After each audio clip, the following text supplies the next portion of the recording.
Kjære venner, gode kamerater, det utrolig flott å se dere alle sammen. Jeg skulle ønske alle fikk stå her og se det nydelige utsikta man har nettopp fra denne vinkelen.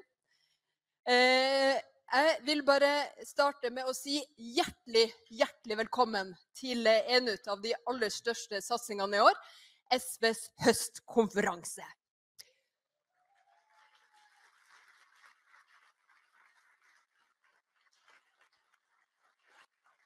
Og her vi for å hente energi, diskutere og forme vår tid. Og det litt deilig å kunne gjøre akkurat det, fordi til våren så kommer landsmøtet med masse vedtak og papirer.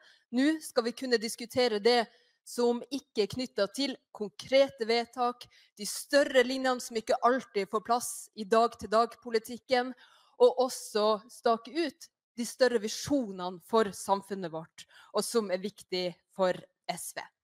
Og det veldig fint å kunne gjøre det når vi har et avgjørende valg neste høst, og også når vi ser at høyresiden på offensiven.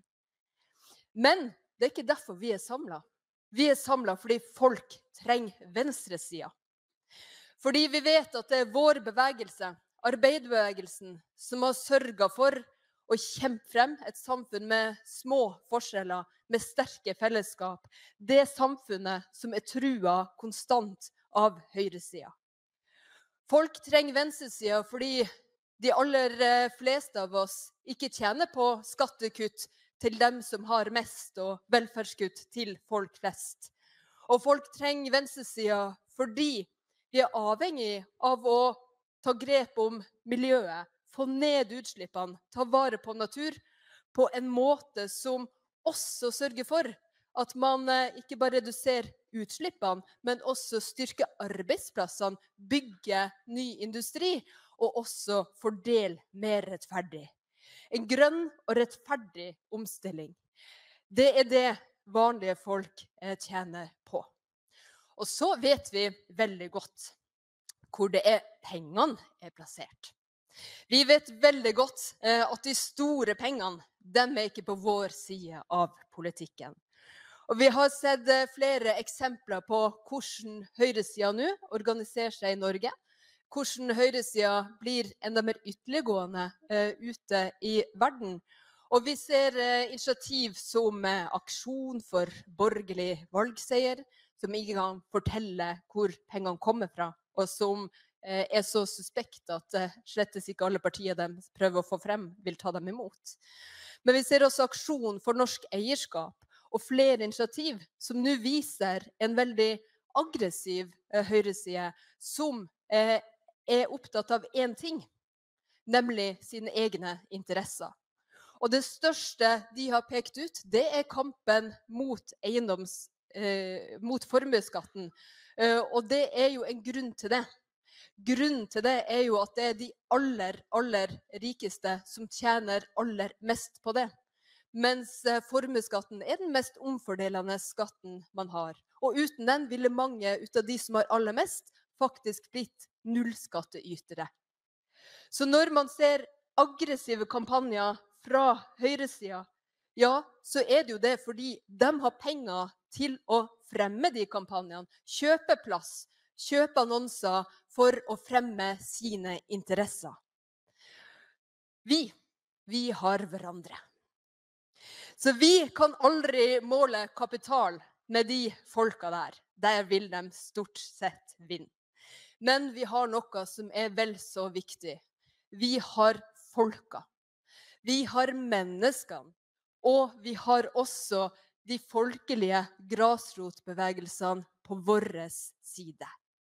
Og da tenker jeg på fagbevegelsen, på den brede solidaritetsbevegelsen, kvinnebevegelsen og nei-sida, som i sin tid var den store krafta for Samholds-Norge mot Markeds-Norge.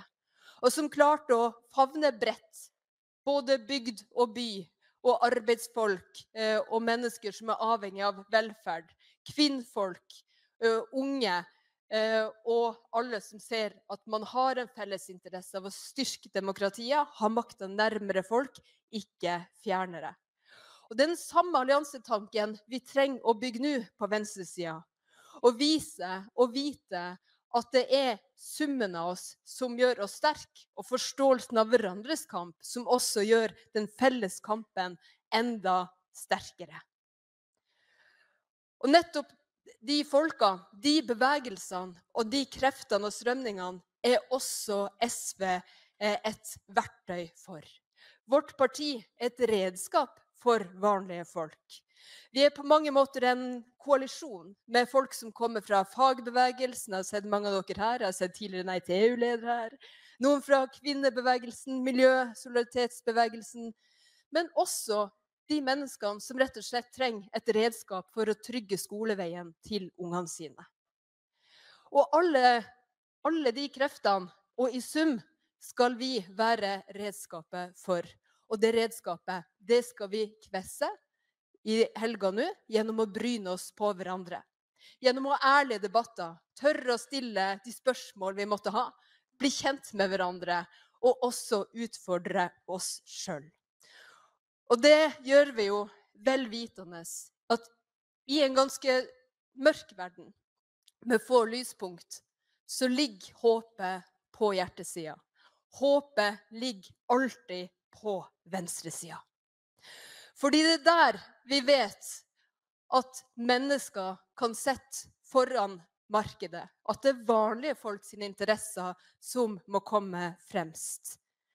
Og det her vi vet at freden, folkeretten, må vinne frem over folkemord, over barbari, over at mennesker settes opp mot hverandre.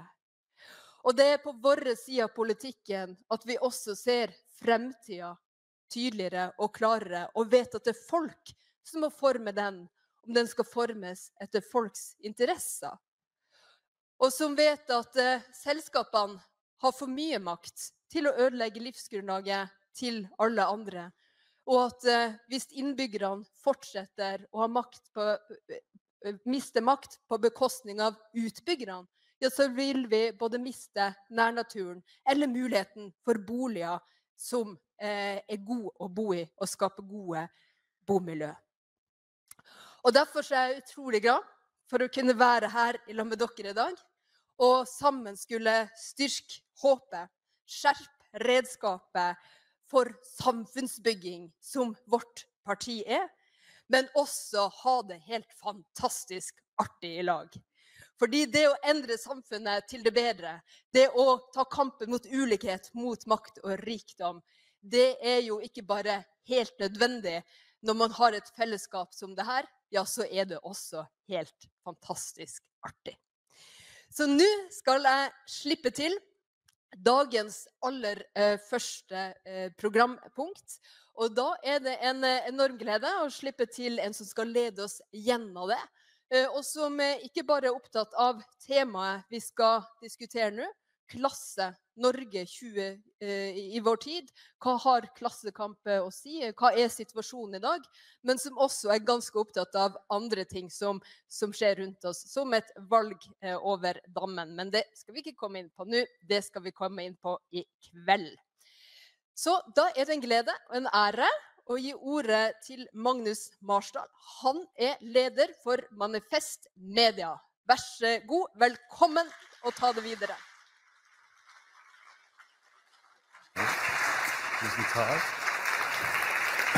Tusen takk for det. Og ikke minst en applaus for SVs fantastiske leder.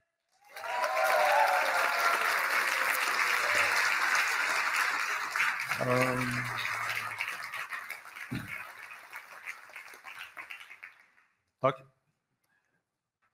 MDG kom inn på Stortinget, var veldig, veldig grønn. Rødt kom inn, og så Fossaren på Stortinget, var veldig, veldig rød. Ja, hva skal vi med SV nå da, spurte Fredrik Solvang. Og det var en del som lurte på det, med de konkurrentene på den ene og den andre siden. Ja, vi ser jo det da. SV ligger jo stort sett rundt tosifra da. Så jeg tenker vi tar en applaus for det, for hele organisasjonen. SVs oppslutning!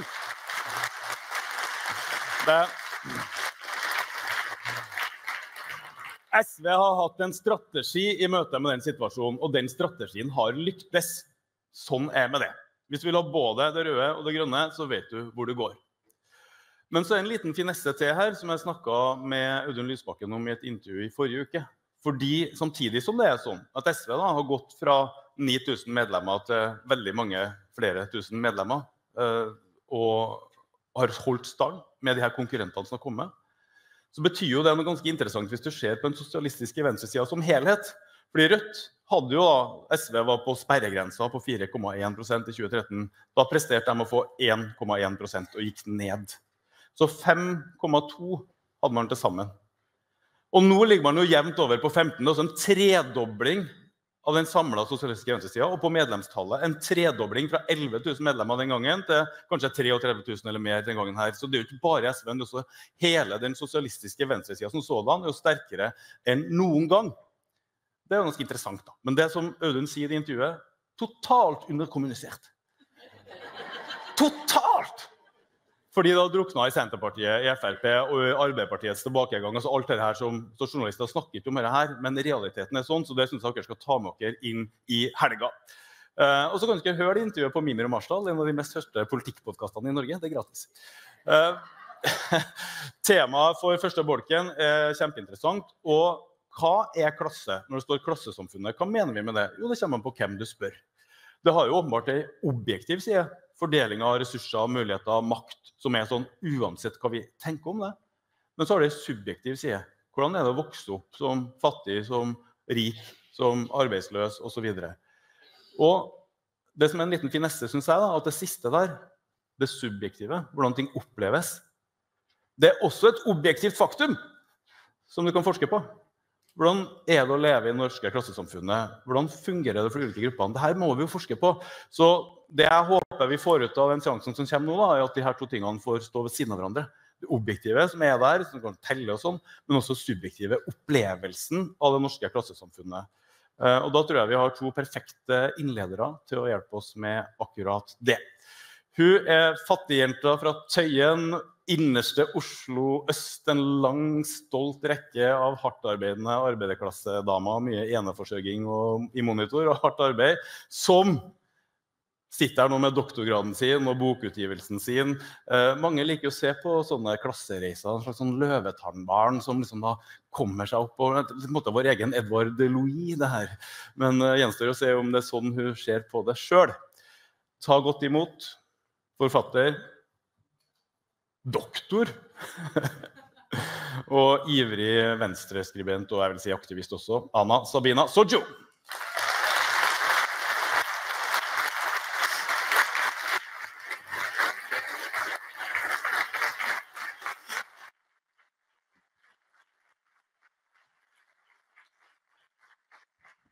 Ja, vi får se, Magnus, hvordan det blir med å fortelle om den glade klassereisen.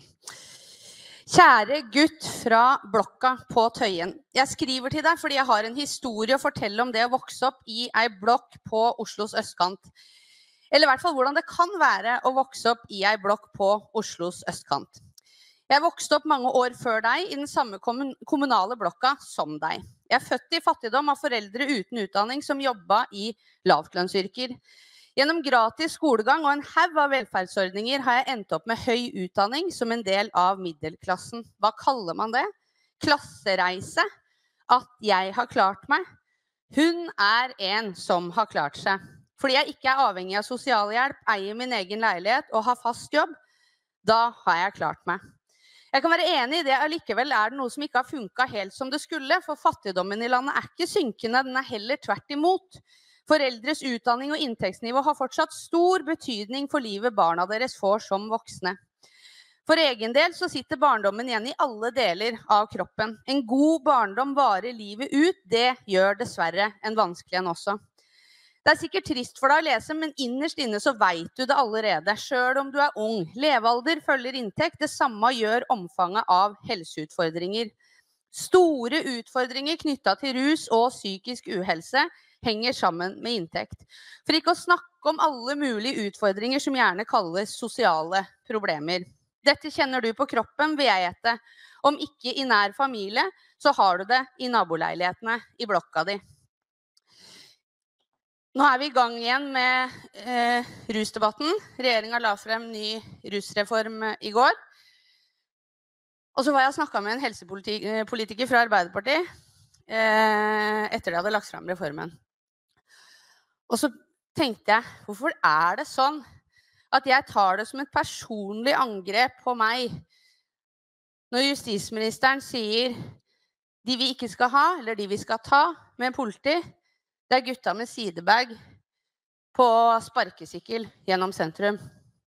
Jeg har ikke vært de gutta. Jeg en jente som klarte å sitte stille på stolen min alle de timene de ba meg om det på skolen. Fra første dag, jeg var 6 år når jeg begynte på skolen, det klarte jeg. Jeg har aldri vært en gutt med sidebag på sparkesykkel, men jeg tar det som et personlig angrep hver gang jeg hører at noen angriper dem. I fjor i påska så hadde jeg skrevet ferdig boka, Vi fattige folk, og så hadde jeg sendt den til språkvask. Det min første bok, jeg var dritnervøs, jeg holdt nesten på å pisse på meg, for jeg var så redd for at, jeg vet ikke hva jeg var mest redd for, at det skulle gå til helvete, eller at jeg skulle ødelegge for de folka som som meg, som vokst opp sånn som meg. Og så hadde mora mi, som en skikkelig østkantskjæring, som jeg ville kalt det, brautete, høres ut som Valborg i Olsenbanden, det gjør jeg også. Hun ringte meg og sa, «Hva faen, ser du hva han statsministeren vår har lagt ut nå, eller?» Han har lagt ut seg selv på en skinnfell på fjellet, og sier alt du trenger en fell og et skinnfjell, eller hva var det for noe? Alt du trenger en skinnfell og et fjell, eller something like that. Og så sier du, alle vet jo at han har mye mer enn det, greit for han å si da, med hytte og fjell og hele greia der oppe. Og så legger jeg ut, så jeg på vei til å møte en ny venn, som sånn Tøyen-aktivist, og vi skal møtes på det som var et postkontor når jeg vokste opp. Så vi visste veldig godt når trygdedatoen var, for der sto foreldra til en del av de jeg kjenner, hver gang det var trygdeutbetaling på det som var et ordentlig postkontor. I dag det en hipsterpub. Skal han og jeg møtes der, så legger jeg bare ut det bildet av det Jonas Gahr Støre selv har sagt, om at du trenger bare fjell og skinnfell.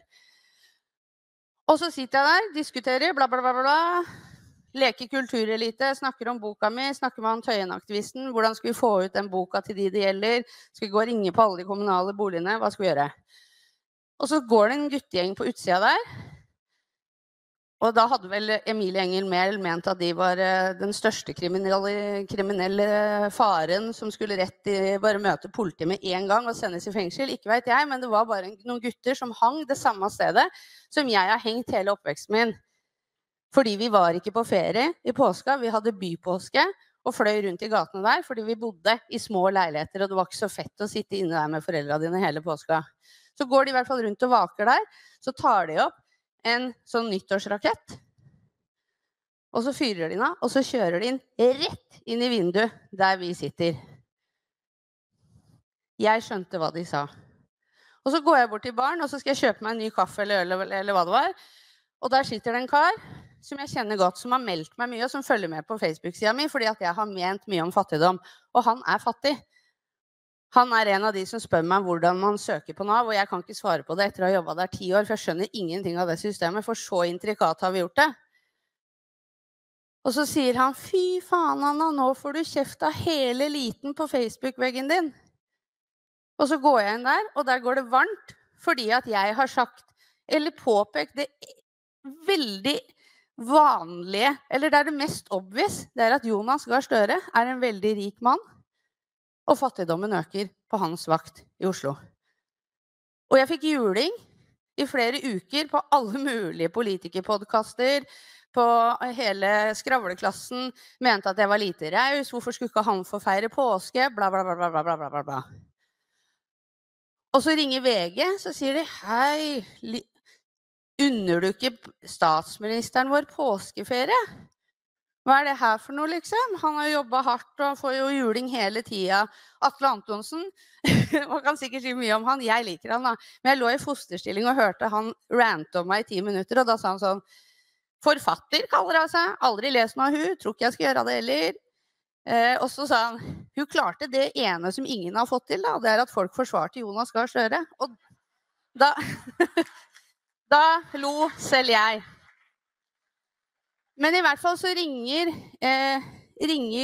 VG Og så sier jeg, vet du hva? Jeg så noen gutter på utsida av det hipsterstedet jeg sitter og diskuterer bøkene mine sammen med folk som lager film, og jeg vet da faen hva vi gjør som sitter på sånne steder.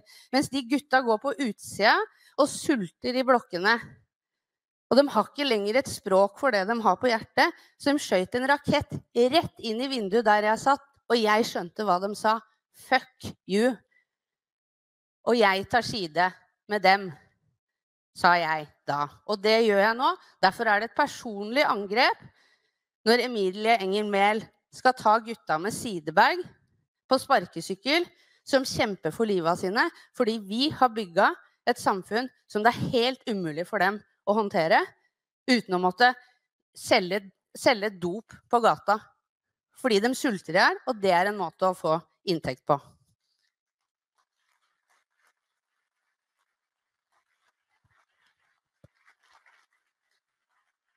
Så jeg kvier meg for å fortelle en historie som understreker det folk tror om oss allerede.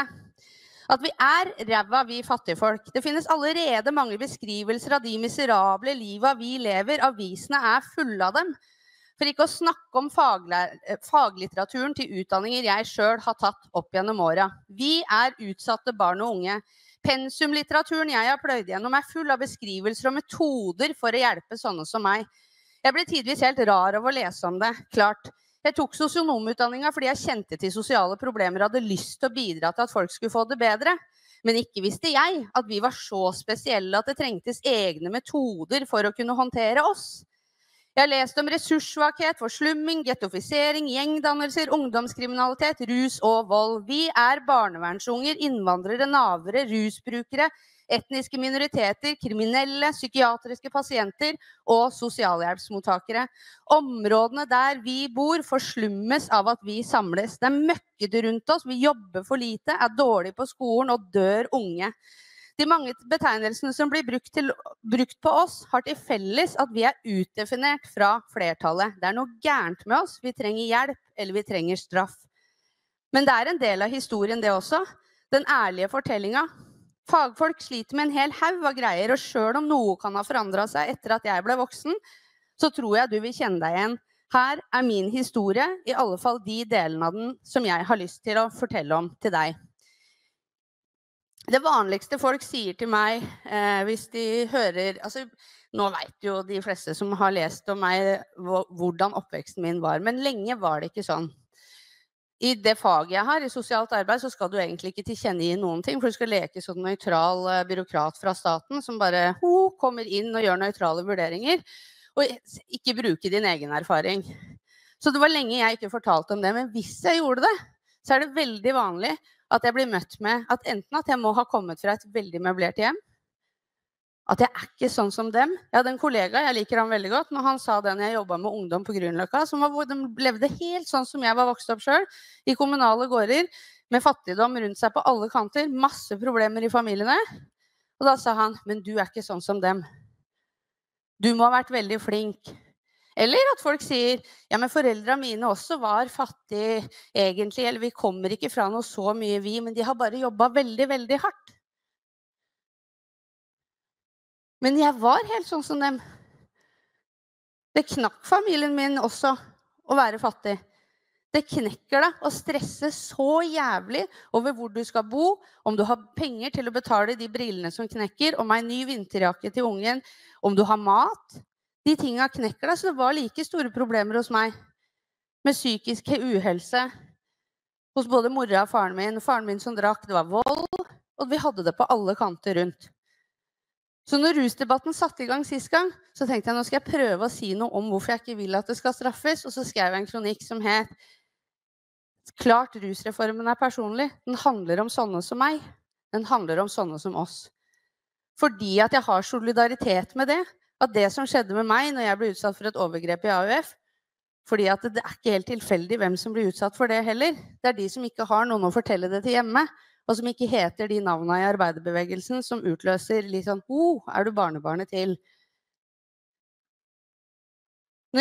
Så når jeg ble utsatt for det, så ble jeg bare rett og slett syk.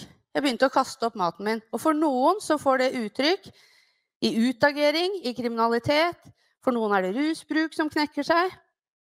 Det handler om sånne som oss. Så ville jeg skrive boka til en gutt fra Tøyen. Det var egentlig fordi jeg så en NRK Brennpunkt-dokumentar. Og så ble jeg rasende, fordi det var en ung gutt som vokste opp i min blokk nå. En bitteliten unge, egentlig. Som sier, han dro på biblioteket på Tøyen hver dag, og der gjorde han leksene sine, og så skrev han rapplåter. Fordi at han skulle rappe om ting som var vanskelig i livet, fordi at hvis man gjorde det, så kunne andre kjenne seg igjen, og da følte man seg mindre alene. Og så skulle han bli stjerne. Jeg vet ikke om han blir stjerne, men det jeg vet, at sannsynligheten, hvis han født i november, og så kommer han og tror han har masse skill når han 5 år, så tenker han, fy faen, jeg kan skate, og det mye greier jeg kan, liksom. Og så gleder han seg til første skoledag, så sannsynligheten for at det blir knust jævlig raskt. Og sannsynligheten for at man forklarer de problemene han da viser frem, med diagnoser for eksempel, for å utløse en eller annen ressurs i skolen, veldig stor. Så har man allerede individuelt forklart alle de tingene han egentlig viser frem i et klasserom, som store samfunnsutfordringer som knekker en etter en. Og så sannsynligheten for at han møter sånne tanter som meg på Nav-kontoret når han 18, veldig forhøya. Derfor ble den boka til en liten gutt, for jeg ville ikke skrive om noe lykkelig klassereise, fordi det ren flaks. Og flaks, det ujevnt fordelt. Og den flaksa tilfaller de som hadde flaks nok fra før, til å bli født inn i andre familier enn det jeg ble født inn i. Jeg skal lese et siste, og så skal vi snakke sammen.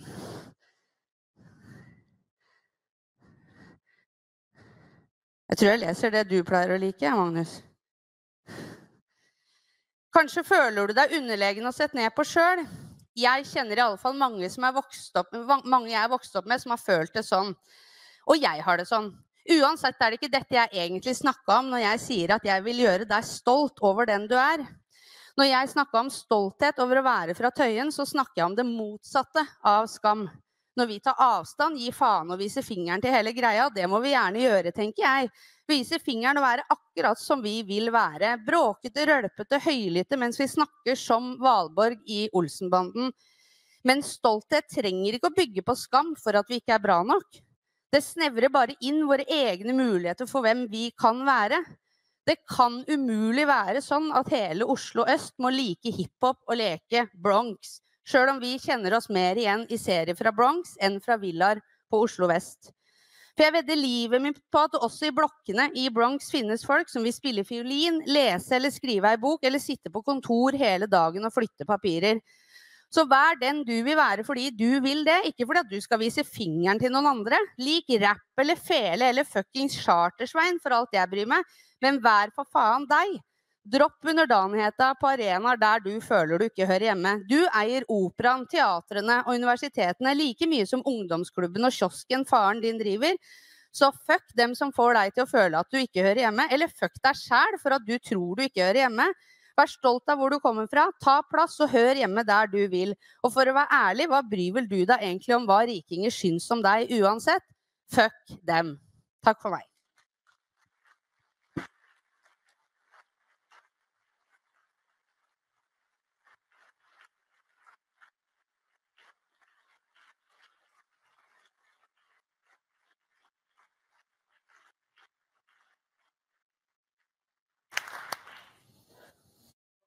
Det her handler om fattigdommens dynamikk, eller en sosiale reproduksjonsmekanismer, som det kanskje også heter på fint. Det et, som dere hører, veldig verdifullt og ganske unikt bidrag i norsk samfunnsdebatt. Så hvis du ikke har gjort det, kjøp boka bak her etterpå. Perfekt julegave også, bare nevne det. Det nærmer seg sesongen. Vi skal til neste bidrag fra scenen, en av de fremste empiriske klasseforskerne i norsk samfunnsvitenskap i dag. Og med empiri så mener jeg fakta og sånn. Sjekke hvordan ting Og apropos klassereise. Han startet som en veldig lovende ung rapper og medlem av Sandefjord Rød Ungdom. Så gikk det nedover. Og han endte som professor i sosiologi ved Universitetet i Oslo. Ta vel imot Magne Flemmen.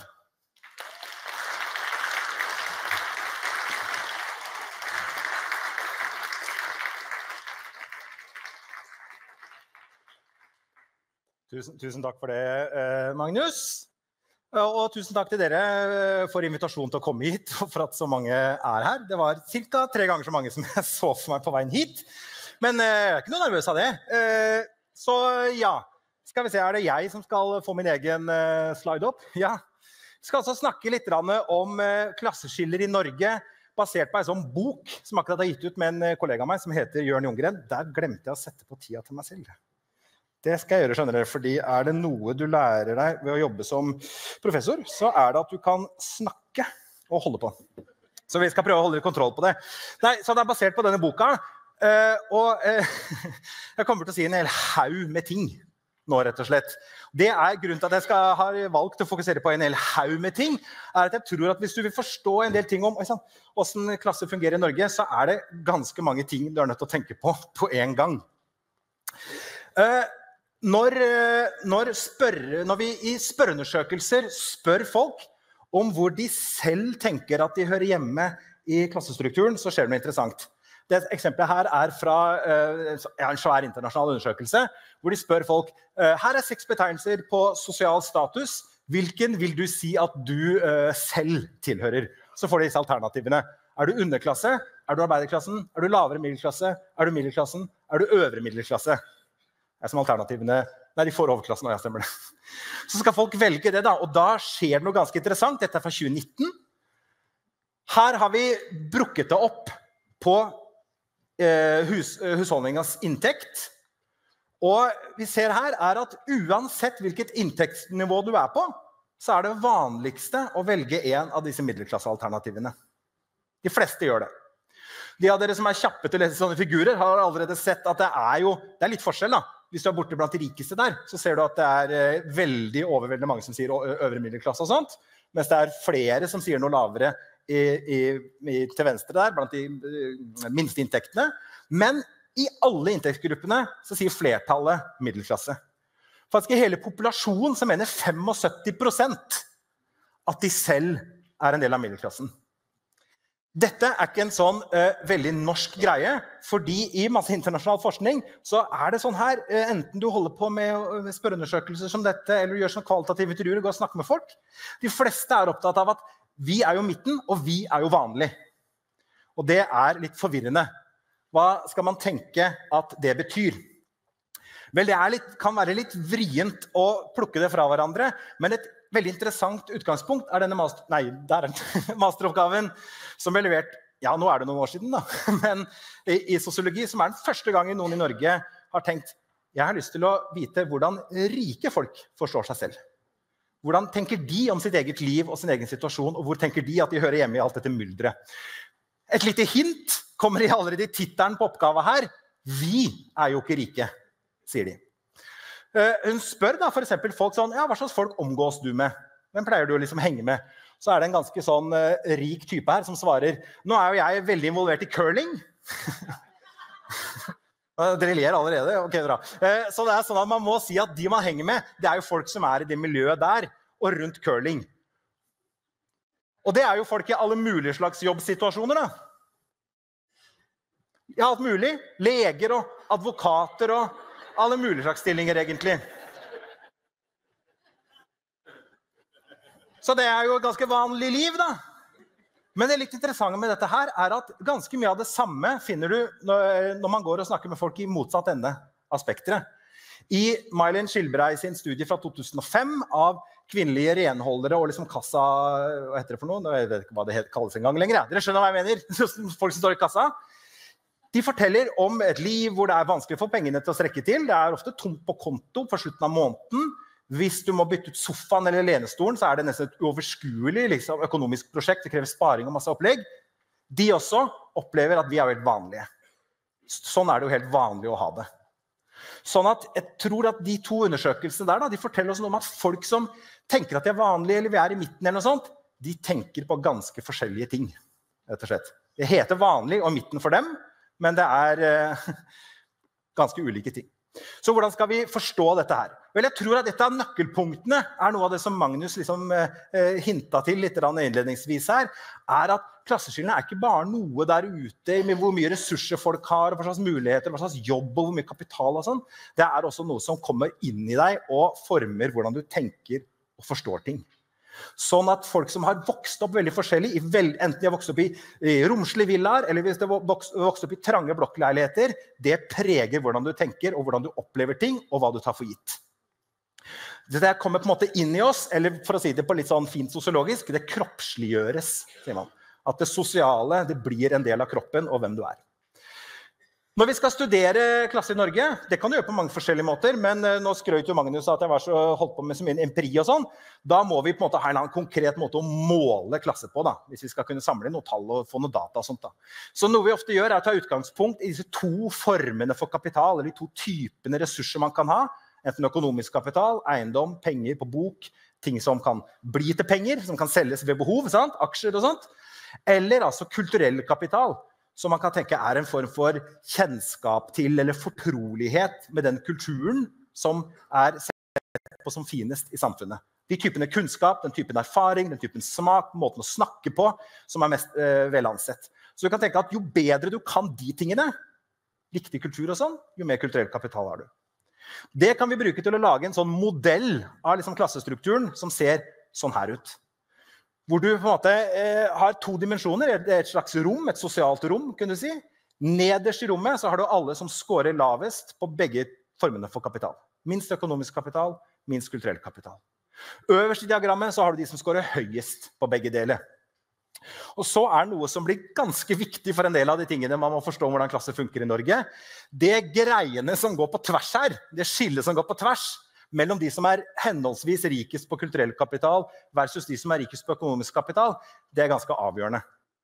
Så til venstre i diagrammet her, så har du på en måte de som har mye kulturell kapital og relativt mindre økonomisk, og omvendt til høyre.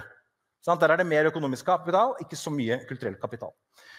Så det kan vi bruke da til å studere penger og makt, og fordelingen av det i Norge. Veldig mange vet at de tingene som har skjedd med økonomisk ulikhet i samfunn som det norske og mange andre, dreier seg om at de rike har blitt mye rikere. Når vi legger til den modellen der, legger til grunn den modellen, mener jeg, så kan vi studere fordelingen av inntekter. De ser altså sånn her ut. Dette gjennomsnittlig inntekt på ulike steder i dette rommet i 2020. Så dette lønninger, og så det inntekt fra enkeltpersonsforetak, og så det såkalte kapitalinntekter, altså penger fra eiendom, renter, aksjer, sånne ting som det. Så det dere ser her da, sant, noe som veldig viktig å skjønne, tror jeg, om Norge, det at i mesteparten av dette rommet så snakker vi om ikke så svære forskjeller. Sant? Du ser liksom det blant disse nederste gruppene, 500 000 i snittinntekt, oppe blant professorene og meg og sånn, 760 000. Det jo penger det, men det kunne godt vært større. Men så jeg ser den gruppa oppe til høyre. Jeg støtter ikke Forskerforbundet, altså. Men sant? Der kommer det opp, øverst til høyre der, oppe i 3 millioner. Da, sant? Så de endringene som har vært i ulikhet i Norge de siste 40 årene, de dreier seg først og fremst om at de der oppe sitter igjen med en mye større del av den samlede kaka enn de gjorde for 30-40 år siden. Det hovedtendensen. Det finnes noen andre ting også, selvfølgelig, men det det viktigste. Så det altså de gruppene som har mest penger, kan man si, og her ser du forskjellen på dem og alle andre grupper. Da. Det ikke bare at de har penger, de har en god del makt. Her har vi brukt noen spørreundersøkelsesdata, og der har jeg glemt å putte på merkelappen. Dette leder du andres arbeid? Forteller du andre folk hva de skal gjøre på jobb?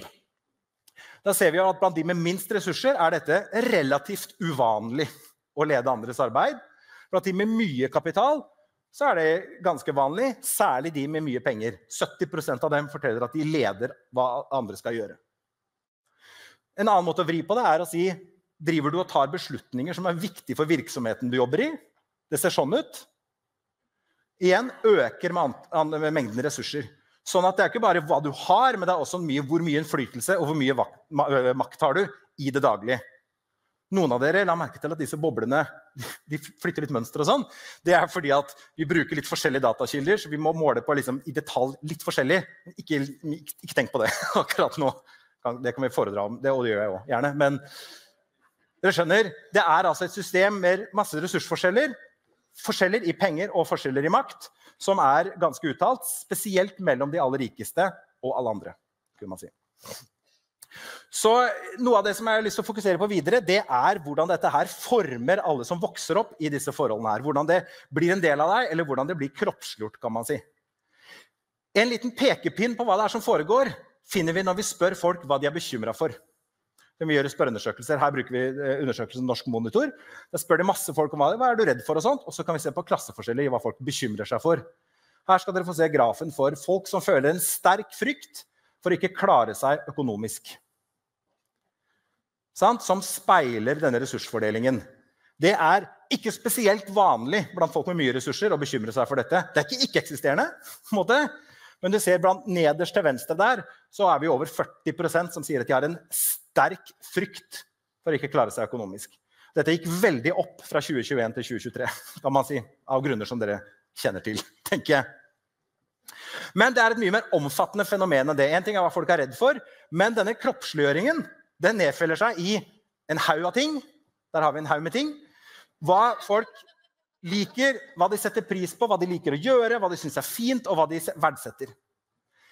Et sånn populært eksempel blant sosiologer for eksempel, hvor ofte går du på kunstutstilling? Det ser sånn ut. Dette forholdstall. Så her det hvor mye oftere går folk med mye kulturell kapital på kunstutstilling enn folk nederst til høyre med aller minst kapital og særlig lite kulturell kapital 3 ganger så ofte. Nå sa jeg det på en litt dust måte, for det egentlig om du svarer jeg går en gang i året eller mer. Dette her da. Så ser jeg ganske store forskjeller i det. Motsatt så kan du spørre hvor mye bøker leser du, og så kan man ta for seg hvem det som sier at de ikke leser noen bøker i løpet av et år, og det har det omvendte mønstret. Så det liksom 2 litt sånn enkle eksempler på ytterpunktene her. Nå merker jeg at jeg må få opp farta, faktisk. Men dette her finner du igjen i en drøss med ting. Jeg hadde trodd at jeg kunne stå her og zoome, men det kan jeg ikke nå. Men her det altså gjennomsnitt for masse forskjellige interesser. Her gjelder det altså hva du interessert i å lese om i avisen, og hva slags fysiske aktiviteter du interessert i. Nederst, og hva slags musikk du liker. Nederst har du svensk-norsk dansemusikk. Gammaldans og trekkspill, interessert i bowling. Interessert i å lese om stilling ledig i avisene. Mens øverst har de som meget interessert i å lese om politikk i avisa, interessert i å gå på tur i skog og fjell, vil gjerne lese bakgrunnsanalysestoff, løping, som alle jeg kjenner har begynt med, og så videre, Så vi finner et vel av sånne forskjeller, som vi må ta litt raskt her nå. Her også da var man interessert i å se på TV. Kontrasten mellom de som helt nederst, sier de ganske interessert i å se på reklameinnslagene, faktisk. Versus folk som interessert i å se samfunnsorienterte programmer lenger opp, eller programmer om kunst og kulturliv, og der feriepreferanse og masse ting. Så vi må ta det litt fort nå, så vi får komme til noen ting som dere må få med dere. Fordi man kunne spørre seg om dette greiene her, hva så om noen liker ditt, og noen liker datt, og noen liker reality-TV, og noen liker kunstprogrammer. En måte vi kan nærme oss dette på, det å gå ut og snakke med folk, og spørre sånn, hvem det du identifiserer deg med, og hva slags folk du venner med, og hva slags folk kommer du ikke så godt overens med? Da kommer det noen interessante ting, såkalte symbolske grenser. Her fra en studie fra Stavanger fra noen år siden, hvor intervjueren Vegard snakker med advokaten Lukas, og sier, vil du si at det mennesker du omgås med viktig for deg at de opptatt av kultur? Ja, klart det. Da har vi ting å snakke om. Det ville jo vært helt grusomt å havne på en øde øy sammen med en sveiser, som egentlig bare har lyst til å røyke rullings, og snakke om den siste puppemailen han fikk av vennen sin. Puppemail tror jeg kanskje litt utdaterte greier, jeg vet ikke helt, men ja. Nå det noe annet da, men det må være substans i det man prøver å utvise, eller det man prøver å representere da. Jeg hater for eksempel eiendomsmeglere, sier advokaten. De mangler substans. De har alltid ønsket å ha en fin bil og høy inntekt og gå i dress på jobb, men de har aldri hatt hverken ambisjon om å få en utdannelse eller evnen til å få det. Og så går de og studerer litt på BI og tror at den utdannelsen representerer noe substans som berettiger imaget. Han preker til koret her, altså, han advokaten. Et sammensurium av utdannelse, yrke og smak. Bedre det ikke når han snakker med denne andre advokaten her. Nora, du nevnte tidligere noe om kjærester og utdannelse. Kan du utdype? Det kan hun. Vel, jeg kunne ikke vært sammen med en som ikke har ordentlig utdannelse. Det var en fyr, han tømrer. Han var visst forelsket av meg, og han kjempegrei og kjempesnill. Men sorry. Du har tatoveringer herfra til herfra, hele beina. Du går med Pantera-skjorta di. Det går bare ikke. Så var det en annen. Vi hadde noe på gang. Han ville også blitt flau over. Han har for så vidt noe utdannelse, det vil si fra Australia. Han hadde karret til seg en bachelorgrad i noe tull fra et sånt sommeruniversitet i Australia, som jeg kaller det. Han hadde en idé om at hvis flere hadde hørt på reggae og røyka hasj, så hadde verden blitt et bedre sted. Oh my God. Så gikk han inn i sånne faser. Hva er meningen med livet? La oss forske litt på det. Jeg mener folk som prøver å være intellektuelle, men som hverken er det, eller har bakgrunn for å være det, og bare kommer med noe visvas fordi de har sittet og røyket for mye hasj. Det er flaut. Sånn går noen dagene når du kommer litt inn på det og hører hva folk sier, rett og slett.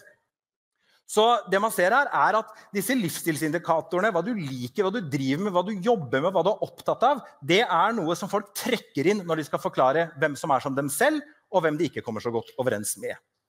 På generelt grunnlag så er folk veldig aksepterende. Det er sånn, syns du Dag Solstad er bedre enn Anne Holt? Nei. Sånn, sier du, å nei, jeg dømmer ikke jeg. Og så kommer det liksom til noen sånne folk du kjenner, og noen du er ekskjærester, og noen du har omgått med, og noen fra barnehagen eller et annet sånt, så kommer det ut. Så i reaksjoner på konkrete andre personer, så ser vi at det trekkes masse sånne grenser på både ting som har med klasse å gjøre direkte, og ting som har med hvordan folk i ulike klasser er, kan man si. Så her kan man si at de smaksforskjellene, de forsterker altså sympatier og antipatier, og er altså med på å opprettholde klasseskillene, kunne man si, for den gjør at man har sympati for noen og antipati for andre, basert på disse tingene her. Men en ting som ble referert til her i stad, en mer sånn brutal side ved denne kroppssløringen av klasseskillene, dreier seg om sosiale ulikheter i helse. Praktisk talt, alle helseplager og sykdommer, så å si hver eneste en, er mer utbredt blant folk med mindre kapital, og de rammes oftere av det. Dette kunne vi demonstrert på ikke en million, men veldig mange måter. Men her er det altså den forventet levealderen etter kjønn og høyeste utdanningsnivå du har oppnådd. Her ser vi dette velkjente skillet mellom kvinner og menn. Kvinner er de røde stolpene, menn er de blå. Men du ser også utdanningsforskjellene ganske betydelige. Så dette er levealder, dette er på en måte utfallet, til slutt, kan man si. Men du finner dette her igjen på nesten alle sykdommer og helseplager. Dette er jo noe folk kjenner selv. For hvis du spør dem, vurderer du din egen helse som dårlig eller meget dårlig, så ser det sånn ut. Systematisk klasseforskjell i hvor frisk folk føler seg. Og dette er et mønster som du også finner igjen når du spør folk om de er redd for å bli alvorlig syke. Det er de samme som er mest utsatt, som også kjenner mest på den frykten. Dette her gjenfinner du ikke bare i hva folk sier og hva de gjør, hvordan de lever, men hvordan det går over generasjonene. Det vil si hvordan posisjonen til foreldrene påvirker hvordan det går med barna. Dette er også noe vi kunne vist på forferdelig mange måter. La oss ta en sånn ren sammenheng mellom posisjonen til foreldrene og posisjonen til barna når de selv er voksne. Her er den relative sjansen for at du skulle havne i overklassen som voksen etter hvor foreldrene dine var. Så her er det forholdstallet igjen, der hvor mye høyere er det hvis foreldrene dine var i kultureliten, sammenlignet med hvordan det var hvis de var ufaglærte arbeidere nederst der. Vi ser at de som kommer fra kultureliten, de har altså over 6 ganger så høy sjanse for å selv være i overklassen, sammenlignet med noen som kom fra en arbeiderklassebakgrunn. Det er en ganske stor forskjell. 6 ganger så ofte er ganske mye. Det er litt åpnere hvis vi ser på sjansen for at du selv skulle bli arbeiderklasse, avhengig av hvor du kom fra. Den er litt jevnere fordelt. Det er vanskeligere å komme opp enn der å falle ned, kunne man på en måte si. Men du ser likevel disse ganske sterke sammenhengene mellom hvem foreldrene var og hvordan det går med en selv. Dette kan du finne igjen i oppnådd utdanningsnivå. Her har du den norske utdanningsekspansjonen over de siste 40 årene etter hvor folk kom fra. Du ser at alle linjene peker oppover. Sant? Alle får oftere dette er oppnådd mastergrad. Men vi ser det er jo høyere opp foreldre var i klassesystemet, jo oftere har barna mastergrad. Så ekspansjon er ikke jevnt fordelt. Forskjellene, i det minste holder de seg. Det kan se ut som de blir større i hvem som får mastergrad. Men det er også i kontekst av generell vekst. Hadde jeg hatt mer tid, så kunne vi gått gjennom dette her på mange områder. Du finner igjen i skoleutdanningssystemet, du finner igjen i karakterer og studieretning, og hvor lenge folk fortsetter. Du finner i sosiale problemer, om folk dropper ut av videregående, om de trenger trygd, eller om de blir arbeidsløse, om de blir tenåringsforeldre, alt masse ting. Og du finner igjen i økonomiske overføringer. Får du penger av foreldrene dine? Kausjonerer de for leilighet, eller et eller annet sånt? På område etter område finner man denne betydningen av foreldrenes klasse, for hvordan det går med barna. Gitt alt dette her, gitt at det så forskjellige måter å leve på og forskjellige betingelser, så skulle vi også forvente, da ser vel folk litt forskjellig på det også da, kanskje. Man skulle jo tenke, da må jo folk mene litt ulike ting om samfunnet, og det gjør de. Litt rotet graf som kommer opp her. Her spør vi folk om masse politiske holdninger, og så finner vi gjennomsnittsplassen til de forskjellige holdningene. Oppe til venstre, blant mye kulturell kapital, der har du folk som synes at vi skal strekke oss så langt som mulig for å ta imot flere flyktninger. Uenig i at industriutbygging skal prioriteres over natur. Synes at man skal fordele velstand jevnere, heller enn å øke den. Borte til høyre, der de litt sånn uenige i at fagbevegelsen skal styrkes. Synes at det har kommet langt nok, denne utjevningen. Synes at man heller skal øke velstand framfor å fordele den jevnere. Nede til venstre her finner du oppslutningen om en del klassisk sosialdemokratiske ting. Skattene må skjerpes, velferdsstaten skal opprettholdes, nei til privatisering, alle disse tingene her. Borte til høyre, lite ressurser, særlig til kulturell kapital. Vi har ikke råd til å bruke så mye penger på å hjelpe flyktninger, ikke støtte til aksept for transpersoner, og synes godt at industriutbyggingen kan gå på bekostning av natur. Hvis noen av dere har sett disse politiske kompasstestene du kan ta på internett og få deg plassert hvor du mener, så kan man legge det over sånn. Så jeg ikke sikker på hvorfor det nede til høyre der skal være lilla, men sånn det kompasset da. Men da finner du disse mønstrene, og det finner de igjen i hva folk sier at de vil ha stemt. Her dere da. Dette hva du ville ha stemt, og hva du ville ha stemt hvis du måtte ta noe annet. På en måte. Oppe til venstre blant mye kulturell kapital, MDG, andrevalg MDG og Venstre. Litt lenger ned, SV der, og andrevalg SV. Borte til høyre, partiet Høyre. Og nederst til høyre blant folk med mindre kapital, Fremskrittspartiet og Industri- og Næringspartiet og Senterpartiet og sånn, dette 2023. Og så nede til venstre blant folk med lite ressurser, særlig lite økonomisk kapital, Rødt. Men det siste jeg skal si, jeg gir meg nå litt på overtid, det politikken ikke for alle. De av dere som flinke til å lese, så kanskje at da vi hadde disse meningsspørsmålene oppe, så var det mange nederst i grafen som sa umulig å svare. Vet ikke hva jeg skal velge. Det et fenomen vi finner igjen på veldig mange områder på ting som har med politikk å gjøre. Her har vi klasseforskjeller i om du sier at du ganske interessert i politikk. Mens 76% av de mest kulturelle kapitalrike sier at jeg meget eller ganske interessert i politikk, sier 35% av ufaglærte arbeidere at de det.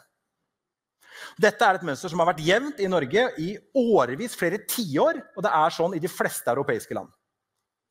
Noe som nytt de siste 40 årene dette her. Det her hvorvidt du deltok i stortingsvalget i 2017. Det vet vi fordi vi har disse manntallsdataene. Du vet når du blir registrert, når du går og stemmer, ender opp hos oss.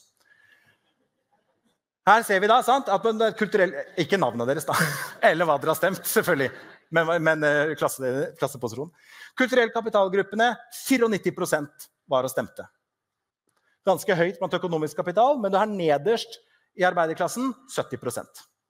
Sånn var det ikke i 1960, da fantes omtrent ikke sånne forskjeller. Nå de ganske store. I en internasjonal undersøkelse av sånne forskjeller i 30 land, så Norge på det 7. høyeste ulikheten i valgdeltakelse.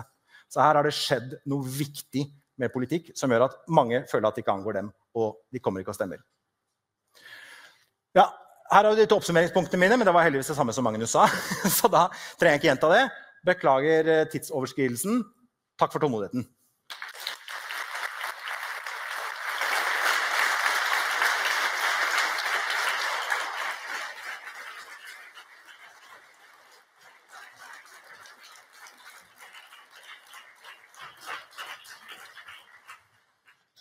Tusen takk, Magne Flemmen. Vi skal ha en liten samtale også, for å bearbeide det som har skjedd sånn terapeutisk. Kom og ta plass i stolene her. Det jo det mange som talkshow gjør også. Så det gamle Skavlan først og sist, det jo, eller Lindmo senere, så det jo en terapeutiske overgangen fra alvor i uka og så til det blir moro helg, og da snakker vi om det som har skjedd, og bearbeider det, og det tenker jeg vi skal gjøre her også. Jeg har bunkret opp med kritiske spørsmål, sånn at det ikke skal bli bare enveiskjørt her. Jeg tenker jeg skal starte med partilederen. Det siste som kom fram jo at de som trenger samfunnsendring mest, for de har lite, bruker stemmeretten minst. Hva skal vi tenke om det? Hvorfor har det blitt sånn? Jeg tror at det sammensatt. Fordi at jeg tror at de som har mye makt, sant? De som både har bestemmer over andre på jobben, har midler, har økonomi som sterk, de også mer vant til at det de sier og gjør, det av betydning. Og derfor så tror jeg at det så stor forskjell i denne byen da, som jo en klassedelt by, at det så på stor forskjell på hvor mange det som stemmer på vestkanten, og hvor mange det som stemmer på østkanten, eller hvor få da, i en del bydeler. Og noen plasser så avgjøres jo faktisk valget av de som ikke stemmer, enn de som stemmer. Og det tror jeg et veldig sånn tydelig uttrykk for at for hvordan makt og avmakt skjevt fordelt. Fordi hvis det kjennes helt uoverkommelig å se hvordan du skal få betalt boutgiftene eller utgiftene til ungene og livet ditt neste måned, så tror jeg også at veien til valglokalet kjennes lenger. Fordi det noe med den følelsen at det du gjør av betydning. Og de som en del ut av den økonomiske eliten, de vant til å ha den følelsen. Anna Sabina, du har jo en litt sånn oppvekstnærhet til en verden med lavere valgdeltakelse. Hva tenker du om forklaringen som kom her? Det gjenkjennelig? Ja, det det. Og så egentlig så tror jeg du kan mer om det, for jeg har snakket med kollegaen din før, Jørn. Ikke sant, tilliten til myndighetsinstitusjoner også lav blant folk som vokser opp sånn som meg. Og det tenker jeg det et ganske sterkt signal, fordi at jeg ville tenke at veldig mange av de jeg har vokst opp med, og folk jeg har jobbet med da, som sosionom, kjenner myndighetsfunksjonene veldig godt. De kjenner barnevernet, de kjenner Nav, de kjenner til politiet på en måte. Så de sier egentlig fra kanskje om hvordan samfunnet ser ut fra nedsiden da, på en måte. Det veldig lett å ha høy tillit til at Nav vil hjelpe deg hvis du ikke trenger Nav. Eller veldig høy tillit til at barnevernet kommer til å gjøre gode avgjørelser hvis du aldri har møtt barnevernet og aldri hatt de inne i livet ditt på en måte, ikke sant? Sånn at jeg tror at det henger sammen med også valgdeltagelse, og som Kirsti sier, ikke sant? Altså om du vant til å høre, eller å bli hørt i det hele tatt. Når jeg jobbet med ungdom på Grünerløkka, så jobbet vi masse med liksom sånn, å besøke politikere for at de skulle liksom, og det var en sånn skikkelig baug for de. Ikke sant? Fordi de har en eller annen form for forakt nesten innebygget. Og selv så jeg jo ikke vokst opp med det hjemme. Mora mi var veldig opptatt av at vi skulle stemme og prøve å påvirke. Men jeg vokste opp med angsten for å få inn myndighetsfunksjoner i livet, for eksempel. Ikke sant? Redsel for barnevern, redsel for at vi skal måtte gå på Nav. Ikke sant? Altså så manglende tillit til samfunnet, da, og at de vil deg vel, på en måte. Eller at storsamfunnet vil deg vel. Magne Flemmen, vi ser jo i meningsmålinger om politiske spørsmål, ikke bare det du viste her, at valgdeltakelsen minst blant dem som trenger endring mest. Dette avgjør jo også valget i USA. Det jo 100 millioner hjemmesittere i USA, det største partiet. Hadde de stemt, så hadde republikanerne aldri vunnet valg. Men vi ser det også i vet ikke-prosenten.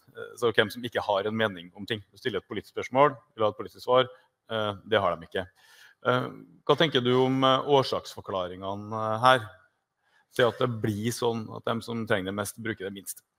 Ja, altså her det mange ting på en gang, tror jeg man kan si. Jeg tror vi må, på en måte må vi skille mellom det som litt konstant, på en måte, som ligger ganske fast, som disse klasseforskjellene i å interessere seg for politikk, som jeg sa i sted. Sånn har det vært kjempelenge. Vi undersøker dette i en artikkel over 40 år eller sånt, og nesten ikke forandret seg. Så det ligger ganske jevnt. Sånn som du sa, vi kan se dette her med når du spør folk om politiske spørsmål, hvem velger vet ikke eller kan ikke svare eller noe sånt. Det uansett hvilken måte du måler det på, så det folk som har minst, som føler seg minst komfortable med å vite hva de skal mene om ting da. Og det har noe med at politikk så spesialisert og litt ekspertaktig og sånt, at det lett å bli litt vippet av pinnen. Men så det dette andre som har skjedd med at ulikheten i valgdeltakelse, de har ikke alltid vært sånn. Så her har noe skjedd, rett og slett da.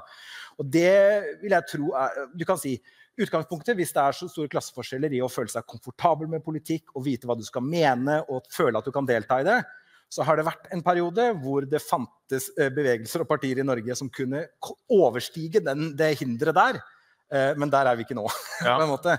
Så det tror jeg har å gjøre litt, altså statsviterne liker jo å si at det der har å gjøre med sånne ting som at partiene har blitt likere hverandre, da, sant? Så hvis du sitter nederst i bordet, så føler du i mindre grad at du har et naturlig alternativ nå.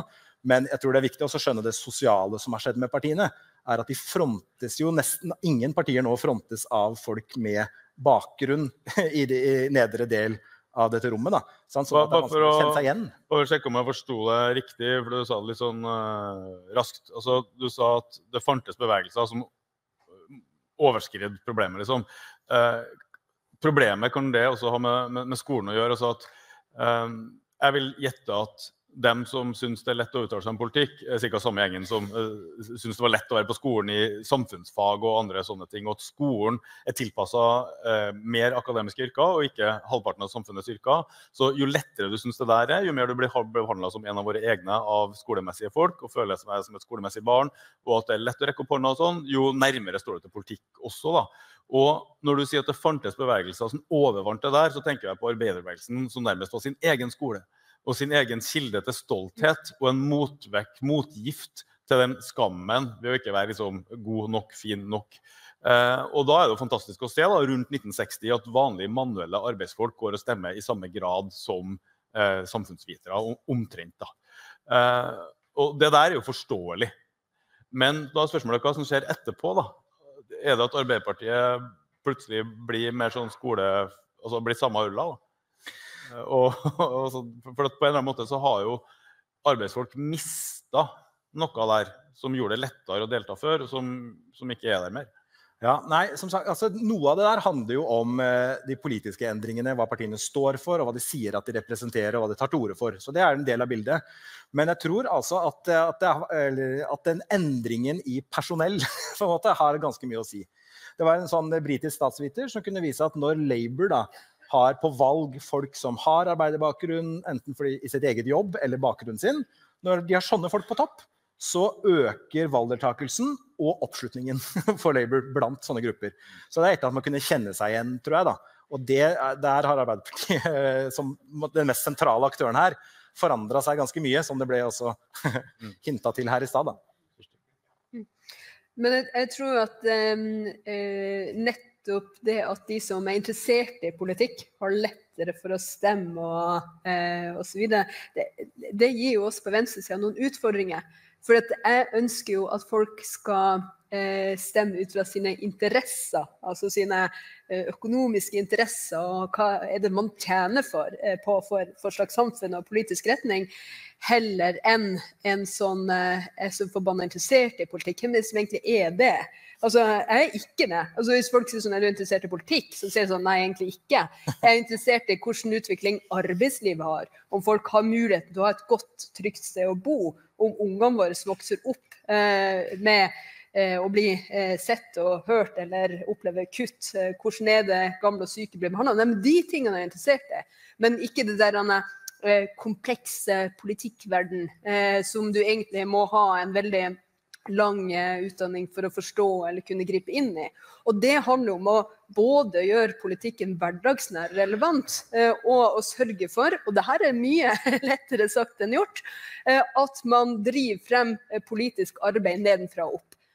Og der har jo veldig mange partier endret sin karakter, og hele det politiske landskapet på en måte endret sin karakter, fordi det en profesjonalisering, det en sånn svingdørsgreie mellom PR-byrå og politikk, og den der profesjonaliseringen av politikken en innebygd høyredreining av politikken, fordi at det snakkes som et eller annet fag av noe slag. Men sant, det jo ikke det vi lever jo av tillit, og tilliten vi skal kunne bruke til å endre menneskers liv til det bedre. Men da må mennesker være med og definere hva vi skal gjøre som vi et større fellesskap. Så jeg tror at det handler om liksom flere ting, fordi at den avstanden mellom folkevalgte og folk, den har jo ulike uttrykk, og jeg tror at et av dem handler om denne retningen av mer profesjonalisering og mindre tilstedeværelse. En del av de debattene som trekkes opp jo veldig, veldig fjern fra det som har noe med virkelighet og hverdag, og derfor så vil jeg ha venstreside som på bakkeplan, som tenker nedenfra opp, og som tenker at det viktig å målbære folks interesser enn å snakke til de som veldig interessert i politikk. Jeg tenker vi skal se litt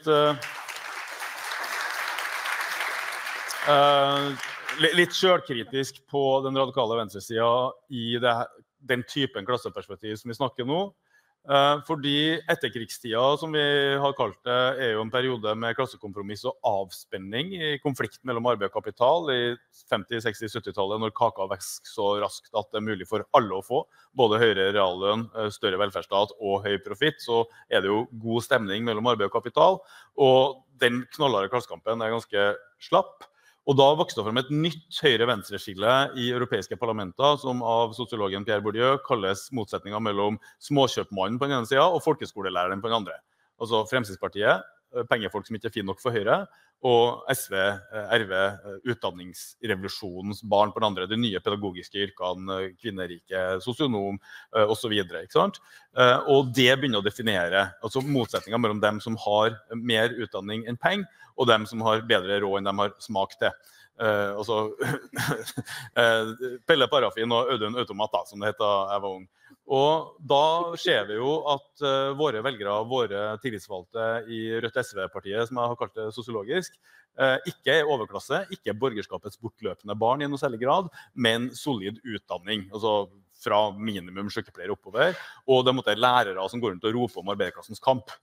Og forskjellen etter hvert på, da jeg intervjuet arbeidsfolk om det her, de så jo forskjellen på RV og SV, det var liksom at RV-erne var så prinsipielle at de kanskje proletariserte seg, men akkurat samme gjengen. SV-ere går med palestinaskjerf hele dagen, i Rødt så tror de ikke av seg om natta. Du kan ikke strikse det, så ja, dere skjønner tegninga da. Men, og det her har vi data på, altså vi vet hvem dere var, sånn, for å si det sånn. Det var ikke arbeiderklassen som bygde Arbeidernes kommunistparti, og det var ikke liksom, arbeiderklassen som bygde SV i sin tid da. Men det jeg lurer litt på, det her i endring? Vet vi noe om det, Magne? Altså, det noen forandring på den radikale venstresiden her, eller det samme lærergjengen? Fordi nå jo klassekampen litt hardere igjen. Altså, det ikke like avslappet hvis du ser på ulikhetsøkningen. Den ekstrem kapitaleierne har stukket med veldig mye, og det også økende polarisering på andre måter. Så hvordan utvikler det bildet seg? Vet vi noe om det fra deres forskning? Meg nå igjen? Ja, nettopp. Jo, det forandrer seg litt. Altså, må jeg trekke opp oppmerksomheten mot grafen som jeg hadde her i stad, med gjennomsnittspunktet for de ulike partienes velgere. Det har forandret seg en del. I 2011, som jeg holdt på med før, da var SV betydelig høyere opp i grafen. Rett og slett mer nærmere den posisjonen dere så at MDG har nå, sant? Som kulturelitepartiet par excellence, rett og slett da. Ja. Sånn at det som har greid de siste, tror jeg har fått til, siste 10-12-ish årene, at de har greid å bli mer populære over hele venstre del av det rommet, ja, kan man si. Så offentlig sektor. Offentlig sektor og mer utdanning enn penger da. Litt mer hjelpepleier, helsefagarbeider, mer vanlighet. Litt mer sånn. Og det der jo det samme som Rødt har greid i denne perioden der, sant? På starten av de tingene som jeg har sett på, så jo Rødt så små at det ikke noe mening å regne ut hvor mange som stemmer på Rødt, på en måte. Men nå har de jo da greid å vokse voldsomt i disse spørreundersøkelsene. Sant? De jo større i spørreundersøkelsene enn de i valg, da. Men den veksten, den kommer jo blant folk med mindre ressurser. Særlig lite penger, da, kan man si. Mm-hmm. Så det tror jeg noe å tenke på. Hva de har fått til for noe der? Der har noen greid å gjøre noe riktig. Så, hvis målet å få oppslutning av noen andre enn kultureliten, da. Anna Sabina, du åket jo rett inn i AUF i sin tid, ikke sant? Og det var det nærliggende for deg, virker det som. Men hvordan ser du på akkurat det vi snakker om nå, graden av folkelighet i de her, kaller jeg de tre venstrepartiene? Nei, jeg har vært veldig mye i lokallag i Rødt, og der det mye folk, vil jeg bare si. Så jeg i forhold til det du sier, så jeg nysgjerrig ikke sant, på det, fordi at de får til et eller annet med å stille trygdeliste i Gjerstad, som har veldig mye trygda folk, ikke sant, og at det veldig mange som står på deres liste som representerer da, de folka som bor der. Det synes jeg spennende i seg selv, at de får til å mobilisere. Men det jeg har vært bekymret for når du, i forhold til arbeiderbevegelsen, da, som jeg føler at jeg kjenner ganske godt, det jo at den gjengen jeg prøver å skrive til og beskrive da, kanskje, det jo, jeg vet du ikke liker underklassebegrepet, men jeg kaller det da, ikke sant? Fordi jeg føler at jeg snakker om meg selv, og da får du lov til å si det. Men det vanskelig å organisere folk til felles kamp når du ikke har en arbeidsplass en gang å gå til. Derfor valgte jeg også å skrive om unge gutter som jeg kjenner ganske godt til, som ikke får til skolesystemet, og det en så ekstremt viktig nøkkel inn til veldig mye annet. Og da ser det veldig dysfunksjonelt ut når de på en måte egentlig yter motstand på et eller annet vis. Da når du tenner på bilen på Tøyen eller et eller annet liksom. Du viser egentlig fram at jeg har det helt jævlig her, men det ikke organisert arbeiderkamp, for du har ikke engang den arbeidsplassen å organisere deg på. Ikke sant? Og det tror jeg en utfordring for arbeiderbevegelsen når det gjelder en del av befolkningen som aldri blir med. Og hvis de med i korte perioder, så det til korte kontrakter, små prosentstillinger, inne på Rimi, frem til du, ikke sant? Altså det så marginalt da vi jobbet helt sjukt hardt for å få folk inn i bare sånne småstillinger, ikke sant? Og så vet vi jo at det ikke fremtid i det, og det ikke det at jeg mener at ikke folk skal jobbe i butikk, det helt topp det. Men når det et arbeidsmarked som så uforutsigbar, og hvor du har så liten lønn, så vil det på en måte nesten aldri monne likevel da, ikke sant? I siste del her så tenkte jeg skulle komme inn på noe litt annet. Og kanskje spørre deg om det, Kirsti, for du har jo lang bakgrunn på den sosialistiske og egentlig sånn marxinspirerte venstresiden. Og i den tradisjonen der så det mest avgjørende klasseskillet, sånn som det begrepet brukes da, i marxistisk tradisjon, mellom eiere og ikke-eiere. Så du har liksom bonden som eier jorda, altså husmannen som under, og alt det her. Og det lagt sånn vekt på det, fordi at det der på en måte verdiskapinga strides om da. Og det en enorm maktkonsentrasjon hos dem som hersker over hvor arbeidsplassene skal, og dem i USA betaler jo politikerne, og på en måte den storkapitalistklassen har et veldig sentralt punkt da, i det her verdensbildet. Og veldig mye av politikkforståelsen handler om kampen om merverdien som foregår i privat sektor der, og hvor mye av det som skal settes av i offentlig sektor til våre velferdsrettigheter når vi får barn og vi blir gamle, så det kalles jo klassekamp. Og i det perspektivet så jo nesten alle de skillene som Magne tegner opp mellom ulik smak og så videre, helt underordnet smaksforskjeller og strategiforskjeller blant folk som har dette felles, at ingen med overklasse i den marxistiske forstand. Ingen med utbyttere av de andre. Ingen med på en måte den politiske makta da, som kaller seg økonomisk. Og hva tenker du om det her, Kirsti? Hvor blir det av den siden ved saken i venstresidens retorikk i vår forståelse? Og hvordan kan vi liksom både ha det her bildet som utrolig opplysende for å skjønne hvordan folk og samfunn fungerer på den ene siden, men samtidig en forståelse av hva kapitalisme egentlig og hva kapitalismens problemer går ut på, og det antageligvis ikke da motsetninger mellom på en måte om du liker telemarkski eller ikke.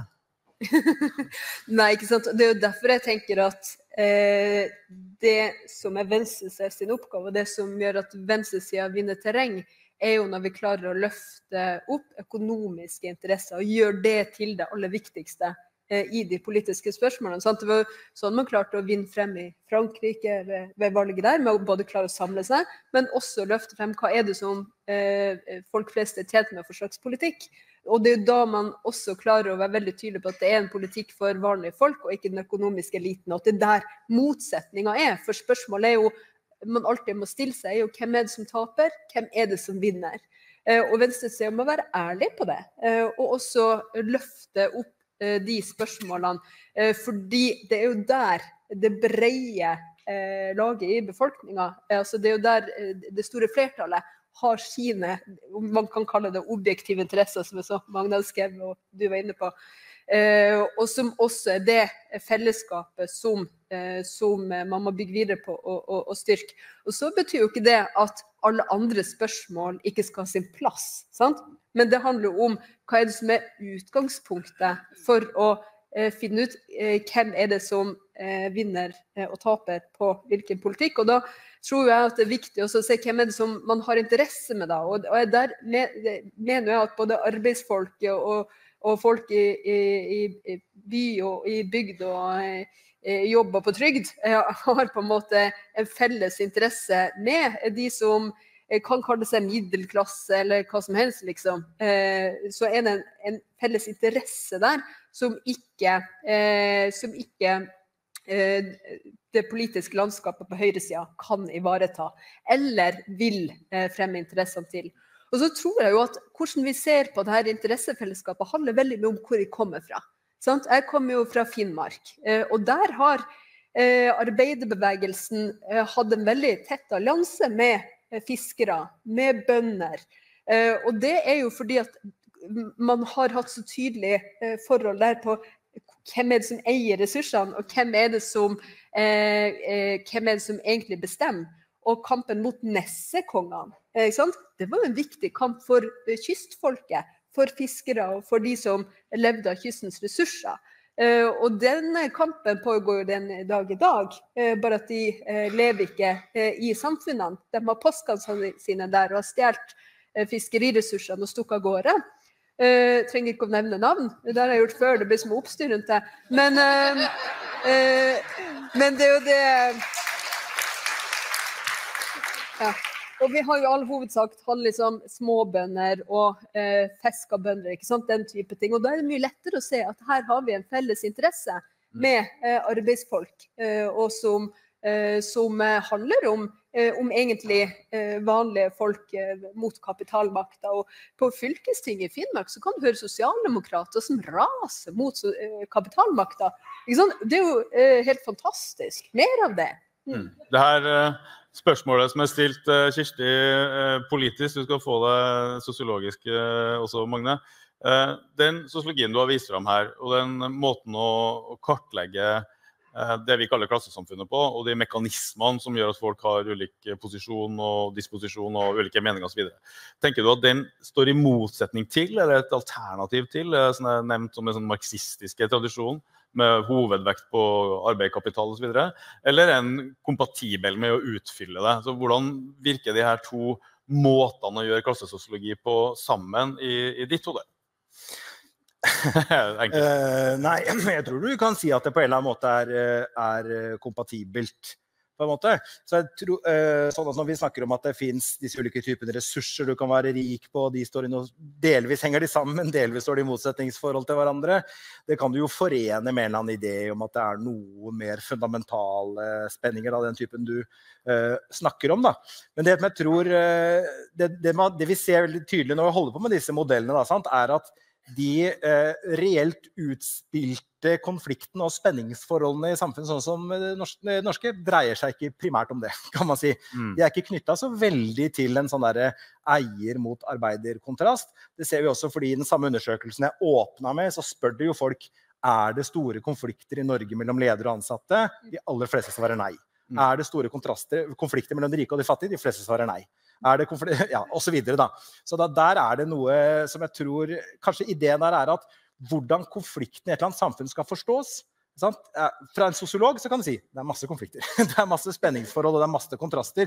Men politiske partier må jo ha en eller annen interesse i å prøve å lage et bestemt bilde av disse konfliktene og si hva de om. Og så må man prøve å bygge rundt det da. Men det du nevner her at arbeid-kapitalmotsetninger eller over og under i det skillet der ikke blir så synlig når vi spør politiske spørsmål, kan det også ha sammenheng med at mye av den konflikten vi snakker om der foregår i lønnsoppgjøret?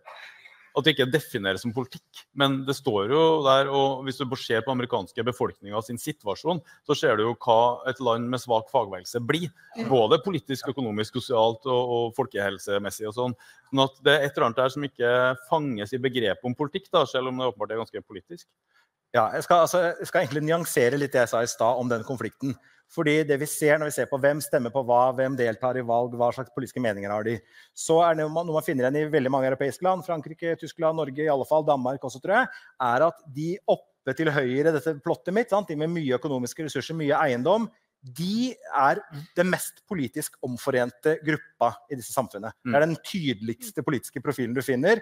Et flertall av dem stemmer høyre. Et veldig solid flertall stemmer borgerlig, på en måte. De veldig klare på hva de mener i alle disse spørsmålene. Sant? At de vil ikke ha... Tydelig klassebevissthet, på en måte. Ja, altså, hvis det noen som klassebevisste, så det dem, kan man si. Ja. Mens det mye rot og forvirring, ikke forvirring, men mye mangfold, kan man si, i de andre delene av dette rommet, da. Vi nærmer oss slutten, vi har cirka 5 minutter igjen. Så vi skal se frem mot valgene som skal foregå i Norge særlig, kanskje. Det blir jo et stortingsvalg etter hvert. Og kanskje fokusere litt i gruppa som du startet med, Anna Sabina, på Tøyen, de fattige. Gruppene ellers i landet også, med lavere valgdeltakelse, som vi snakket om i starten av samtalen her. Hva tenker vi kan gjøre for å øke rødgrønn valgdeltakelse der? For dette jo vår hemmelige ressurs, vårt hemmelige våpen, så vi får opp deltakelsen blant dem som føler størst avstand til politikken, fordi kanskje politikken har hatt avstand til dem, så vinner vi jo. Men hva skal vi gjøre da? Du var litt inne på det, Magne, i forhold til at representasjonen av folk som ligner på dem, eller hva man skal kalle, eller oss, jo ikke så lett å spore da, i politikken. Så jeg tror det en av nøklene, liksom, å ha noen som man kjenner seg igjen i, som snakker samme språk, som har stått i noe av det samme. Det veldig trist for meg å måtte liksom applaudere Abid Raja når han kom inn i regjering, for det det nærmeste faktisk, som jeg noen gang har sett, som kommer fra blokker på Oslo Øst, og som jeg bare liksom, ok, nå blokka i regjering på en måte. Så jeg tror at det en utfordring. Representasjon sykt viktig, mangfold i at det skal være noen som ligner på en selv. Og så har jeg, når jeg har vært heldig og fått lov til å komme og snakke om boka i fagbevegelsessammenheng, så mener jeg at arbeiderbevegelsen samlet sett har et ansvar for å organisere folk som står utenfor, og for å engasjere seg enormt i den gjengen som egentlig aldri får til skolesystemet, ikke sant? Og hva det vil si da, ikke sant? Så kan man si at liksom, ja, arbeidslivet har utviklet seg på den og den måten, det spesialisert, vi trenger master, vi gjør ikke det, ikke sant? Jeg med den doktorgraden min, hva skal jeg brukes til på en måte? Du trenger ikke så mange av meg, men du trenger at folk får lov til å jobbe, uavhengig av om de klarer å ta en mastergrad eller ikke på en måte, sånn at jeg ville jo sagt at det en fallitterklæring. Nå så jeg at det litt stigende på hvem som klarer videregående skole, men det at vi har hatt omtrent en tredjedel av norsk ungdom som ikke har klart det i en 30-årsperiode, og hvor når jeg jobbet med ungdom på Grünerløkka, så snakker vi 50% dropout fra fagarbeiderutdanningene, og det var uavhengig av kjønn, altså det var liksom halvparten av de som kom fra foreldre med lav inntekt og lav utdanning, de droppet ut av fagarbeiderutdanningene. Det en utfordring i forhold til å få dem til å være med i det hele tatt, tenker jeg. Kort replikk. Kort replikk bare. Altså, jeg også sa jo noe sånt, og jeg tror det riktig med hvem man som fronter disse partiene. Det jo ikke så lett for noen her å snu på sånn i løpet av kanskje det kommende året. Men jeg tror en ting som kommer fram fra den forskningen vi gjør på liksom, ulikhet og politisk deltakelse, at jeg tror man må tenke den som har lyst til å ha oppslutning her, må snakke til folk som ikke interessert i politikk. Man kan ikke snakke om hva de partiene med hvem foreslo ditt eller datt på Stortinget, og så stemte noen mot dem, men det full forvirring. Ingen bryr seg. De fleste folk som du spør dem, de vet ikke hvem som står for hva, hvem som har foreslått hva og sånn. Så jeg tror man må tenke systematisk. Vi skal snakke til folk som i utgangspunktet ikke bryr seg. Helt til slutt, Kirsti, du som du nevner fra Finnmark. Vi vet at du har en ganske bred sånn folkelig appell også. Du har appell til menn også. Til SV-ledere å være, så har du sterk appell blant menn. Og du har jo, som du nevnt, satt navn på Kjell Inge Røkke og bedt ham om å ryke og reise og fått mye tyn for det. Men når vi hører på diskusjonen her i dag, og det nettopp spurt om hvordan skal vi få folk opp av sofaen og sånn, kanskje vi bare skal gjøre mer av det? Kanskje den tydeligheten akkurat det vi trenger? Bare for å stille et lite ledende spørsmål til slutt. Altså, jeg tror vi trenger en venstreside som våger å være venstreside, fremfor alt. Og som i stedet for å ha sånne abstrakte diskusjoner om jakt etter lilla velger, og hvilke ord man skal bruke, og som tror at det handler om kommunikasjon. For det jo noe du ofte hører, at liksom, hvis det går litt dårlig noen plass, så må man liksom endre kommunikasjon eller noe sånt. Og så får man inn flere kommunikasjonsfolk. Nei, men det handler om politikk. Det handler om interessekamp. Og jeg tror at når jeg ser utover denne salen, så er jeg ganske sikker på at svaret for en sterkere venstreside ligger her. Fordi når jeg ser tillitsvalgte både fra Fellesforbundet, Industri, Energi, og leger, sykepleiere, helsefagarbeidere, så vet jeg at de vet at de står i den samme kampen mot innleie. For mer makt til arbeidsfolk på arbeidsplassen sin. Og når jeg ser både bønder og fiskere og folk fra by og bygd her i dag, så ser jeg en bred folkebevegelse. Og det er jo det som trenger. Fordi at vi må jo absolutt klare å nå de som ikke er interessert i politikk, men som stemmer og må stemme ut fra sine interesser.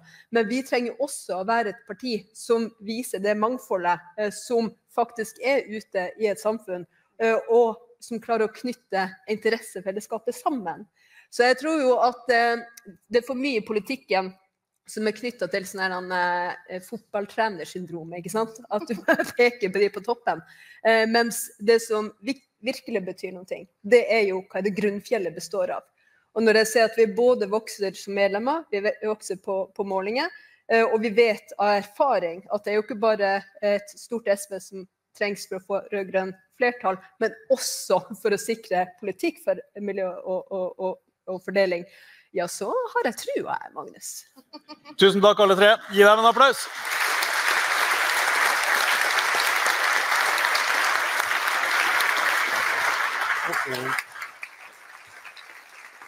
Vent litt. Nei, ikke gå. Magnus. Ja. Da vil jeg si tusen takk til et fantastisk panel. Tusen takk både for innlegget, men også diskusjonen etterpå. Jeg synes det virkelig har satt tonen for det vi prøver å få til. Så det er veldig, veldig godt å starte der. Og jeg tenker dette er ting som vi kommer tilbake til også. Så vi har en liten gave. Det er en symbolsk gave. Det er en gave til Norsk Folkehjelps arbeid. Det som dere vet er i Ukraina, det er i Libanon, det er i Gaza, det er i Sudan. Så tusen takk. Så til alle her. Kan dere få gå? La oss klappe alle sammen når de går av. Hei, og velkommen til første parallellstasjon. Den heter Polarisering og mobilisering, og er med Paul Mason og Audun Lysbakken. Og Audun, du skal få lov til å introdusere denne bolken. Så ta godt imot Audun Lysbakken.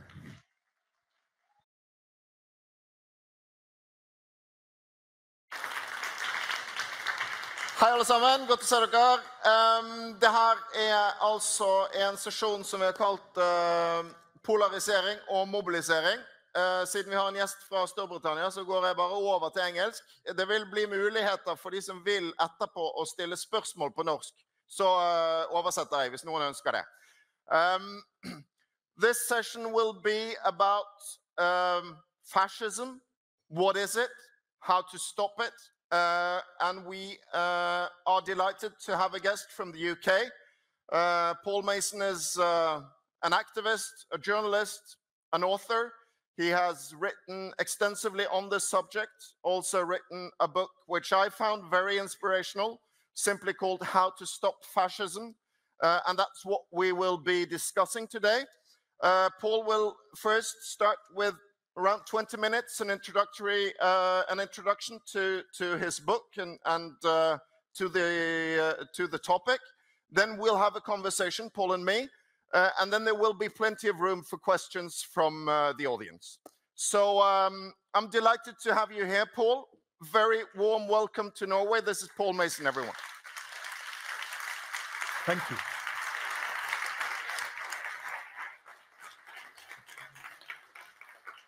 Hello, and thank you, first of all, for listening to me in English. I will try to speak slowly, and thank you to my signer, who is doing double translation, and thank you to you, because of the activism and the work you do on behalf of working class people here in Norway. So, we're talking about the far right, and it's not a happy subject. As I speak to you right now in London, there is likely a fascist riot starting. It won't be too big, it won't be too earth-shattering, but it's likely to be on your news if things go really bad tonight. But the background to this is, in early August, we experienced in the United Kingdom the worst fascist violence in our history. Worse than the 1930s, worse than the 1950s, when there were race riots. What happened was that a tragic event took place in a small town where a guy stabbed 3 young children. He was mentally ill, he was born in Britain, and he was from a Rwandan background. The trial is still ongoing, so you can't say more about it than that. But within hours, the far right spread the complete disinformation that this guy was a Muslim, a refugee who had arrived on a small boat. They gave a false name, they gave a biography. Within days, 12 British cities experienced the exact same phenomenon. Organized fascist groups and influencers, the most important one is a guy called Tommy Robinson, who I will come back to, called for protests against refugees. What happened was riots. They attacked mosques, they attacked hotels where refugees are housed, they attacked Uber car drivers on the grounds that they were likely to be refugees. They attacked the cyclists, I don't know whether you have them here, cyclists who bring your takeaway food. Because they too are often people who have arrived recently. They attacked individual Asian people in the streets, and in one city, Middlesbrough, they walked down the road picking out Asian family homes and throwing machinery through the windows. Now, I have spent some time monitoring and studying British fascism. There are 3 or 4 hierarchical groups. They are no bigger than 1,000 each, and I am not scared of them. But I'm scared of what happened in those riots. 500 people so far have been sentenced because our new government, the Labour government, could have said this was hooliganism, this was law breaking. Instead, the Prime Minister said this is fascism. And we're not going to tolerate it because it's made everyone feel unsafe. So most of the people sentenced have received 2 to 3 years in jail. Some awaiting murder charges will receive a lot more, attempted murder. But of the 500 arrested, almost none have any organized relationship to the fascist groups. There are 58 children, some of them what we call neurodivergent, people who are autistic in some way. That's been a trait. There are many of them who are so addicted to drugs and alcohol that they more or less live on the street, even if they don't sleep on the street. You'll know such people if you've ever been to Britain. The biggest group was men with manual jobs, so they work with their hands, but they are not poor. They live in poor communities, but they were men enraptured by the mythology of machismo, football violence, and quite probably pornography. You can just see the type of person I'm speaking about. That's who did it. Almost none of them had a relationship, a direct relationship, like they had been to a fascist meeting. But almost all of them, it's quite clear, have been triggered by disinformation and this online world of the fantasies of the far right. One of my friends who infiltrates and monitors the British far right put it like this: the British fascists will go to a mosque at midnight and nail a piece of bacon to the door. They will never set fire to a mosque. Not really, not seriously. These guys filmed themselves attacking mosques. He said the British far right might go to a refugee hotel, bang on the doors and say, you should go home. But these guys formed serious attempts, like flaming dustbins, to push them through the doors and murder people. And we said to ourselves, why? If you study what the fascists say, it's horrible. They hate Islam, they hate refugees, they hate feminists, they hate transgender, lesbian, all this, they hate it. But if you look at the Telegram channels, where their minds are, it's those of you who know about the famous blood libel against Jews, was that Jews kill children for their blood. In the Pizzagate scandal, which was the far-right mythology spread throughout America during the first Trump administration, the mythology was that Hillary Clinton and the elite kill children for their blood. And so my guy who infiltrates said, look, what triggered this was the image of children being killed with a knife. And therefore, the reason I'm telling you this story in detail is because so many policymakers, lawmakers, law enforcement in my country have no idea that this ideological cesspool, this horrible mess of strange, irrational ideas is capable of driving people who are not politically engaged into the worst violence because they thought they would get away with it. They thought in a way that they filmed themselves trying to murder refugees in hotels. And so, no surprise, they have gone to prison. Even the prison sentences are being handed out now for people who tweeted, burn the hotels, including some very ordinary conservative housewives from the middle classes. They are getting 31-month sentences in jail. So we are facing something new. But as I'm going to explain, it is related to the old fascism. Okay, sorry, I accidentally got there. We spent a lot of time asking ourselves, okay, over here is right-wing conservatism. Here is right-wing populism. You have that party here too. Over here is fascism.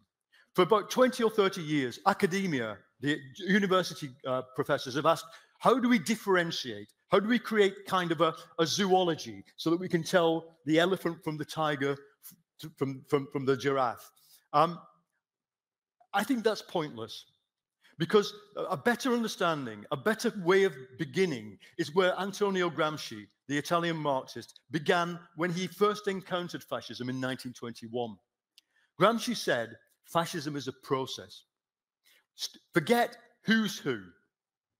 Fascism, first of all, also he said, remember, many of us will be Marxists or people who work in the historical materialist tradition. Gramsci said, don't try and just understand this from the point of view of class. Something deeper is going on. It's about the collapse of people's self-identity. He said, fascism has become the unchaining of elemental forces which cannot be restrained. He said it's the name of the far-reaching decomposition of society. So this idea that a process is happening is far more important to me than is Nigel Farage a fascist? Is your Patriot Party fascist or populist? We will come to this question. That the process idea, to me, is the number one mental tool we need to understand what's going on. Now, these are the worked examples in Britain. This guy is probably going to be the leader of the Conservative Party. It's called Robert Jenrick. That is Nigel Farage, the guy who gave us Brexit and now has a party which got 4 million votes in the British election. It came second to my party, Labour, in 89 constituencies. It beat the Conservatives and it came close to us. That's Tommy Robinson, the fascist leader. What has happened is this. In the 90s, a lot of academics convinced themselves that, okay, Farage and people like him, we could say Le Pen, we could say Trump, we could say your right-wing populist party. I don't know the name of the leader. These guys play a crucial role because they create a firewall that stops radicalized people, especially working class people, becoming outright fascists. Because right-wing populism is not fascism. It has many traits in common with conservatism. So it would be a good thing if you have a populist party because it allows the conservatives to be conservative, the right-wing racists to have a pressure valve, and then the fascists can be isolated. That was the theory.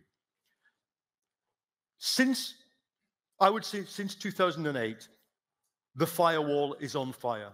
The firewall is gone. And we need to understand why. Of course, these three political phenomena still exist. But the crucial bit, the bit that's replaced the firewall, the overarching frame is online disinformation and alternative news. I could point you to 20 influencers in Britain, some of whom are influencers in Britain but not living in Britain, whose narrative and discussion and content spans all three. They are welcomed in all three areas.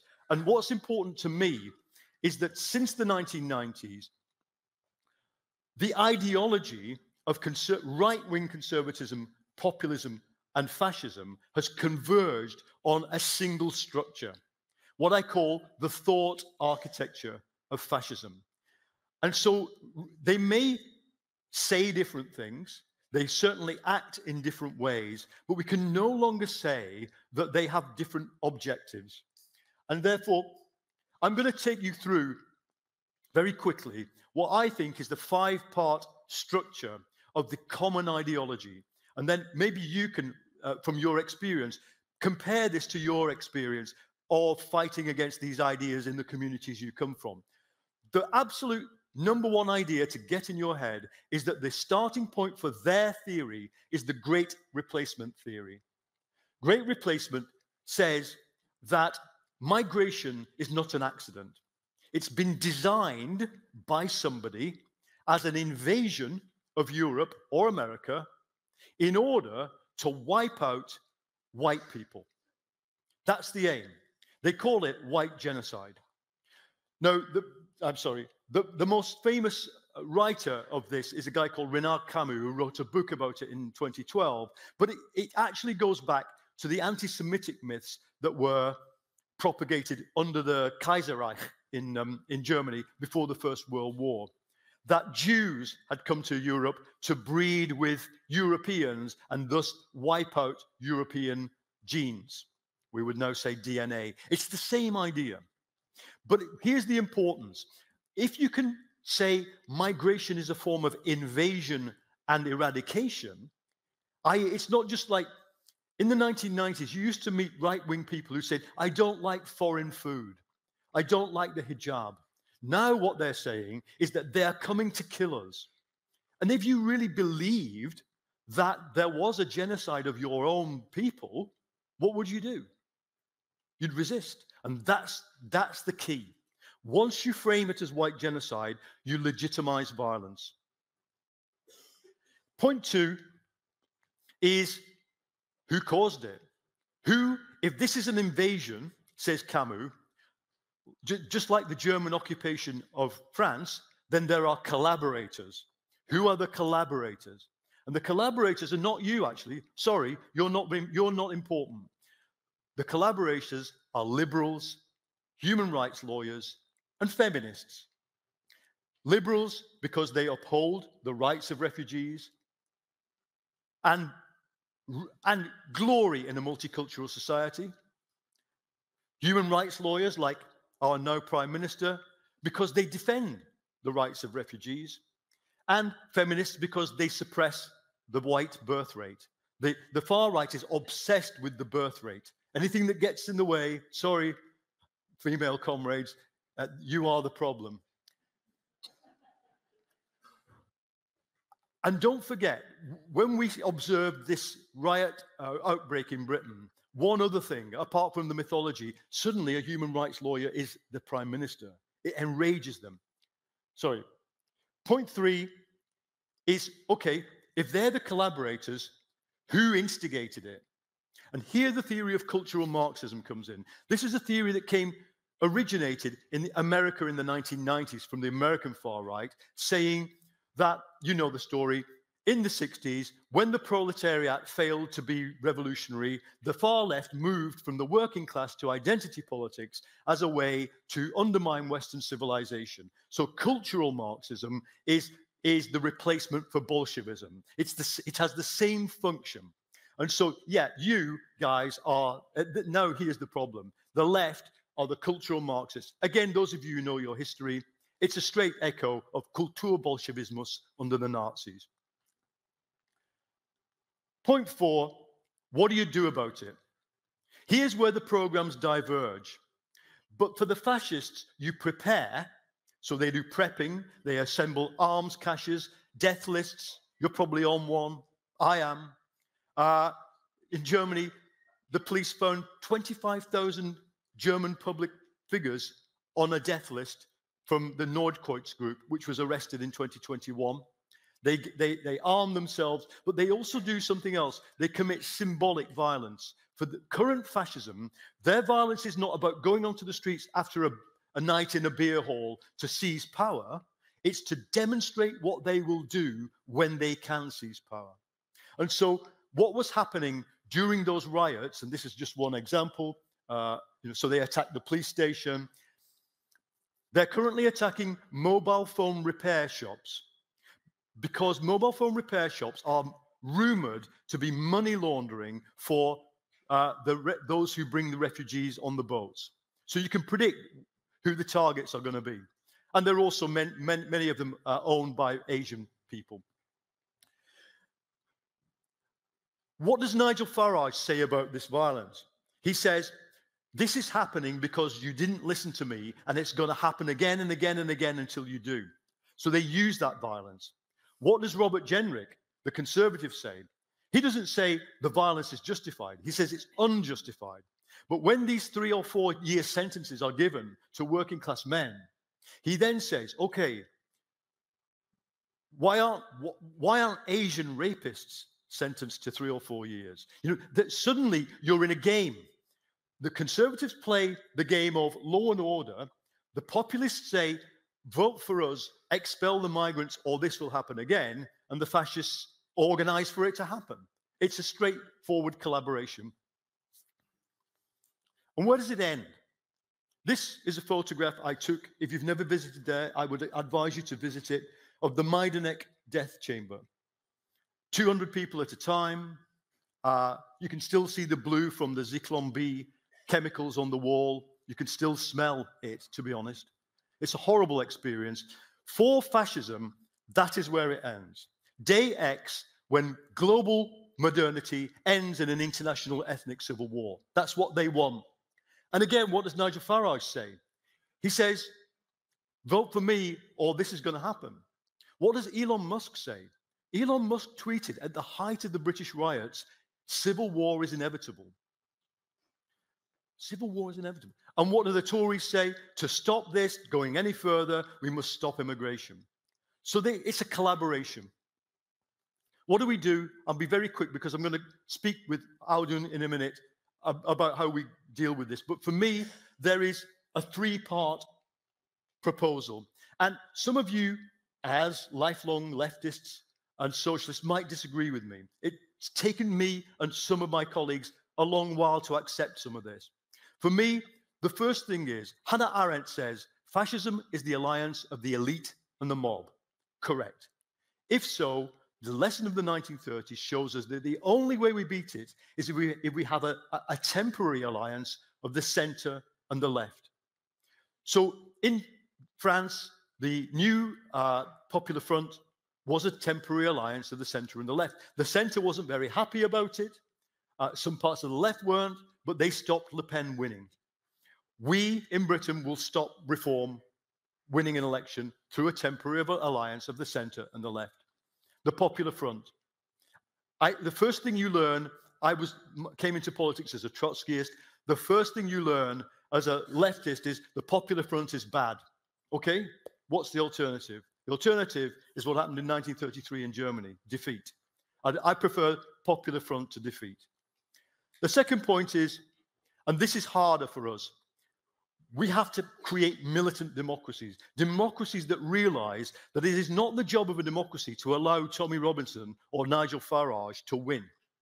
Now, that means using the state, and it's very hard for some of those on the left to accept this, but without the state, I said to my colleagues in Britain, if the police and the government had not intervened to really impose draconian sentences on these 500 people, there would be riots going on even now.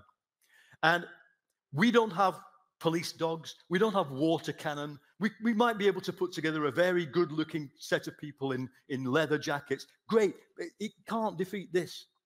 So we need laws that prevent them moving money across borders. We need laws that prevent them from marching in uniform, laws that prevent them from exploiting social media. And I will leave it here. To me, the intangible third thing is an anti-fascist ethos. If you read my books, you can find it, but also read the, books by a guy called Enzo Traverso, an Italian left philosopher. Traverso says, in the 30s, anti-fascism became a civic religion. It supplanted and superseded communism, socialism, and liberalism. I use in the book the example of the film Casablanca. You've all hopefully seen Casablanca. Some young people, they've never seen it. Watch it. It shows you the formation of an anti-fascist mindset out of a series of people who've been defeated. And I think this is going to be the key. We're not there yet. The anti-fascist ethos is, to me, the key that unlocks everything else. And I'll leave you with this thought. The first coherent thing that Mussolini wrote after he got into the Italian parliament and began his 2-year march to power was a tirade against anti-fascism. He said, Italy is at war with violent anti-fascism, not socialism, not imperialism. Violent anti-fascism was the other. There were no migrants to attack. You know, there were Jews, but he wasn't anti-Semitic, massively anti-Semitic at the time. The enemy was the anti-fascists. What did Trump do? Trump, from the get-go, anti-fascism, Antifa, they call it. They understand that the most powerful thing we can have is an anti-fascist ethos that transcends liberalism, centrism, social democracy, leftism, communism, green environmentalism. And that's what I would like to leave you with. How do we build that without sacrificing our own principles, with our own obsessions, our own independence as parties? How can we inculcate that? I think it's harder. No, it's not harder. It's just as hard as it was in the 1930s. Watch Casablanca with a critical eye. In Casablanca, everyone is just as individualist, identity politics, as we are. Actually, the woman at the bar who wants to sleep with a German soldier, the French policeman who wants to be corrupt, Rick, Humphrey Bogart, they all have their own obsessions. And what happens is they overcome them. And that's what I think we need to do. Thank you.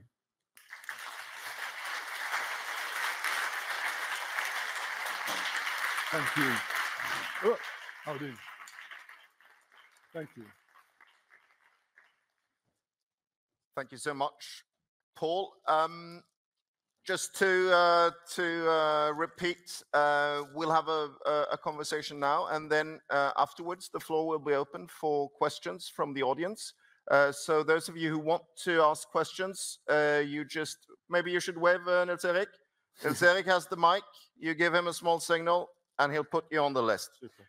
Okay, excellent, Paul. Thank you for that great introduction. I would like to start at a point which I believe is quite central to many debates at the moment, and that is whether fascism as a mass phenomenon is mainly a historic thing, a thing of the past, or whether it could come back. We have a long history when it comes to fascism in this country as well, all the way from the Nazi occupation to the July 22nd attacks, a long and dramatic history. But it has been for many decades a phenomenon of thugs in the streets and dangerous terrorists. Fascism as a mass phenomenon is something else. Yeah. But you write in your book that you see fascism not as an isolated historical phenomenon, but as a, quote, recurrent symptom of system failure under capitalism. What do you mean by that? Okay, it's the central question in the study of fascism. And look, both conservatism and Marxism in the 1960s convinced themselves that fascism was a one-off, finished historical product. You could study it. Actually, even just the Italian Fascist Party and the Nazi Party were the only two fascist parties. All the other regimes were hybrid, so it was a very specific thing. I think that is wrong. I think that actually going back even to the 1920s, Karl Mannheim, the left sociologist, observing the rise of fascism, located it not as specific politics and practice, but in a deeper thing, which I refer to in the book, in the collapse of identity. So Mannheim puts it like this, and I think it's really amazing, given it was written in the 1920s. Most of the time, we see the world through common sense, and he calls common sense ideology. So we see the world, we know how the world works, and we kind of expect it to behave in a certain way. Suddenly, the world changes, and our common sense can't explain the world anymore. And what happens, he says, people rush to the extremes, and they create in their minds utopias, what the world should be like. They create spaces which are logical, and my 5-point anatomy of fascism is a thoroughly logically consistent space. And so you create this utopia, and then you go to the world and try to make the world fit how you think it should work. What I think's happened is that this has happened twice in the Western world. This has happened twice. It's happened in the early 1920s to the 30s, when the thing that blew up the world was the First World War. When you look at where did the fascist cadres come from, you know, Ernst Jünger in Germany, Mussolini and the black shirts in Italy, it was from the commando squads of the late period of World War I, when they began to create heroic narratives around death in combat. The same with people who fought in the Freikorps against the Russian Revolution. I think what's happened is that the common sense that collapsed was neoliberalism. Neoliberalism created a kind of self. You know, if you behave in a certain way, you are successful. If you are selfish, if you buy a house and then sell it again, if you stab your fellow workers in the back, everything's fine. The more neoliberal you are, the better you feel, was how neoliberalism taught us to behave. And then after 2008, it collapsed, doesn't work anymore. And so people are rushing to find answers. And it is true that they are rushing to the past to find answers, but the process of co-creating and almost recreating a fascist ideology is a very modern thing. And it's different this time because of the internet. And because of network communication. Don't expect to find, I've talked about Camus' book, Among the Great Replacement. That's not the equivalent of Mein Kampf. What's happening is everyone's writing their own Mein Kampf on their own network. And you can add your own bit to it. You may know that there was a green wing of the Nazi Party. There's an environmentalist wing of the Nazi Party, but they could never get their ideology into Mein Kampf because Hitler was the gatekeeper. They had to form a kind of separate subculture. But today, if you want to have a green fascism, you just create a kind of green fascist network. So I think it's certainly recurrent. We have to see the new aspects to it, and we have to understand a lot of people are good at, as I am, finding the predecessors. So the predecessors of the adrenochrome myth is the blood libel. But don't assume that it stops there. They are recreating their mythology in real time, and that's what makes it so much harder for us to combat. And when I say us, I don't just mean socialists. I mean even intelligence services, even law enforcement agencies. They just don't know. I can tell you that the next people are going to be attacked are mobile phone shops, because I watch right-wing influencers systematically stigmatize these mobile phone shops when the law enforcement services are still looking for like terror, the next Breivik, but it's not necessarily going to be that. Exactly. So we're in this post-liberal moment when neoliberalism is collapsing. We don't know yet what will replace it. It could be the authoritarian right. It could also be something progressive. We'll come back to that.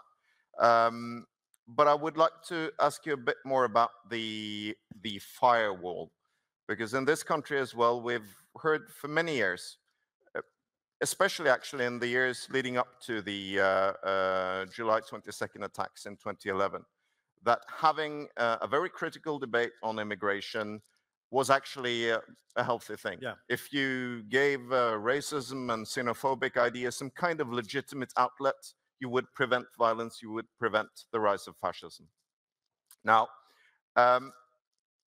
the idea of the firewall, which you say is not working, we haven't seen this on the Norwegian right yet, but you don't have to go further than to Sweden. In the last EU parliamentary election campaign, the Sweden Democrats were going around talking about the big replacement theory. It was in their campaign material. So how does this process work?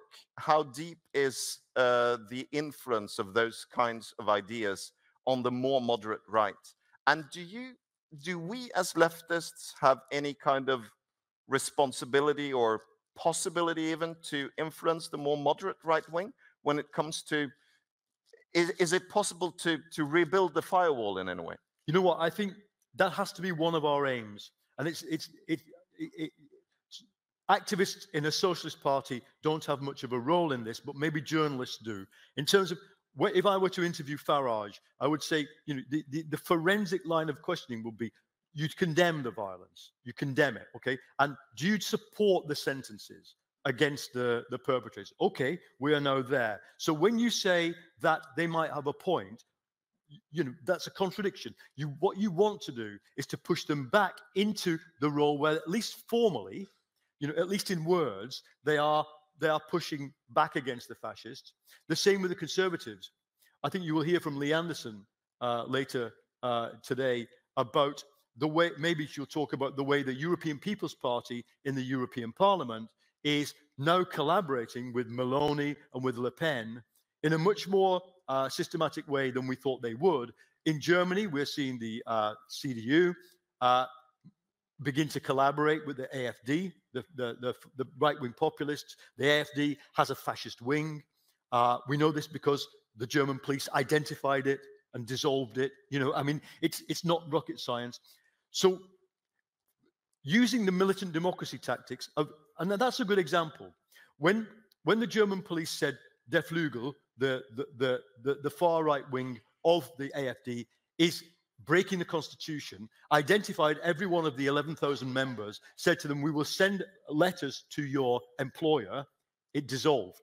And the AfD tried to stay in the populist camp, not the fascist camp. So that's a good example. But we can't rely on that process, because to me, the thing that people don't get is that this miasma of influencing, which a lot of it is done for money. We found out recently that dozens of right-wing British young people who are young right-wing, quite rich people, quite stupid rich people. You know the type of person. In every country there is a stupid rich person. The person with a very nice suit. They've been taken to America and trained to be right-wing demagogues, and then the BBC puts them on programs as if they are in some way relevant. So it's the firewall. They have got lots of ways through the firewall. To me, one of the most important things is to insist that conservative parties of the centre never go down the route of alliances in power with right-wing populists who have links to fascism. And so, yeah, I think that's important, but it's not the only thing. That ultimately, what is going to beat the fascists in my country is if the Labour government can deliver the change it's promised. And to do that, it has to overcome some of its own internal problems, its own weaknesses, its own lack of understanding of the crisis it's in. And I think one of the things that the left of social democracy and the left of the wider European space can do is bring analytical power to the social democratic and centrist governments, and we can bring example. Now, you asked me another part of this question. I'm sorry to go on. I think this is important. If I could send a letter to myself, this is always a good exercise. Send a letter to yourself 10 years. Hey, Paul, it's 2014. What would I say? I was at the time very enthusiastic about the horizontalist left, the left of of Syriza, of Podemos, the left of the streets. I would have said, you need to have a more honest conversation about migration. If you're going to sell migration to working class people, it's got to be honest. You've got to say there is a trade-off. Because why did we lose? I know that you are against membership of the European Union. I fought against Brexit, but not because I'm a fan of the European Union, but because I thought that the right would use Brexit to create a right-wing tsunami, and that's what they've done. But as we did so, we couldn't convince millions of working class people that immigration was a good thing. Because I would say to them, look, I use this all the time. He's heard it already. Taxi driver during the Brexit situation said to me, I go to the doctor. In the queue are loads of people who've just arrived. I'm at the back of the queue. My daughter's trying to get a house. In the queue for the house are big families of people who've just arrived. She doesn't have a big family. She can't get a house. I'm a taxi driver. Uber drivers are undercutting my wages. And I said to him, okay, well, we can form a union for the taxi drivers. You have a union. In the housing, we're going to build more houses. With the doctors, of course, we need to spend more on healthcare. He said, mate, just get rid of the migrants. And you can understand where that comes from. We've got to understand where that comes from. And we've then got to say, okay, we have answers that are better than the ones I gave him. It's not stop migration, but it has to be a fair system. And there has to be something that says, we understand you when you say, again, example, my dad, this is an example. Worker says, my dad and granddad fought for this country. There on the war memorial of my town is my family name, Smith, Smith, Smith, Smith. Okay. When I say to people, come in, here's the health service, here's a house, here's a beautiful, lawful country, don't you really think I should be thanked for that? Okay, that's what they ask. And a lot of the time, we on the left say, no, get lost. We love migrants. And I think we just got to have a kind of honest answer, but sometimes you won't convince them. And then, look, we have to defeat at the ballot box the Conservatives who are against migrants, and we have to, well, I'm sorry, I won't use extreme words. We have to stop the fascists. And that means mobilization. If they won't see reason, the moment a working class person goes to the street and tries to burn the hostel down, there's no other answer than to combat them. I'd like to ask you a bit more about the nature of the fascist threat that we are facing, because we have, and many people in the audience here today have lots of experience when it comes to anti-fascist work, and it has for decades been about keeping the Nazis off the streets, keeping their numbers down, and so on. Now it seems we're up against something completely different, the emergence of a real threat of either fascist influence in a much wider right-wing movement, or even fascist regimes in some countries. I think we have to discuss this because, as everyone here knows, the presidential election in America is coming up in a little over a week. We had now, a few days ago, Donald Trump's former chief of staff, John Kelly, on record saying his former boss had, I think the quote was, fits all the traits of a fascist. Do you think Trump is a fascist? Well, I try to just give provisional answers to this. The process of social breakdown has begun. And America, look, everyone saw what happened in Afghanistan, didn't you? Afghanistan was all right until 6 months before Kabul fell and the West was out. You've lived through an incredible qualitative transformation of a country that few people, apart from people who understood Afghanistan, expected. I have friends who spend a lot of time on 24-hour train journeys into Ukraine saying Ukraine could be like Afghanistan. If we don't support Ukraine, Ukraine could fall, not with a popular uprising against the government, but simply because the army can't fight. If you imagine that happening, it would change everybody's perception of everything. And we'll come to it later. We're going to talk about, we've kind of scripted this, but I'm using it as an example. You live in times that are really volatile. Trump, it doesn't matter whether Trump in his mind is a fascist. He has a lot of the traits in the sense that he's not formed a street movement. He hasn't advocated street violence as the route to power. But when given the opportunity, he praised the Charlottesville rioters. He incited a riot that killed 5 people on the Capitol Hill in January the 6th, 2020. And he's now backed. This is the other thing. In 2016, I would have said there is no section of the American bourgeoisie which wants a fascist outcome. But it's quite clear that Thiel and Musk have evolved in the direction of a kind of libertarian fascism. You know, if Musk tweets, civil war is inevitable, when riots are going on in Britain, and then he starts attacking the elected Prime Minister of Britain, which he did, he tweeted a load of insults at Keir Starmer, you've got to say, well, what is that? It's at the very least similar to, in the German case, Alfred Hugenberg, who ran this huge right-wing populist party that Hitler just kind of went and kind of took over. An even scarier thing, and I'm going to leave you with hope, but hope comes out of confronting danger. What we know about fascist regimes is that they radicalize in power. You know, Hitler was elected. Well, he wasn't elected. He was appointed and then won an election.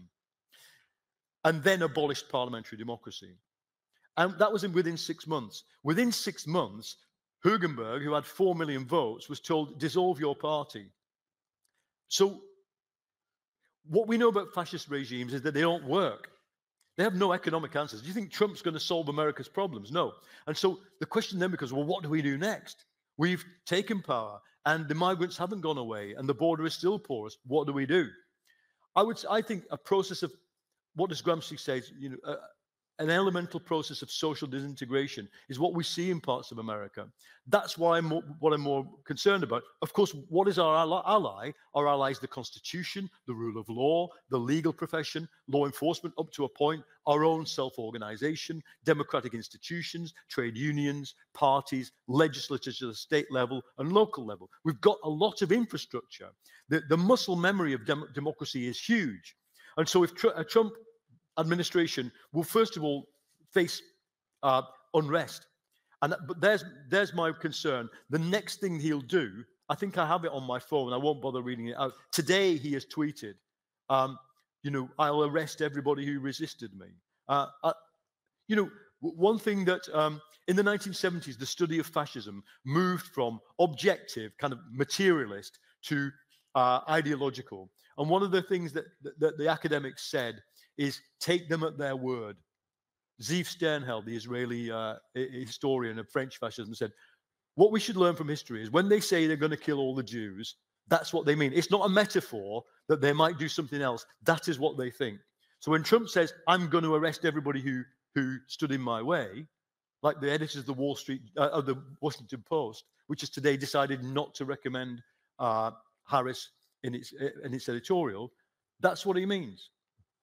We should probably take that seriously, right? And that's and part of the point is that I believe, at least, that too many people are looking for these more superfluous traits of fascism. I mean, fascism, if it recurs, it doesn't have to be with brown shirts and Roman salutes, right? It will look differently. And therefore, one should be, there is an obvious, at least fascist potential in what happens now. And that's more than enough for us to be warned and to act. I would like to ask you a bit more about that, because I think many people wonder, okay, how can this happen? We've been talking about this the crisis of neoliberalism and so on. But the traditional Marxist way of understanding fascism was that it was the kind of last resort of the bourgeoisie.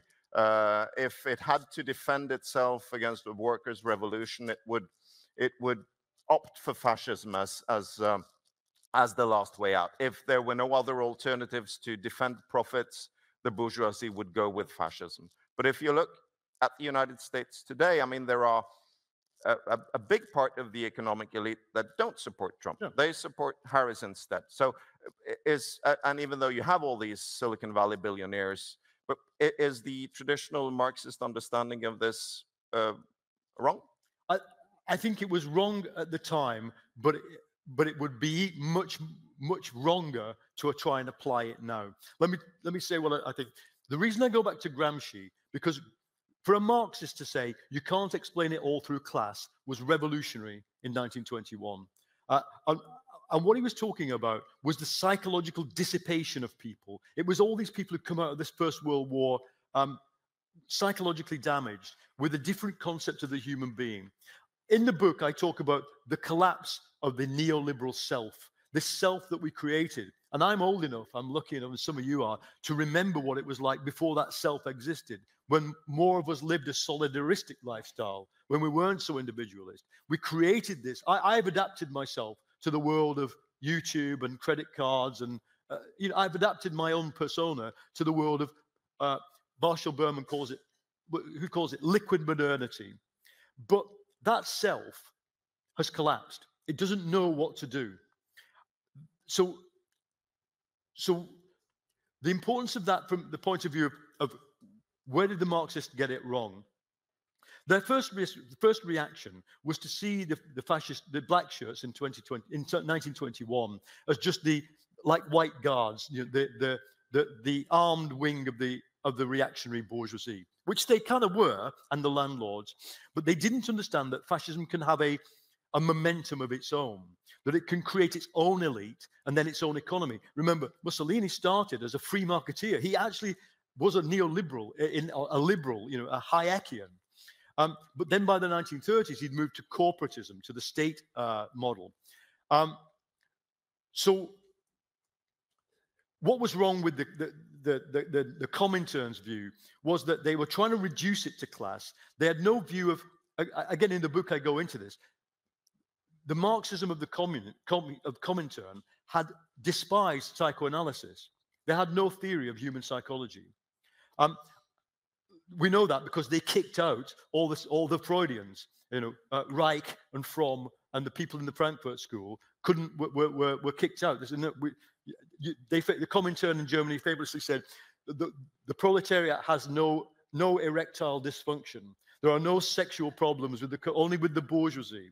So, and we laugh, but if only they'd listened to Erich Fromm and Wilhelm Reich, who before he went crazy wrote some very, very interesting stuff about the psychology of fascism. So they had no understanding of the self. And I go one further. It's also the problem of working class culture. I would say that what my granddad, who was a social democrat, a miner, born in 1900, my granddad's conservative social democracy, let's call it that, was founded on class consciousness, that we are all together, that we fight together, and that the bourgeoisie is the enemy. And they had, in other words, a theory of bad. The theory of bad was what was the elite, bourgeois, individualism, egotism. My granddad's generation and social democracy in general had no theory of evil, and neither did Marxism. Marxism had no moral philosophy until the mid-20th century, when some moral philosophers tried to. You remember, some of you who know your labor history, Bernstein, the revisionist, tried to bring Kantian moral philosophy into the German SPD because he said, we've got no moral philosophy. And I think that was true. The great service that Hannah Arendt does for us, even though she's a liberal and a reactionary, is that she reintroduces the theory of radical evil into liberal and left-wing thinking, because we have to be able to imagine not that someone is going to break our strike. That was the worst thing my granddad could imagine. By 1942, he was reading the newspaper that someone could kill 6 million people in industrial gas chambers. That's why people laughed. Yeah, I think you know this. They laughed when they saw the newsreels. They thought this must be a joke. Well, that can't be real. They had no theory of evil. We have an incredible advantage. We must have a theory of evil. And I'm sorry, that means moral philosophy. It means ethics. It means confronting the worst in our human psyche and then arming our young people to understand that really bad stuff can happen. And that, of course, we also know that even though we cannot necessarily understand fascism as some kind of upper class conspiracy, all what is happening in America as we speak, of course, is that we see that a big chunk of the economic elite will be more than happy to join up if that's the only way forward. Before we open the floor, I would like to ask you about the situation in Ukraine.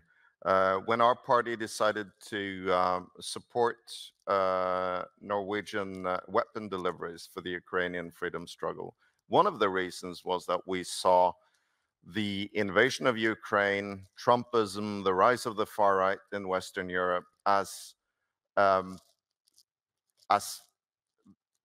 parts of the same phenomenon. You've written a lot about Ukraine. You see supporting Ukraine as a very important part of today's anti-fascist struggle. Why is that? It's not just part of the anti-fascist struggle. I think it's just part of deciding to defend democracy. I don't think, and this again is the lesson of the 1930s, the things that we're really interested in are trade unions, working class communities, sort of our own culture. I'm interested in having NGOs that can campaign for women's rights, for lesbian and gay rights. None of them can exist in a place like Russia or the People's Republic of China or North Korea or Iran. You know, in a dictatorship, all of this is gone. It's off the agenda. So I've been an anti-imperialist all my life. I opposed Britain's war in Ireland. I opposed Britain's war against Argentina, the Iraq war, the occupation of Afghanistan. I went on the streets. But for me, the rise of an aggressive Russia that's ruled by a guy whose slogan is, "What is the point of the world without Russia?" You know, that's what Putin said in 2018. That's an implicit threat to destroy the world, and he could do it. I mean, 2,000 nuclear warheads, you destroy the world. What is the point of the world without Russia?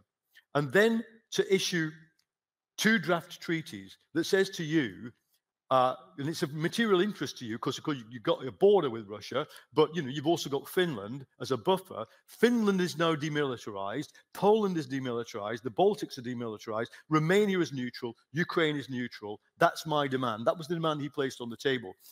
Again, going back to Zeev Sternhell, listen to what they say. Take them at their word. That's what he wants. It's not a metaphor. That's the outcome he's going for. In the process, they are bombarded Western societies with hybrid warfare, with manipulation against, it probably happens to you, it certainly happens to me. I've been the subject of a Russian intelligence operation.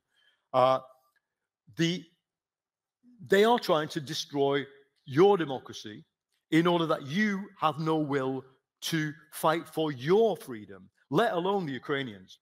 So, yeah, look, from the get-go, I knew that we had to stand with Ukraine. It's not a controversial position on most of the British left. There is a group of the British left that goes back to the Stalinist period that supports Putin, but they're in a minority. But it's understanding how crucial and critical it is for us to do. So what we have done is we have built a Ukraine solidarity campaign. We have committed most of the unions either to stay neutral if they can't stomach it or to support arms to Ukraine. That also means linking up with Ukrainian workers and our friends in the left in Ukraine, which is small, unfortunately, but the Ukrainian union movement is okay and it exists. We are foregrounding their positions, and so I congratulate you and indeed all the left parties in Norway that have agreed to arm Ukraine. It isn't easy for socialists to decide to do that. In my own country, which is the most oldest imperialist country in the world, its military I think your military traditions are a little bit better than ours. Ours are very elitist, very special forces, you know, kind of guys who can bench press 200 kilograms. It's quite, I know, sit in rooms with them talking about how we're going to send military equipment to Ukraine. I think there's more we can do. But the nature of the Russian regime, would you say, I mean, I know this is an oversimplification, but would you say, I mean, is the Russian regime, many would say it's more like traditional right-wing military dictatorship than a fascist. I would say it's an autocracy. It's unique because it's got this divided ruling class between the oligarchs who stay out of power and the Siloviki, the security elite who run the place. And as long as the two exist in a kind of symbiosis, it's moved from an autocracy towards totalitarianism because it's now got little kids marching around in, you know, uniforms calling for, you know, death to the enemy.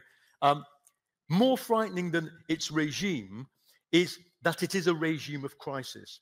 That it, you know, you'd be lucky if you missed this, but more or less every other night, somebody on Russian TV says that the British had better watch out because we've got a nuclear torpedo that can kill millions of people on the western seaboard of Britain and Ireland.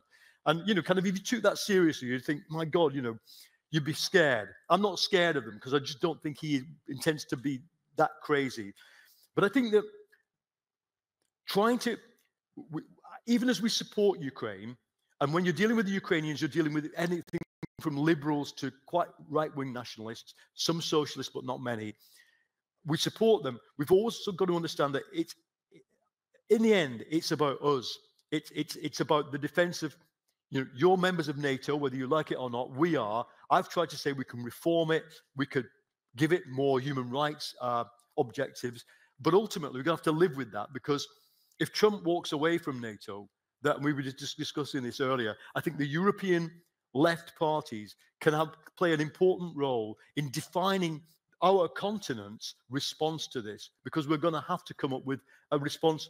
Why can Biden say to the Brits, you can't send missiles that can strike Russia? Because we don't spend enough money on defense. Who wants to spend money on defense? Not me. But if I'm faced with having to sign away the future of Finland, Poland, Estonia, and Romania because we didn't, I'd think, well, I've kind of betrayed people I've sat in bars with in these beautiful capitals of Estonia and Bucharest and Helsinki and celebrated being a part of a wonderful European family. I've just said to them, sorry, now you're back in the Eastern Europe. I'm not prepared to do that. And therefore I have to, we all went through that trauma in 1914 of socialist parties blocking with their own governments. Let's not go through that again. Let's come up with something that's different to kind of rabid nationalistic militarism, but is still strong enough to say to Putin, don't mess with us. Because remember, all wars ultimately come down to economics, not military. The Western economies are 10 times as big as Russia, and if we put our mind to it, we could force Russia back to the negotiating table through economics rather than the military means. Thank you so far, Paul. Now, you've all been very patiently listening to the two of us talk, so I think it's time to open up the floor. So, Nils Erik, do you... No, thank you to you. So, Nils Erik will pass the mic to the first one who wants to ask a question, and if anyone wants to speak in Norwegian, please do. I'll translate. Actually, quite a few, so I think should we start with like 3? Okay, we'll do that. Yeah. And then I guess, Paul, you'll have to be brief then so that we can answer as many questions as possible. Thank you. That was very interesting. My name is Ebba Boye, and I just finished working on the new political program for the Socialist Party. And originally, I wanted to have a strong anti-fascist agenda, or actually to be one of the part of the 10 main causes that we talk about in elections and lift up. And I actually got Audun to help me write something about it. But then I was thinking, I think somebody wrote in newspaper, maybe it even was Audun, that, anti-fascism is it something that we should is it something we should talk about, or is it something that we do? And is there a downside? I mean, of course, we talk about it in these sort of areas, internal meetings, strategize, but externally, is it is the point not to go out and be the ones that say with the loudest anti-fascist voice out there, or is there a downside to that sort of strategy? Yeah. That's an interesting one. We'll do two more at once, and then. Thank you, Gunnar Strøm from Volda. You speak about being evil, which means somebody has to be good. And my question is, how does religion fit into what you're talking about? And then one more. Thank you. Beklager, jeg stiller mitt spørsmål på norsk. Det så synd høyreekstremister i noen europeiske land som Frankrike har høye stemmer. Demokrati og valg har positive sider og negative sider. Der Hitler gjennom valg blir største leder. Hvilken taktikker venstre side burde ha for å stoppe fascisme og ekstremister? Høyreekstremister. Thank you. He's asking about what kind of tactics you would recommend for the left when it comes to stopping the far right at the polls. Good. Shall we? Yeah. Please, Paul, and then it's up to you how many more will be able to. I will try to be brief. So your question and your question here are linked. So yes, I think we need to, as I say, promote an anti-fascist ethos. If I was writing a party program, I'd say we are proudly anti-fascists. In Britain, we stood on our grandfathers stood on the streets in Cable Street, 1937, 36, and 37, and defeated the fascists on the streets. We stand in that tradition. Okay, you can't avoid that. But my party's job, the Labour Party's job, is to stop the town I come from being taken over by Nigel Farage's party. That's our job. How do we do that? We don't do it by walking around the streets of an ex-mining town saying anti-fascism. We deliver. Number one, we have to deliver. That's hard. It means confronting the neoliberal logic that you're up against once you're in power. We have to embed ourselves into that community and speak its language. I have friends from my town who were miners. I'm 64. Some of them are 64 and look 84 because they have lived such poverty-stricken lives. And they describe this to me. They go to the Working Men's Club, which is like this, but smaller, like these tables. And at one end sit the fascists, and at the other end sit the socialists. And they joke and they shout. That's the world they live in. You walk into that club, you have to have the language, you have to have things to say, you have to have ears that can hear things that many of you don't want to hear, and then patiently push back, and even at the end of the night, to be able to say, but can't we agree on some things? I'm afraid that's the world you're in. If we could still beat them by smashing them, I'd be all for it. Maybe you can. Because I have observed, I've only been to Norway twice, this is my second time. I know that you have a fairly good integrated society, and that your own far right are nutcases. They're crazy, the uniformed guys, and that the big problem is populism, but the populism is fairly restrained. Okay, always go and stop them marching, yes. And I would, if I was in London, I would be stopping these guys marching who are marching now. But it's that job. And I think what I would say to the European left, i.e. the parties that, because of the PR systems, exist in 5, 10, 20%, is Green parties are notorious for this, for boycotting this essential task of speaking to workers. They leave it, they subcontract it to the centrist part, to the social democracy, and I don't think you can. Coming to the question of religion, well, huge question. I mean, I don't want to reintroduce religion into socialism. I'm an atheist. The first thing to say is that I do to come back to what I said, I think it's an interesting challenge to those of you who are Marxists or want to work in the Marxist tradition. What is your moral philosophy? Because there's plenty on offer. Aristotelian, utilitarian, you go to school, 16-year-olds learn about this stuff. But if you haven't got one, then there's some quite important, tools that you haven't got.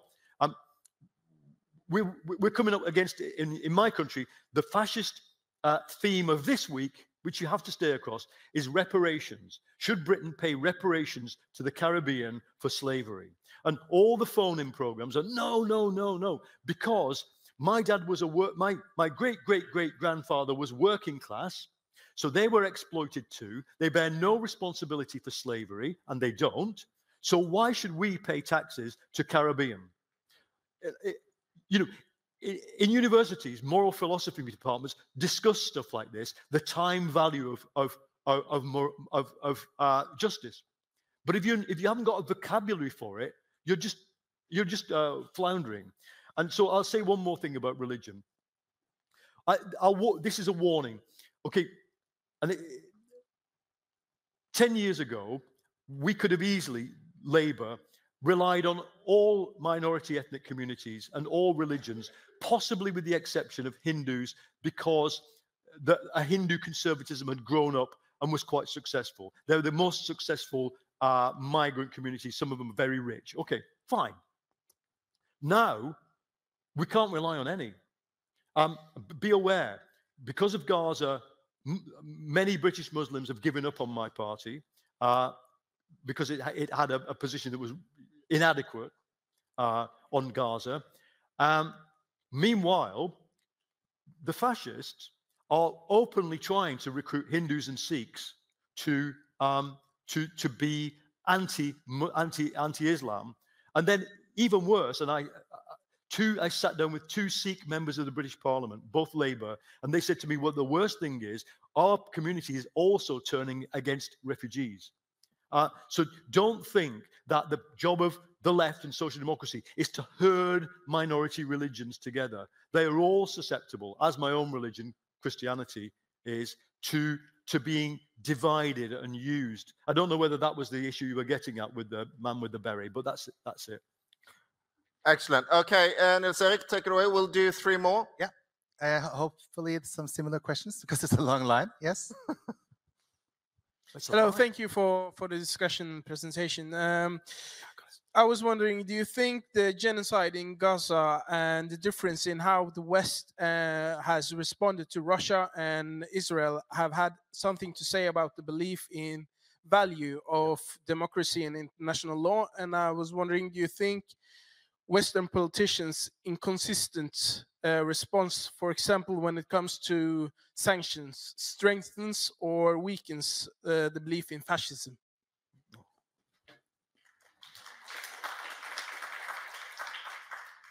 Yeah, and hi, my name is Hannes. I'm a PhD student, German PhD student here in Norway. My question concerns a bit more of the groundwork we are all doing, because many of the theories we have just spoken about, it's quite a meta theory, right? So when it comes to normal everydays that we are all working in, when we come to what you call anti-fascist democracies, right? What are democracies? We're talking institutions, parties, the media, courts, for example. Do you have some more like concrete examples of how we all can push back on fascism in our normal everydays? Thanks. Mr. Mason, yeah, there's a poem by a Greek poet called Waiting for the Barbarians. A great poem describing a village at the end of the Roman Empire, and they're told the barbarians are coming. And it's about the psychology in the village, the expectancy, the fear, the excitement even, that the destruction is coming, that everything is going to fall apart.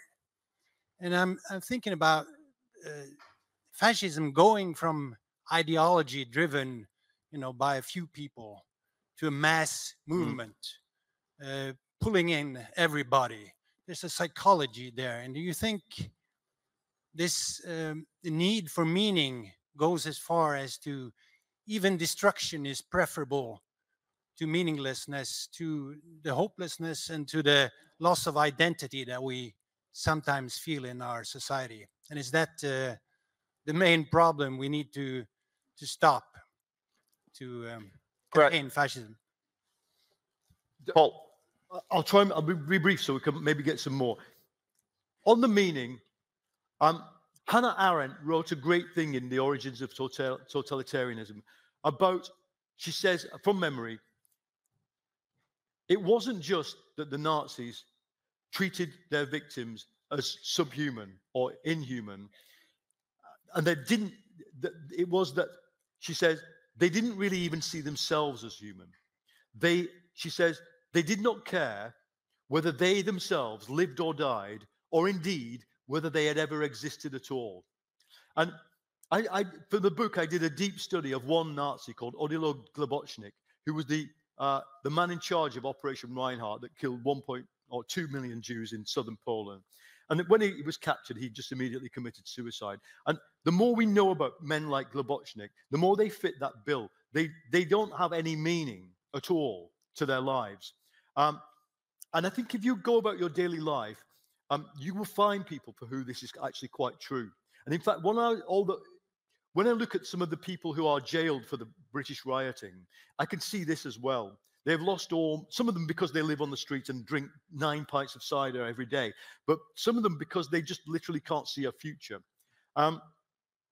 So, yeah, yes, this is a great thing, the waiting for the barbarians analogy, and I'd forgotten about it. There's more to say about this. I want to say something about Gaza.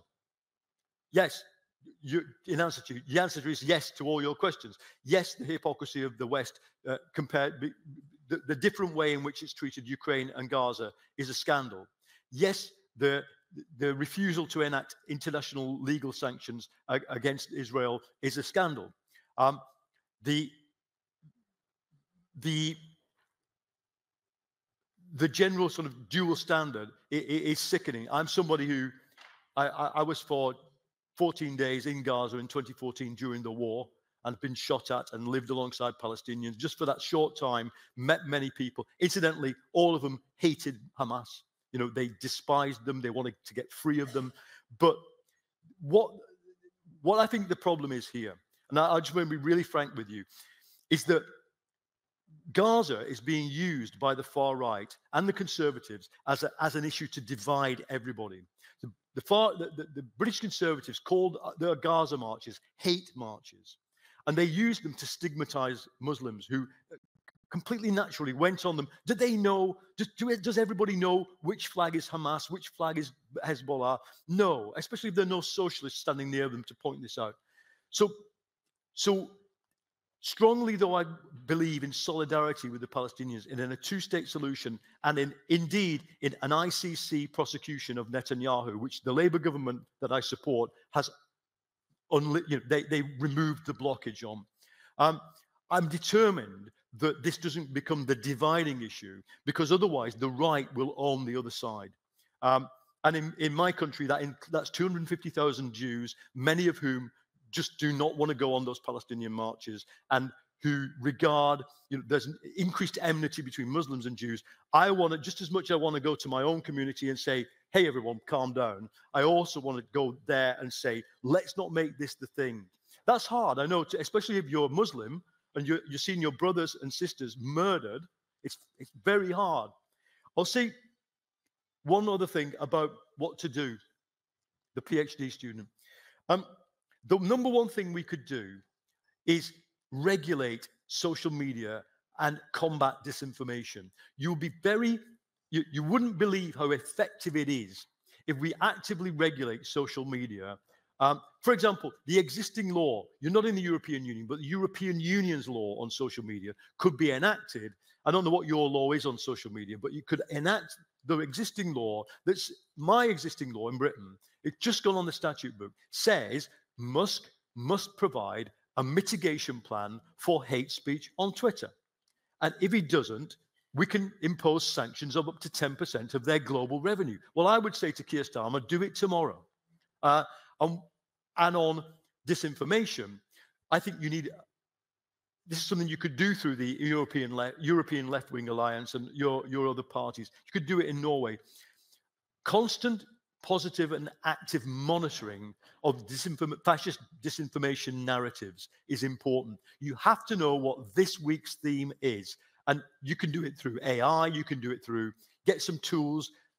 Don't leave yourselves going, you know, I sat in Sweden about 5 years ago with comrades from the Swedish left saying, I predict that what the Swedish right are on about now are halal crisps. You know, crisps that you eat out of a packet. Halal crisps. And he said, you know what, that's funny. They're exactly what they're talking about. I said, well, that's because we know that's what the British far right are talking about. Halal crisps is this week. Reparations is next week. You name it.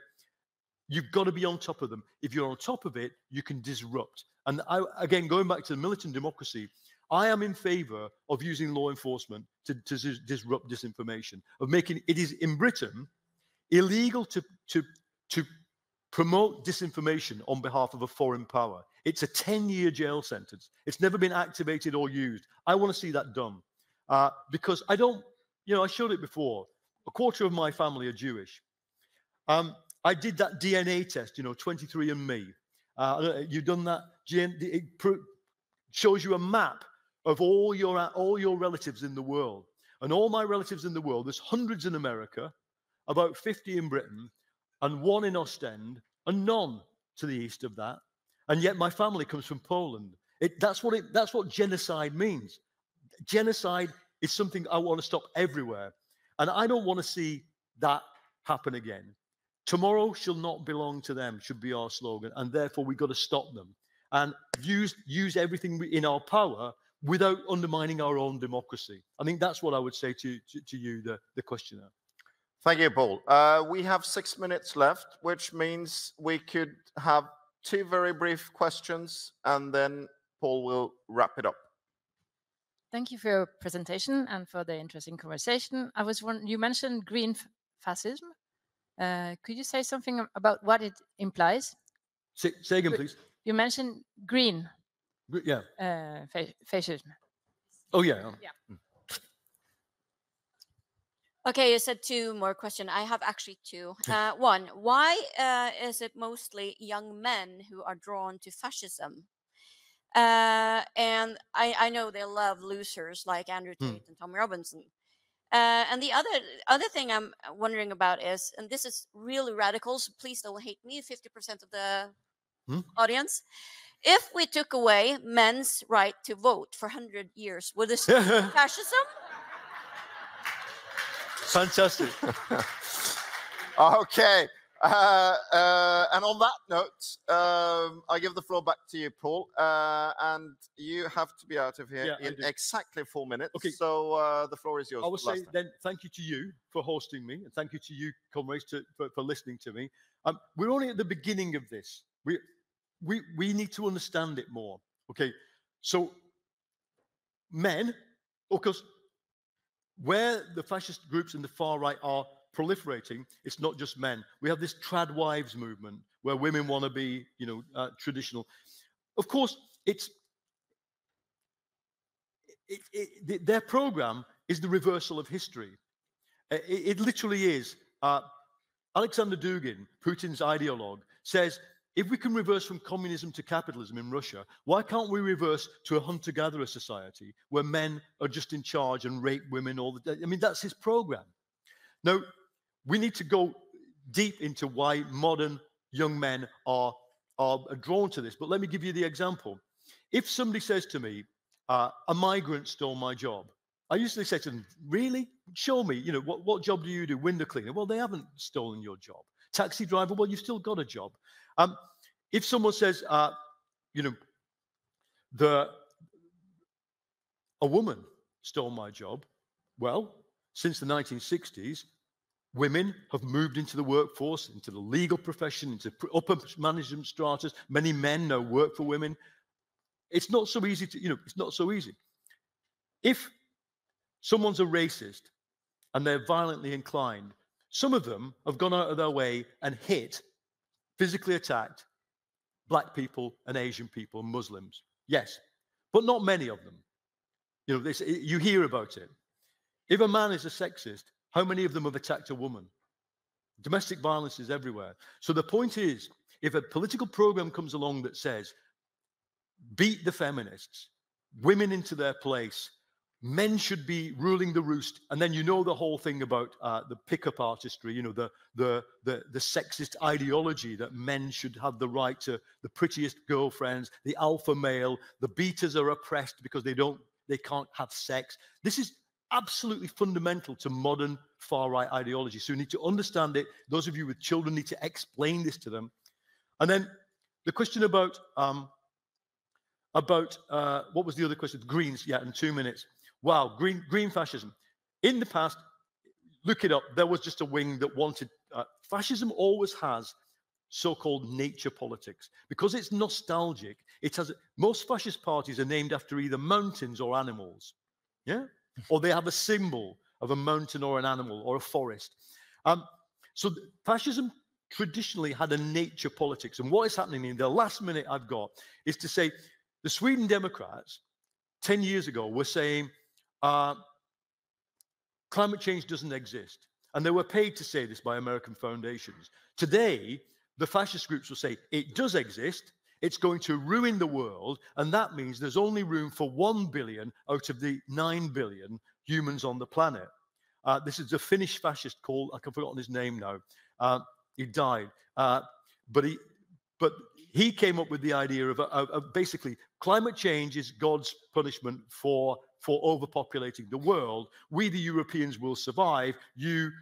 So you think about what the impact of hard migration control is when the light bulb temperature comes into the light bulb effect in India, which will come in during the century, people in India won't be able to live in the atmosphere they're in because it'll be too humid and too hot. You must die there.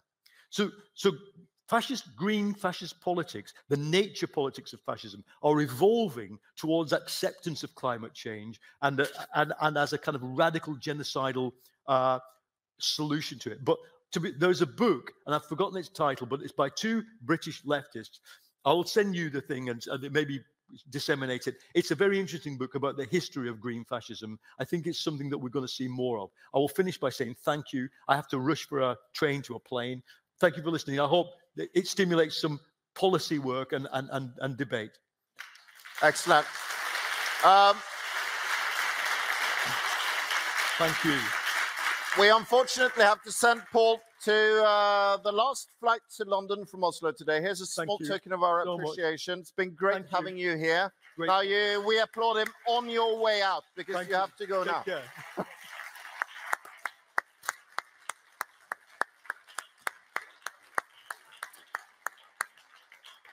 Så nå skal vi ha bolken Europa i endring. Det blir på engelsk, så nå switcher jeg. And it will be led by our international political spokesperson, Ingrid Fiskå. Yeah, you want to come up? Give it up for Ingrid Fiskå!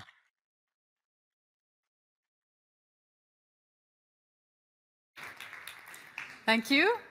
And this session will be in English as the former one here. And it will be about the left in Europe.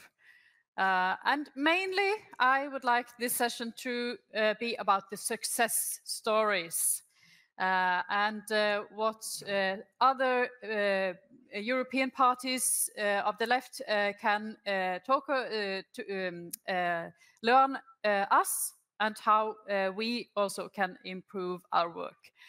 The left in Europe, as in the rest of the world, is not only about success, of course, and the forces we fight.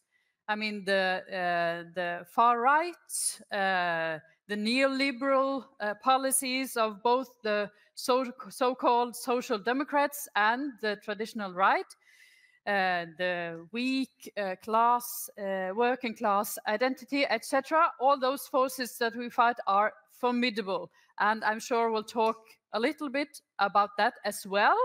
But I would like this session to be mainly about what the left is doing right and what we should do in the years to come. And to help us with that, we have two distinguished international guests.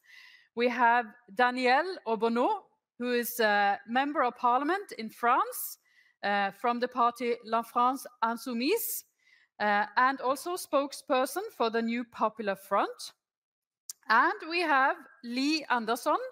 It says in the program she's the chairperson for Venstreforbundet, but she's now the former chairperson for Venstreforbundet in Finland. She just resigned. She's also former Minister of Education in Finland. Now she is a member of the European Parliament. So please welcome Danielle and Lee.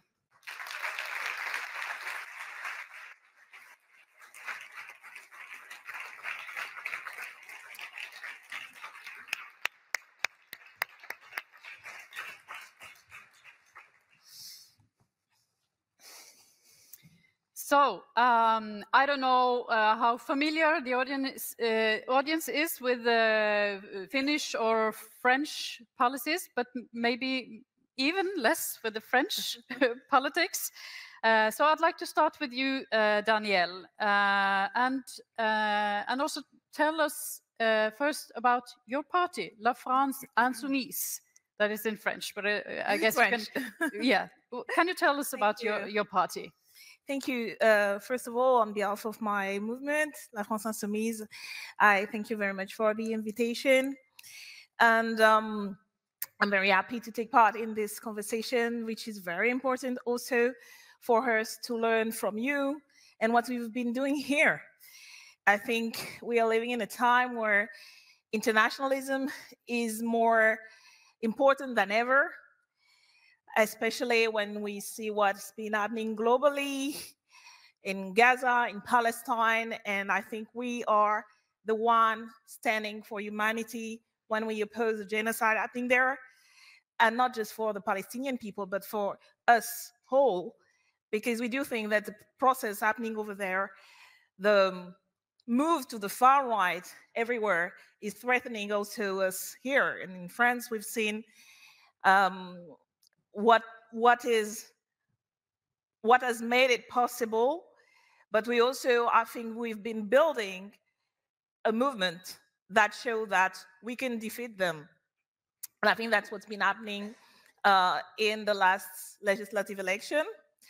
But it started, I think, with what we've built as a movement, La France Insoumise, over the past 10 years now, which is the rebuilding of a radical left. I get involved in politics in the 2000s at a time where some left was in power in Europe, in France, in the UK, but not radical enough to be able to understand that we had to break with neoliberalism and change the way we do things. And I think our movement came from this understanding to oppose clearly neoliberalism. And we officially built our movement in 2016. But I would say it was a process throughout the 2000s, and especially in France, when in 2005 there was a debate around the European Constitution, and there was a movement to oppose the European Constitution on a left base, saying that because it was the enshrinement of neoliberalism in a constitutional treaty, and we opposed that, and the no to the European Treaty won, and that's how we saw that there was a space, a growing space in society for a left platform that could win a majority. And that's, I think, people from the Socialist Party, especially Jean-Luc Mélenchon, who's been our presidential candidate, how he started to move out of the Socialist Party. And we built several coalitions with the Communist Party and some far-left groups, but it really came into fruition in the 2017 presidential election when Jean-Luc Mélenchon won 90% of the votes at the first round of the election. And we really started to be seen from the ruling class point of view of the enemy number one, and they focus on trying to attack us. But that's our influence grew, and over the past 7 years, we built a parliamentary group. I was one of the first 17 members elected in 2017. And then 5 years later, there were 75 of us. Jean-Luc Mélenchon won 22% at the 2022 election, presidential election. And that made it possible to build this coalition in 2022 with the Socialist Party, the Green, and what we also did in the last legislative election we had. But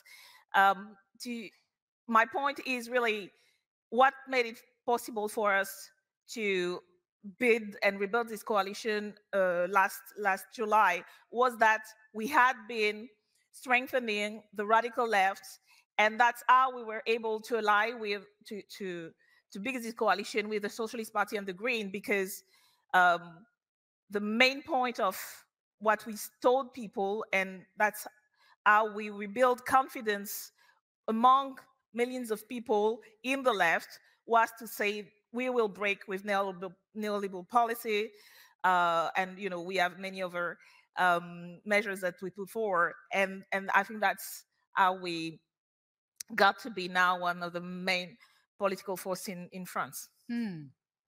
Thank you so far, and yeah, and an applause. And you also spoke about this coalition, which came up in a very short time, as seen from Norway at least, in front of the parliamentary election now in France. And can you tell about this coalition, the New Popular Front? It actually is also gives some hints back in history in France to the Popular Front in the 30s. Yeah, but this is also the New Popular Front, and you said that La France Insoumise, your party, was really instrumental in creating this Popular Front. But can you tell me why and how you did it?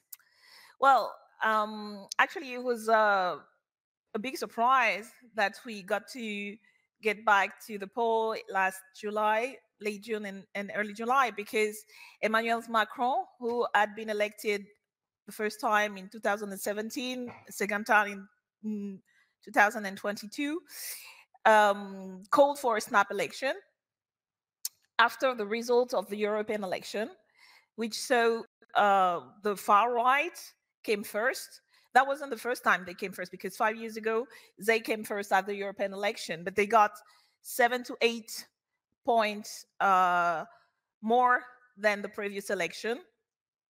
And it took everybody by surprise, because the polls said that the far right would win because they had the mainstream media doing their propaganda, and because of what Macron had been doing over the past 7 years. I think we talk more about that later, but at the same time, the idea that Macron would obey to the far right, because that's what they said. They said, if we win the election, then there should be a new legislative election. And he actually did. And I think he did that because at the time, the left was not united. As I say previously, in 2022, we managed to build a coalition, a first coalition, after the presidential election, when we got the France Insoumise got 22% of the votes at the presidential election, which made us the biggest, strongest force on the left. And that's when we managed to build a first left coalition.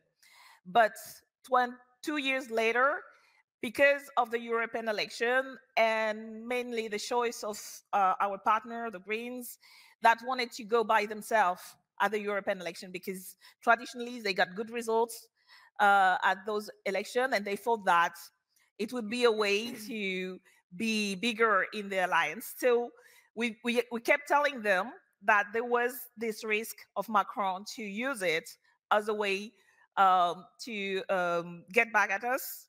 And since we were weakened and we were not united, they would use this opportunity. That's actually what happened. So I think he kind of gambled, trying to say that since the left is not united, I'm calling a snap election, and then it will be me or the far right.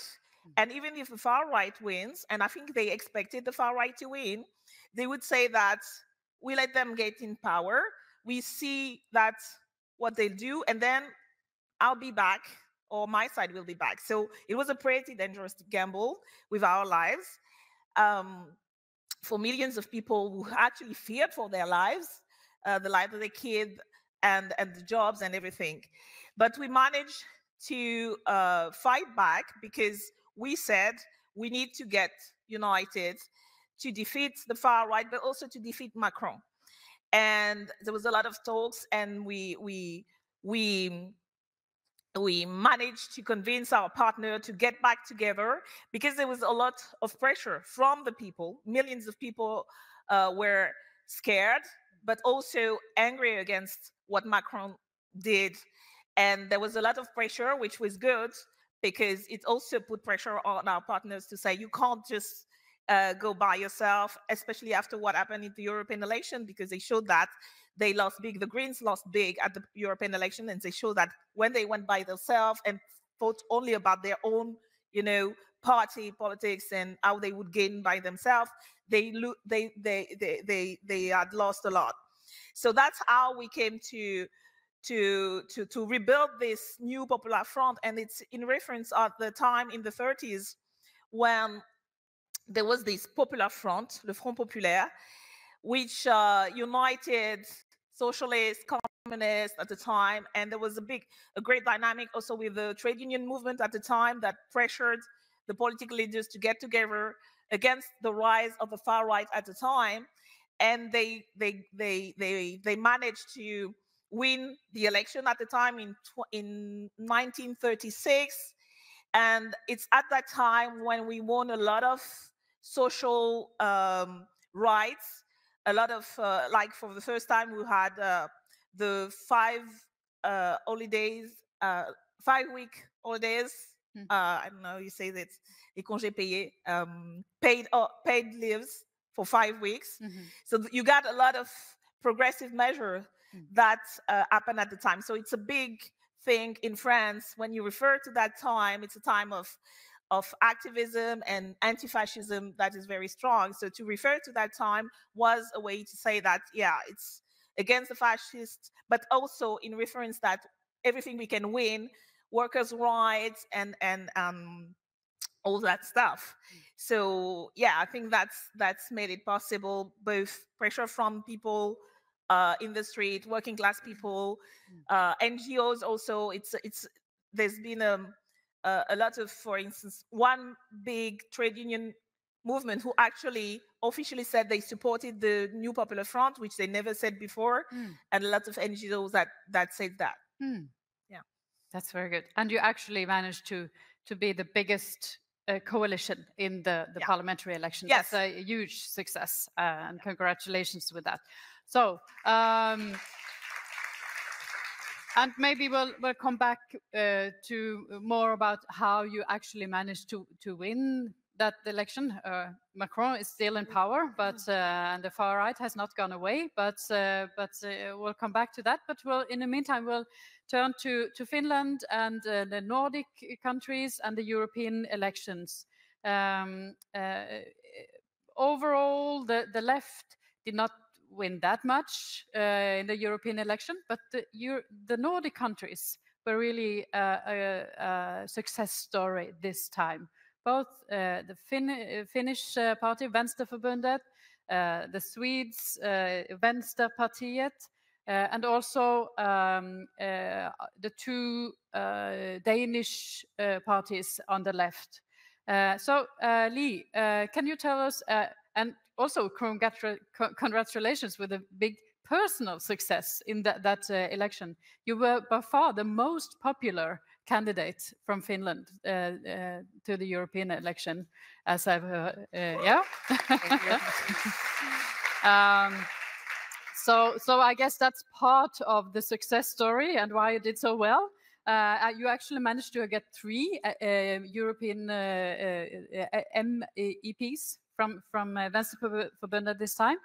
But can you tell us about this Nordic success story of the European election? Yes, and thank you very much also on my behalf for the invitation. As Ingrid said, the Nordics were different than the rest of Europe in terms of the election results in the European election. So as you heard in Denmark, SF and Enhedslisten together got 27% of the vote. And SF was the biggest party. They were bigger than the Social Democrats. In Sweden, Vänsterpartiet got their best election result in 20 years. And in Finland, Venstreforbundet was the second biggest party with 17.3% of the vote, which is our best result ever in any election.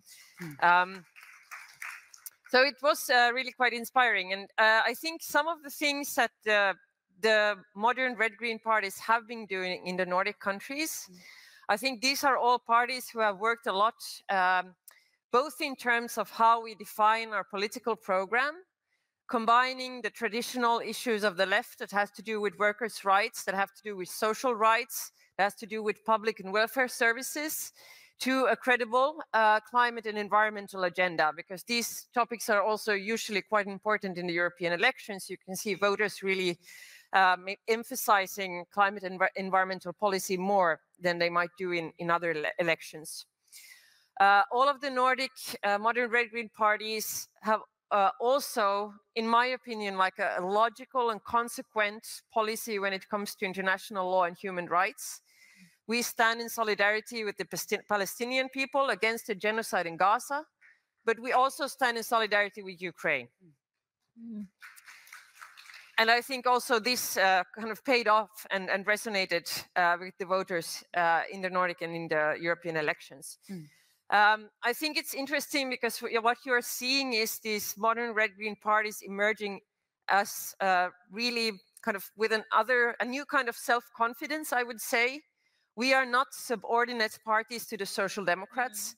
We are not their support parties, but we are parties in their own right, really emerging as a red-green alternative to the Social Democratic parties in the Nordics. And I think this is like my important takeaway from the election as well. Then there are some reasons for the good results, which are, depending on how you see it, maybe not so nice. Finland and Sweden are particularly interesting because at the time of the election, only Finland and Italy were the countries where the far right was in the government. And as you know, in Sweden, the Sweden Democrats are basically in the government. They don't have ministers, but they are sitting in the same rooms and in the same offices as the government parties, and they support the government. And what we saw in Finland and Sweden was not only the red-green left parties doing well, but also the far right doing really bad.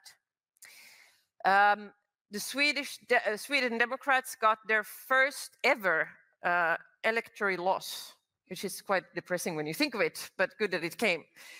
And in Finland, the Finns party, which has been, around 18, 19 in national elections, got 7. So they crashed completely. Why is this?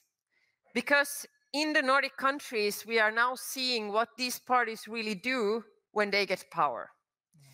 Yes, they do a lot of very bad things when it comes to migration policy. You see it both in Sweden and Finland at the moment. In Finland, we have ministers speaking as ministers about the great replacement theory, saying that they want to exclude Muslims from the refugee quota. This is really a statement they did now. But also, for example, in Finland, extreme austerity.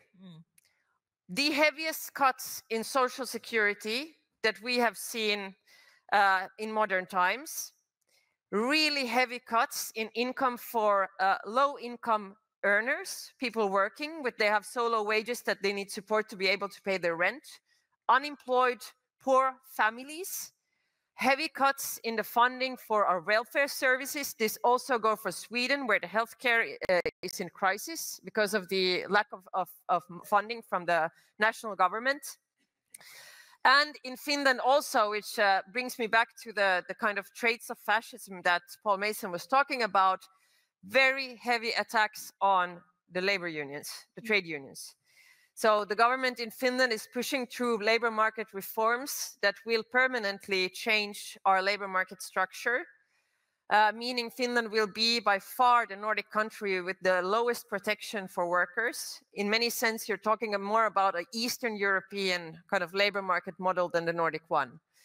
They have restricted the right to strike, both sympathy strikes and political strikes. They are pushing through reforms of the labor market system, which will mean a drop in organization among employers. They are pushing through a law which means that the mediator no longer could give solutions that would mean bigger pay increase than what the export industry kind of sets the mark. They are pushing through reforms which would make it easier to fire people. They were pushing through an unpaid sick leave and so on. A lot of these reforms. So I think in Finland and Sweden, people are really seeing what these parties are about when they get to power. And they are not about supporting or defending people with low income, supporting or defending everyday workers. They really kind of showed their true colors. And that's why I think it's important also to kind of tell these stories in a European context, where in a tragic way, you can say that the Nordic countries are kind of ahead of the curve. Because in these countries, these parties have already gotten into power. When, if you look at France, for example, you are still have been able to block them outside. So that was one reason for the electoral successes of the leftist parties as well. Because in Finland, for example, our main message to our voters was, we have already seen what it means when the traditional right and the far right works together. And now we need to stop them from doing the same on a European level.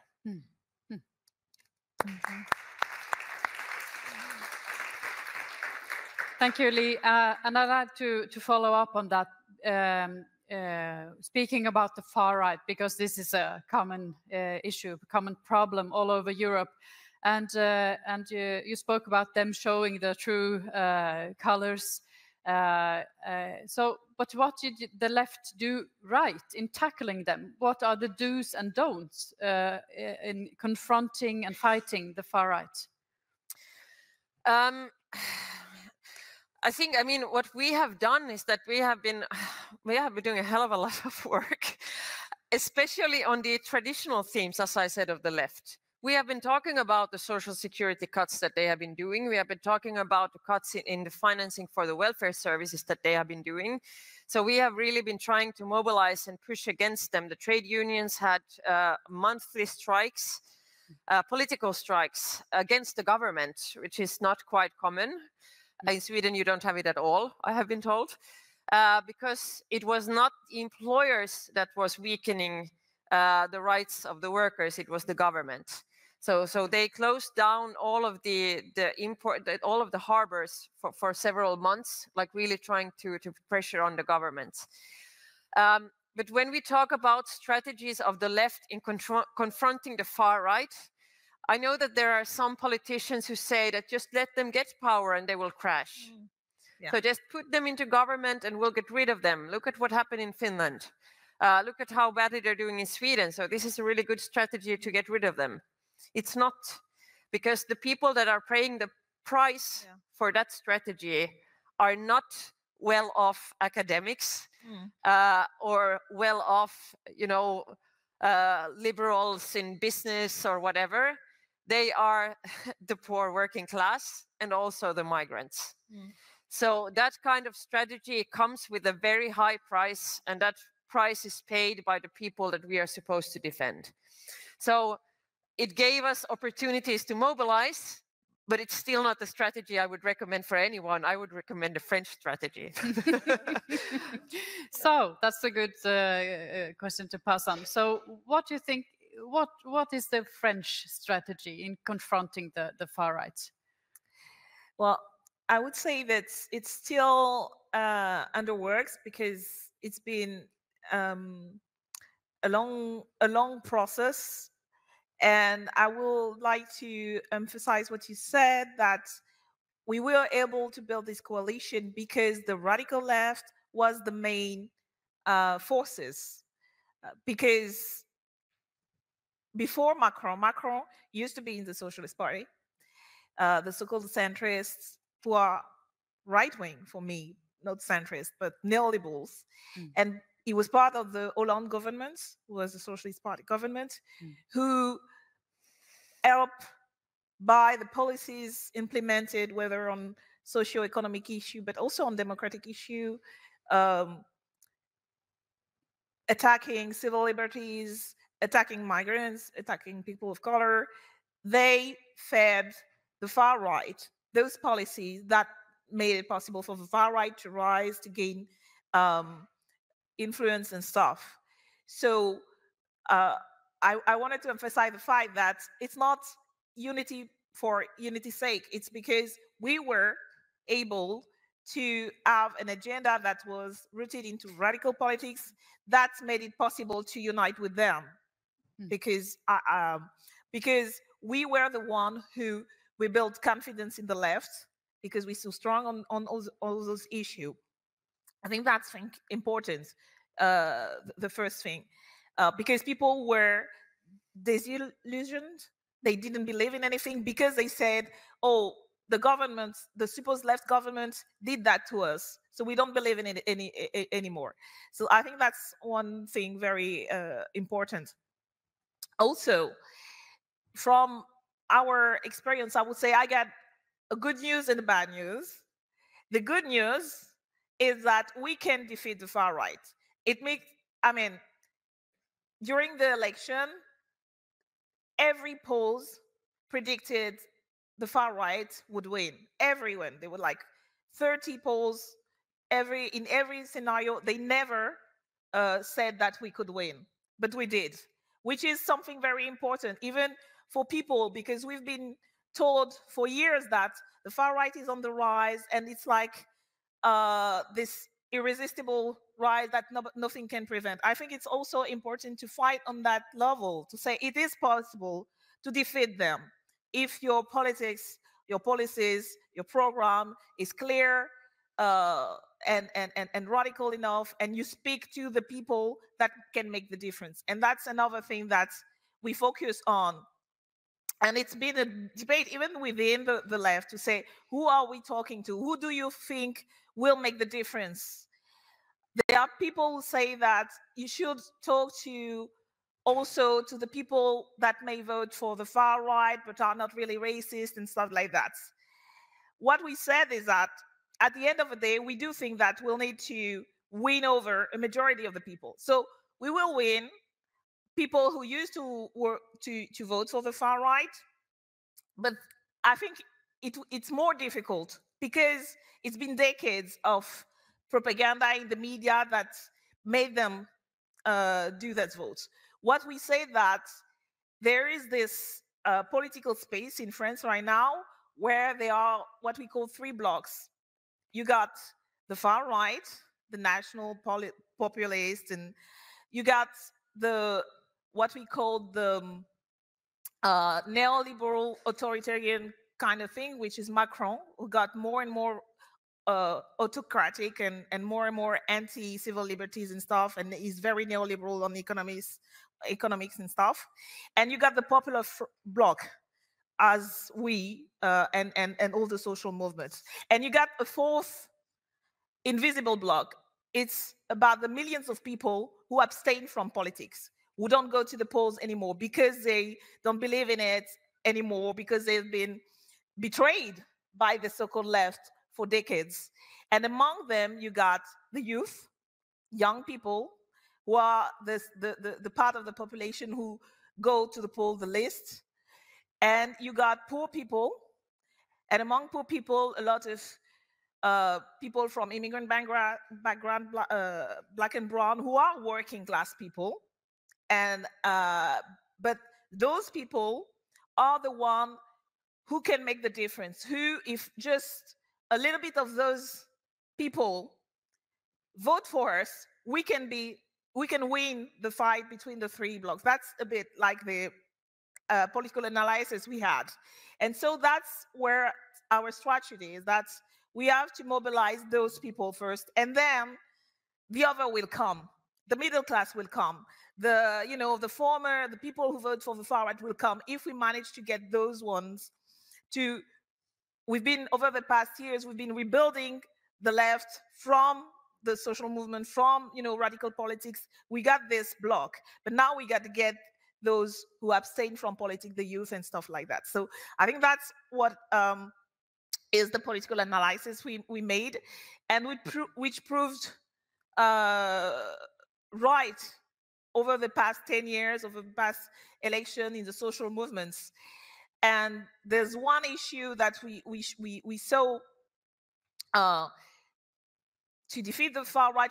We have also to confront what is structural to the far right ideology, which is racism and structural racism, because it's been a debate among leftists and people, even radical liberals, if you can call them that, like to say, okay, the most important things is to focus on economic issues and not to talk too much about racism or immigration stuff, because we are not comfortable and stuff like that. And we oppose that, and we said you have to, what is your analysis of the far right and why racism is structural for them? That's the main difference between them and the right, traditional right. It's racism in that they believe that there's this hierarchy between human beings, and so we have to address it, and especially the form that it's now institutionalized in Europe, especially, which is Islamophobia.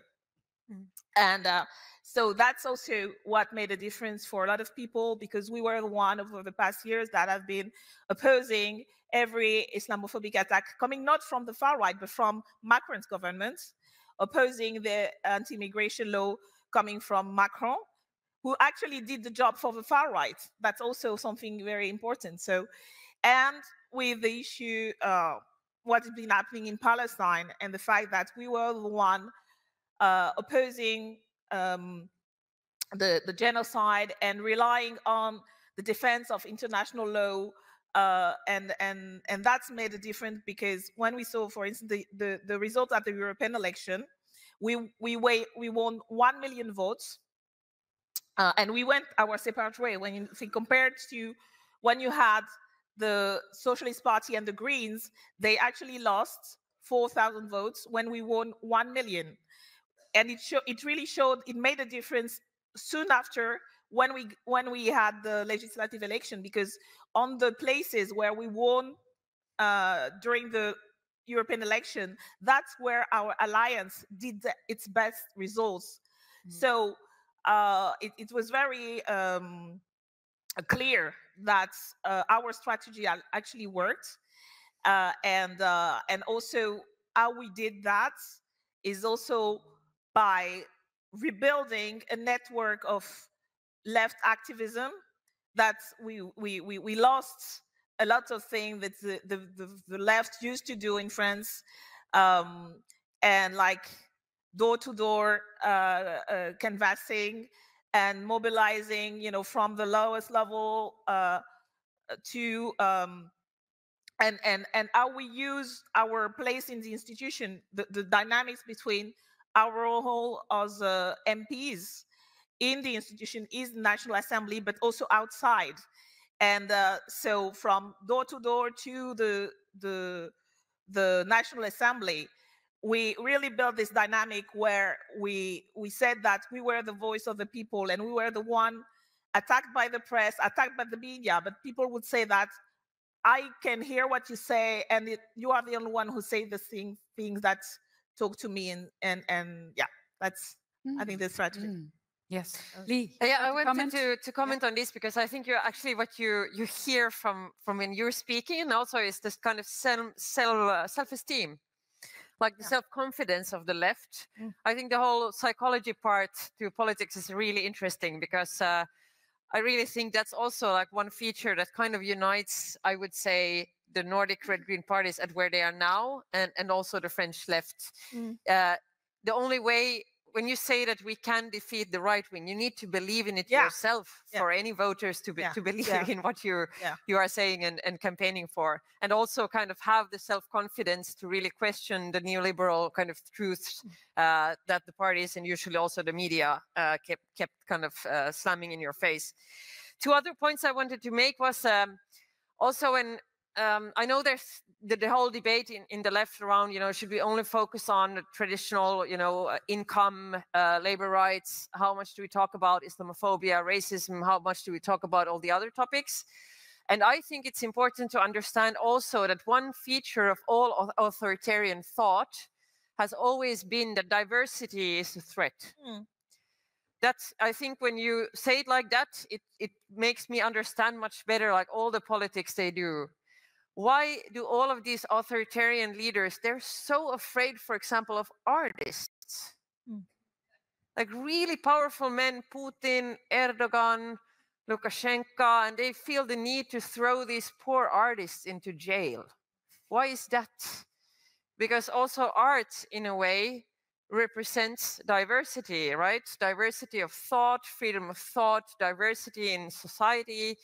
I mean, the same way if you talk about immigration, you talk about diversity. That's why it's perceived as such a threat. When we talk about the rights of minorities, it's the same thing.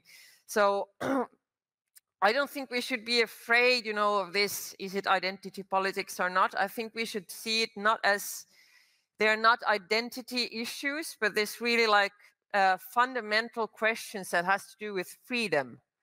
They are freedom issues. They are fundamental issues of democratic societies. So we should not be afraid to kind of address those topics at the same time as we put forward alternative to the neoliberal policies that the governments do, and also bring forward kind of the effects that has to do on income and on labor rights and the trade unions and so on. And the last point I wanted to do also regarding France is that I belong to those people that think, I think that it is really important that there is a stigma around the far right. A stigma that's so strong that it also affects how the center acts. Preferably also the right wing, but I'm afraid we kind of lost them already. And I think in France, you kind of managed to keep it. Or that's maybe not anymore, unfortunately, because Macron is an idiot. But at least in the European elections, you still, or in the parliamentary elections, in the parliamentary elections, you still had the stigma because you saw center voters also voting for the Popular Front candidates because of how the electoral system in France is built. And that's kind of what the Nordics lost at the point where, people were saying, welcome into government, we'll treat you as parties as the rest. And I think this is one of the biggest issues we have in front of us on European level in the next years, because just during the last 2 months in the European Parliament, where so far, like until this term, there was still somehow this politics of cordon sanitaire, which means that you do not negotiate with the far-right groups in the parliament. And even the right wing somehow adhered to the cordon sanitaire in the European Parliament, which meant that the EPP, which is the conservative, the traditional right-wing group, was working with the Social Democrats and the Liberals, the Greens, not so much with the left, but we were kind of included. We were not in the cordon sanitaire. We were included in some majorities, sometimes not. And this has changed now. So just during the last 2 months, we've seen in the European Parliament how the cordon sanitaire is broken. We've seen the EPP group choosing deliberately to form majorities with the far-right groups. And there are 3 far-right groups to the right of the traditional right. It's the Meloni group, the ECR, it's the Le Pen group, the Patriots, and the Alternative for Deutschland group, the ESN. And now on several occasions already, the EPP has voted together with the far right, giving a message that we are willing to do this. We are willing to use the far right majority when it is in our own interest. And that's a huge change in the dynamics of European politics in the European Parliament, and a huge threat, especially on issues regarding migration and climate and environmental policy. I'm afraid also might be a huge threat to issues regarding rule of law and democracy. We'll see how they act on those. So in the upcoming years, I think one of the battles we have to do has to do with the kind of stigmatization of the far right. Like, we cannot afford to lose it. But that's really kind of an ongoing battle that we cannot in no way kind of be sure to win unless we really put our own effort in it. Thank you. And a short comment? Yep. Yeah, because I think that's what we've been experiencing over the past years in France. It's a movement where it's very much the Macronist who's been lowering, you know, what we call the barrage, the front against the far right, and they had during the elections. I think Macron did this gamble about the far right because he wanted to use the way he got elected in 2017 at the second round of the elections, because he was facing Marine Le Pen, and also in 2022 that's happened the same. At the second round, it was him versus Marine Le Pen, and because there's this tradition of anti-fascism and opposing the far right in France, people voted for Macron, not for his policies, but to oppose Marine Le Pen. So it worked twice, and they've been using it again and again and again. But at the same time, is the very same president that actually re-legitimates the far right discourse, you know, trying to rehabilitate Philippe Pétain, who is, you know, the guy who took part in during the Second World War, collaborated with the Nazi and stuff like that. He's the one who implemented the most vicious anti-immigrant policy. He's the one who used, you know, Islamophobia. So at the same time, he's playing this this game, which actually fit into the far right discourse and legitimize it. So what happened that we were the one who rebuilt, you know, the united front against the far right, and we did more to get Macron MP elected that they did for us, because we decided not to stand at the second round when the far right could win. I think that's also something important, but at the same time, it's very important to fight back about what makes it possible for the far right to be legitimized in the media and stuff, because what they've been doing also is to make us the devil instead of the far right. When you read about politics in France, you would think that Jean-Luc Mélenchon is a fascist, the way he's been portrayed and the way we've been portrayed.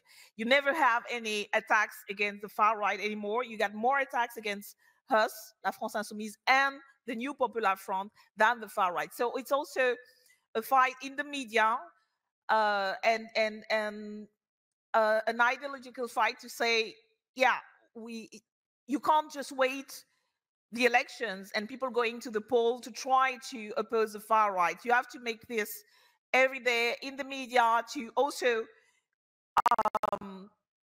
ask accountability from the media, saying what you're doing is actually, you know, paving the way for fascism, because you are like taking their talking points and acknowledging them as if it was, you know, the truth, and never, you know. So I think it's you can't just wait for the election or the second one, because people won't go, because you've been telling people it's the same or the left is worse, and then asking them to oppose the far right, it won't work anymore. So I think that's very important to do. Thank you. And I'd like to use the point that I think you both have been talking about, the having self-confidence on behalf of the left and the leftist ideas, and how I understood you as thinking that this is instrumental also in both countering the far right, but also the neoliberal policies. Macron and his likes, they have been mobilizing for a long time, as you've been telling us, telling people that the alternative is worse. But what I hear from you is that the left has something else to bring to the table. We have some good news and some positive alternatives as well. Did I hear you right? Is this an important part of the left strategy ahead? Maybe you will start, Danielle. Yes, I think it's very important, because we, as a society, we got ourselves believing in what the media and the ruling class ideas have been telling us about the society, the world we're living in, stuff. And we also have to fight back against it on an intellectual level, individually and collectively. What I mean is, like, for instance, I told you we had the good news because we won, but the bad news is that the neoliberals like Macron will do anything to keep power, what he's been doing, which in France is basically a coup because we won, but he gave power to the right wing and asked the support of the far right for his government. And what he's been doing also is trying to rewrite history, saying the left didn't really won. And so, like, it's very Orwellian the way they've been rewriting history. And it was very important for us to fight back against it, because to remind people it's possible to win. Our ideas can convince the majority of the people, because we've been told that people only care about law and order, about more and more harsh immigration policy. But actually, when you do the work and when you engage with them and show that, you will stick to your programs, and you will, fight for raising minimum wage and fight for climate policies and fight for a ceasefire in Gaza, and you're ready to be targeted in the media, demonized in the media, but you stick to this, they actually can be convinced otherwise, and they actually believe in those progressive ideas. And I think that's also a big part of what we've been doing over the past years, is like to rebuild a radical program to show that it can be popular. And we've made polls and stuff like that that show that the majority of the people actually agree with what we propose in our program. So it's not about the people who are right wing or who are moving to the right. It's more about the political level and the ruling class who is moving to the right and to the far right, because that's the only way they can maintain their power over society. So I think this idea that also we are the people, we are the 99%, and also to rebuild this idea that we are the majority, we can win this. And what we've been doing in France is also to embrace who we are as a multicultural society, because to fight back against the ethno-nationalistic discourse of the far right, the idea that and all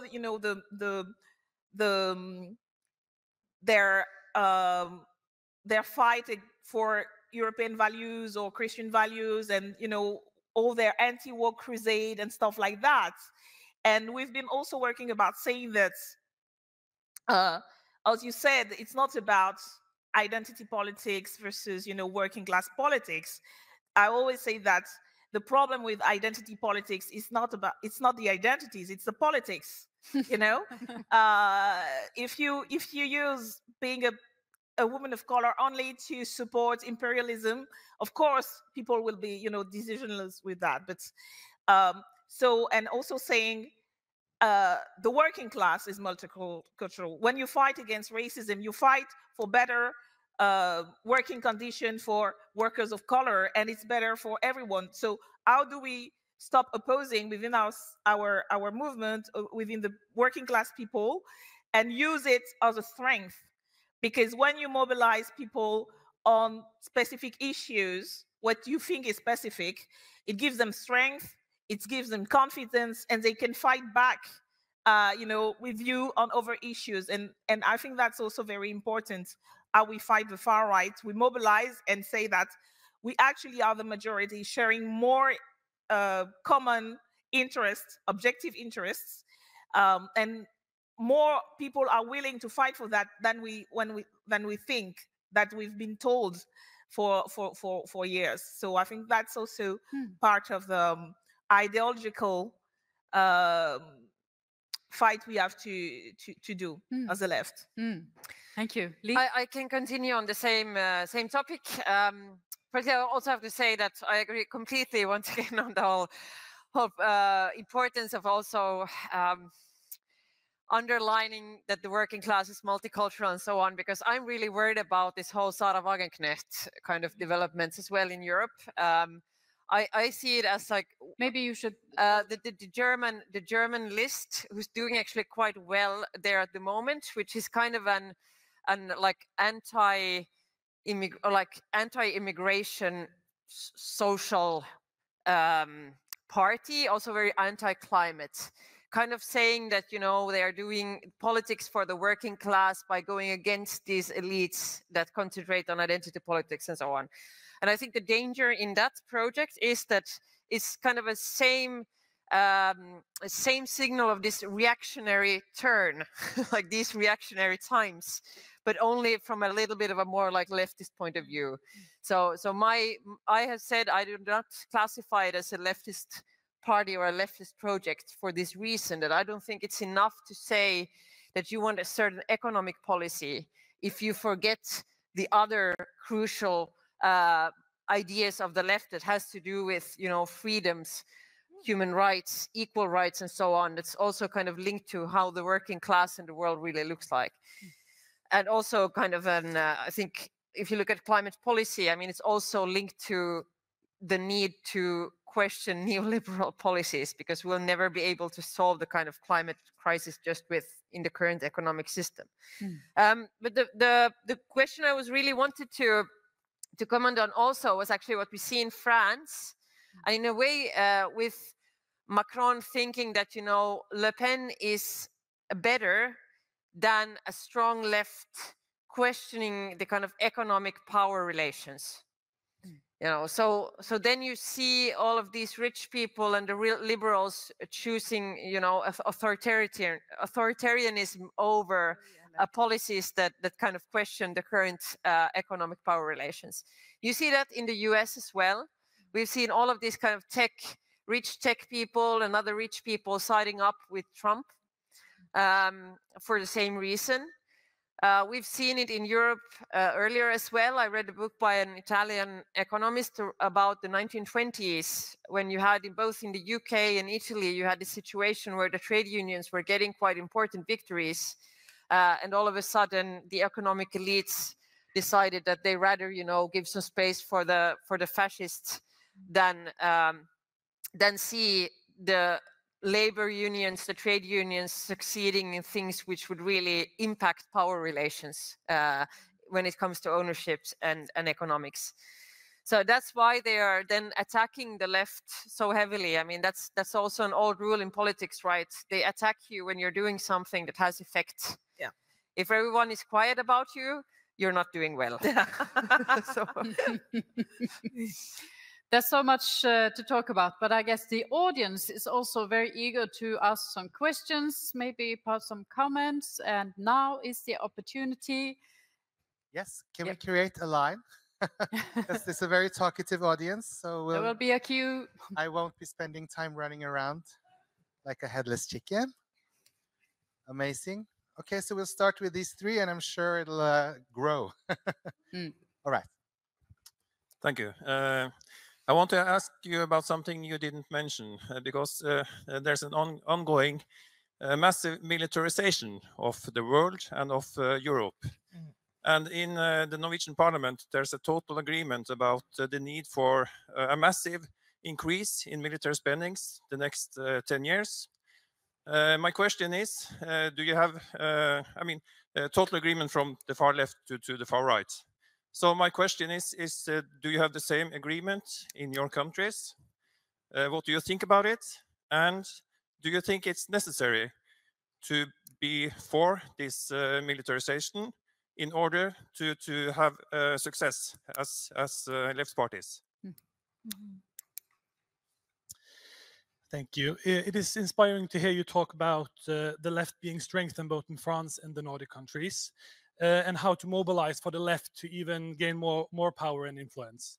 But my question is, because earlier today we heard Paul Mason talk about how the left should make temporary alliances with even the center parties to stop fascism and the far right parties. Do you agree with his analysis on this? And how do you think we can build such temporary alliances without losing our own principles in it?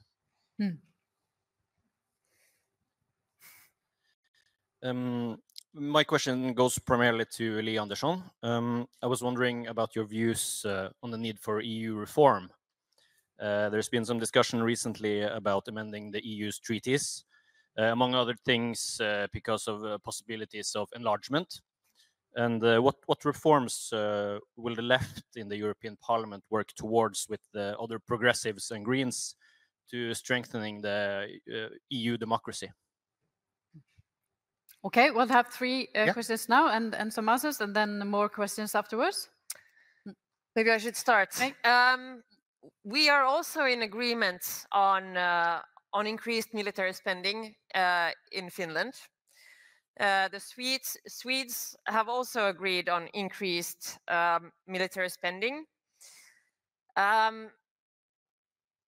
I think when we talk about everything going on in Europe, there is a lot of militarization that is very worrying, especially on European level. When you look at how many of the far-right politicians are talking, for example, and we all know, I mean, this old saying that if you just keep preparing for a war, at some point it will start.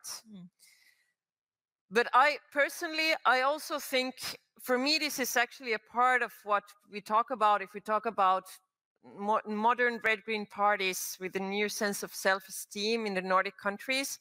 I think it's actually also a sign of a certain type of kind of self-confidence in our own analysis, that in a situation as we have with the Russian war of aggression in Ukraine, which has changed the security situation, it has changed the security situations for the Nordic countries. I think it's a sign of self-confidence that the parties then are able to support armed support for Ukraine, to see that that is a part of a struggle against a fascist leader of a dangerous country, even though it goes against the kind of old dogmas of our parties, because that's, you know, a solution that is needed in the reality that we live in now to fight Putin, to support the fight. The Ukrainians, you know, they did not choose an invasion of their country. And I think the same goes for military spending, you know, to kind of have the self-confidence to say that in this situation, we are prepared to say yes to that if we, you know, based on our own analysis, think it is needed in the situation that we live in now.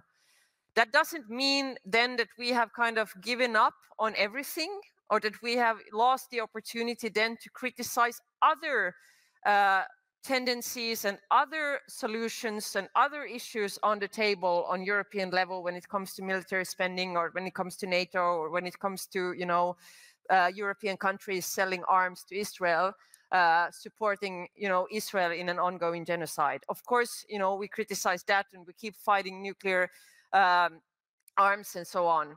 But for me, it's kind of also a sign of us having confidence in our own kind of analysis of the realities that we live in at the moment and that we did not choose, but Putin kind of chose, unfortunately, for us.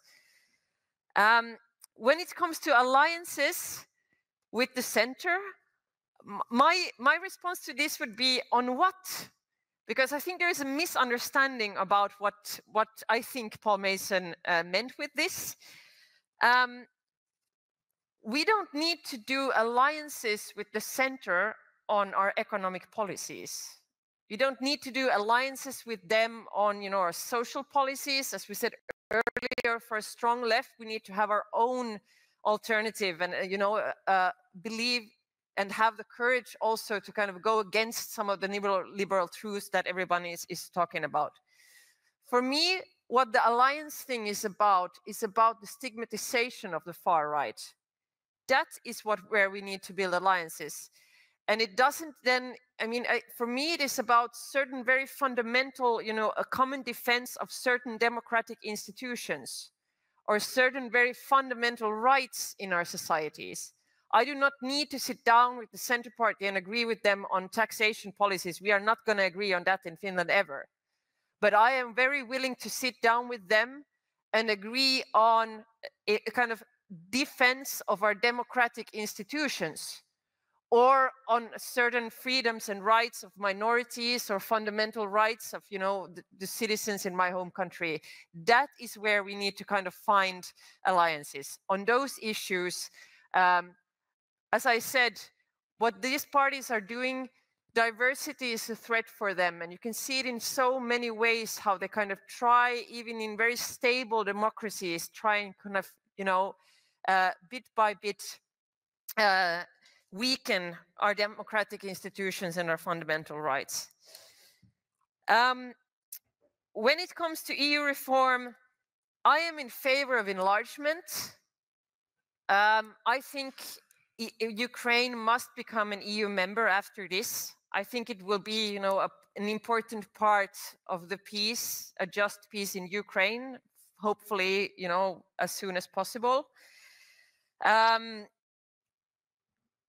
But it will mean huge changes for the European Union. And we have not even started to discuss the extent of that. Budget will look different. Decision-making will look different. You will probably need to open up the treaties. It's going to be a huge, huge change. And it needs to be very well anchored among the people of Europe. And at the moment, I don't see anyone doing, a work to kind of anchor this agenda or enlargement among the people of Europe. So there is a lot of work to be done on that. But that also means that there is an opening for other debates on EU reform. And I think the main kind of proposals and the main demands from the left has had a lot to do with, strengthening democratic institutions, the parliament, for example, at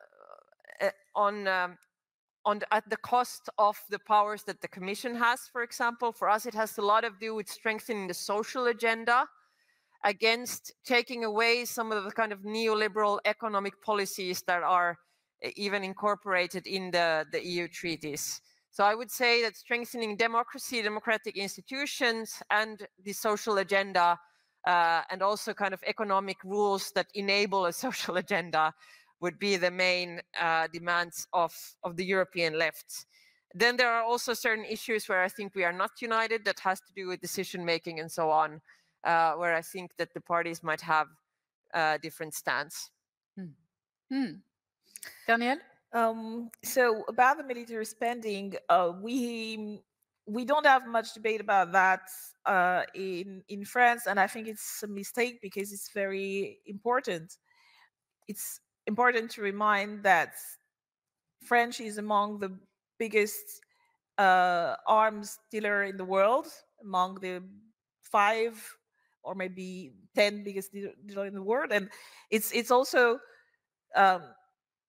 good to remind that those are the 5 permanent members of the UN Council are the 5 biggest arms dealer, which makes it a contradiction pretty obvious.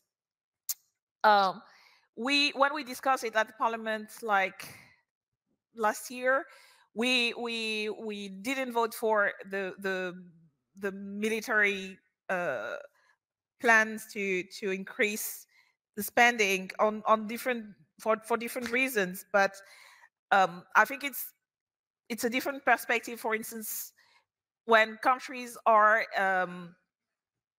northern countries or eastern country who are in direct opposition with Russia, and I think the debate is very different from the debate in France. We are in a situation we are like more debating about our relationship with NATO and the fact that we oppose belonging to NATO because we think that it's just a tool for the US to sell its weapons and to decide wherever they want to regime change or whatever, and then we get involved in all those wars. So that's our political position on that. And also, we think we as humanity are in this very moment we're facing the biggest existential threat, which is climate change, and it is happening. And we already know that we should have been preparing like decades ago, because we knew, scientists knew decades ago what would be unfolding. And that's where humanity resources, funding, intelligence should be focusing on, rather than expanding military spending. And of course, there's this imperialist race to war that is happening, and Russia invading Ukraine accelerated this and gave arguments for each country to get back to the arms race and stuff like that. And I also do think that what's happening in Gaza, in Palestine, is a turning point, because not only for what Palestinians are undergoing, but it really is a license to kill and genocide for autocratic leader and all over the world. Like, it's a real threat to international law, and the idea that even with all the limits and failings of the UN and stuff, that's what actually kind of protects humanity from total warfare.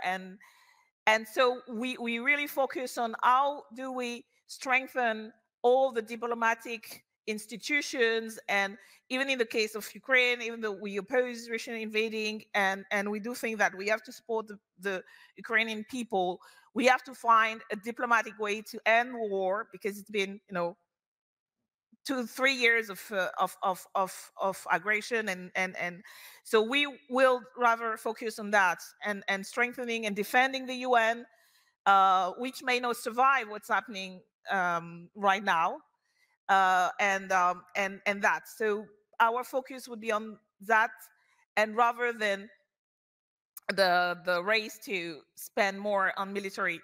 Although I do understand that it's not the same when you're bordering Russia, and you know that you can be targeted, and this is a debate we're having, and we also disagree with our partners on the relationship about building an autonomous European defense force and stuff like that, because we also do think that it's a choice. Where do we put the money? And it feeds more into the drive to imperialism, because at some point, as you said, if the more you spend, the more you have an interest in using it at some point. I mean, it's a very drive of capitalist society to, at some point, they produce and it has to be used, and I think that's also something that have to be opposed as a capitalist. The working of capitalism leads to war. I think it's Lenin who said that, or whoever said that. back in the days. So yeah, so it's we got a different perspective on that. I would say that about the alliance with the center against the far right. Also, it depends of who do you define as the center. So what I mean, I don't like to for instance call Macron the center, because that's puts them like in the center, and like it also fits into this idea that there's far right, far left, and we are the center, we are the moderate, we are like the one who in the middle. So I don't think that's, if you're neither left, neither right, you're right. You're on the right.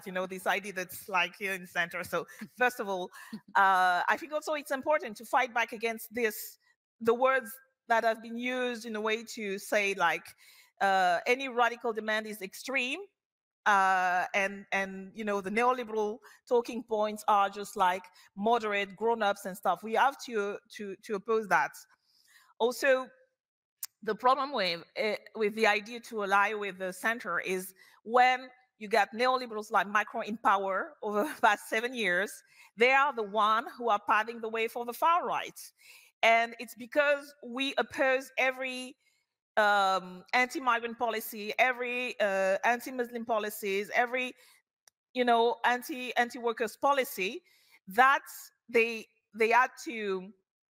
we forced them not to go as far as they wanted with the far right. So it's not much of an alliance, rather than that confronting them on their like racism and their anti-migrant policy.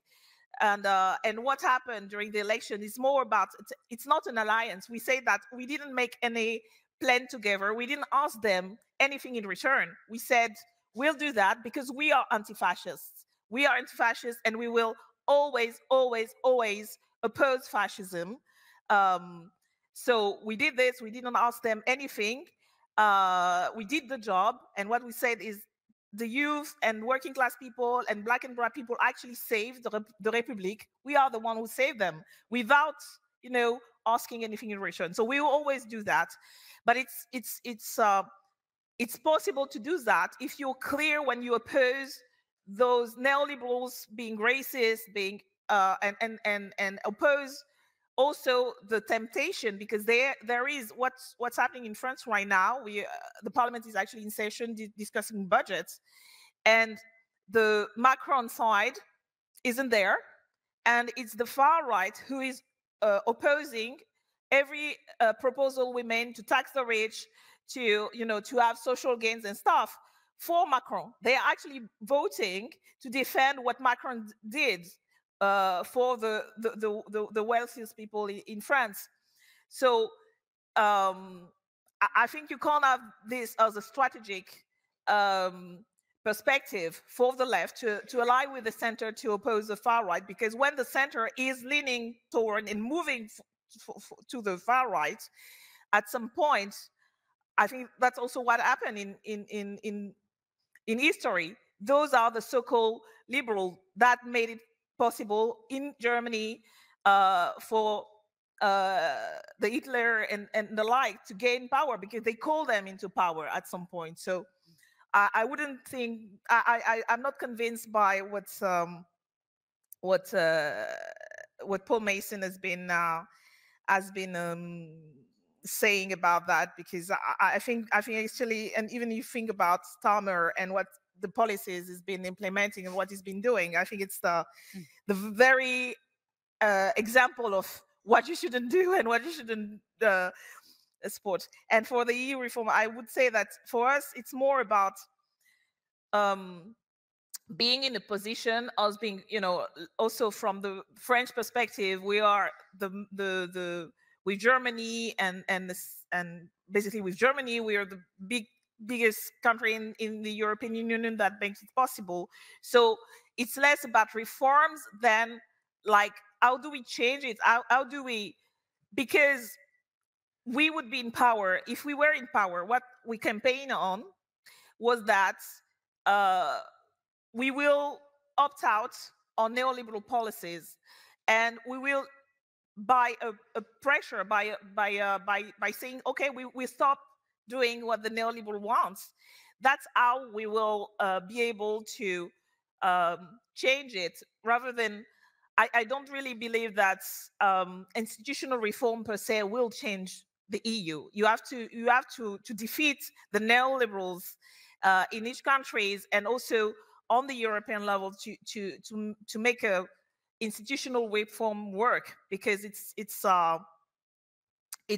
more like changing the setup, but the workings of the EU will still be the same, and we may debate that. But if you think about welcoming new countries and stuff, the state in which the EU is will mean just opposing workers against each other, and what has been happening with Eastern European countries and the Eastern European workers, that how they've been used, and not changing really anything. So I think it's more about how do we defeat them, and we are able to say like no to the neoliberal policies, and then force a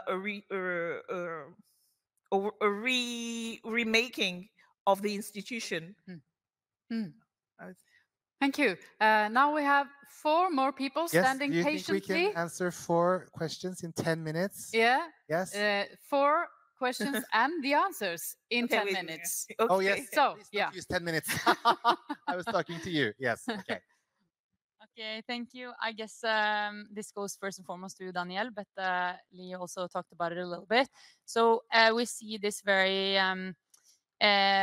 this rhetoric in Norwegian, the Norwegian debate lately, that's very anti-immigrant and very just who can crack down the hardest on crime, and it's almost like a competition between the Labour Party and the far right on who can be the strictest.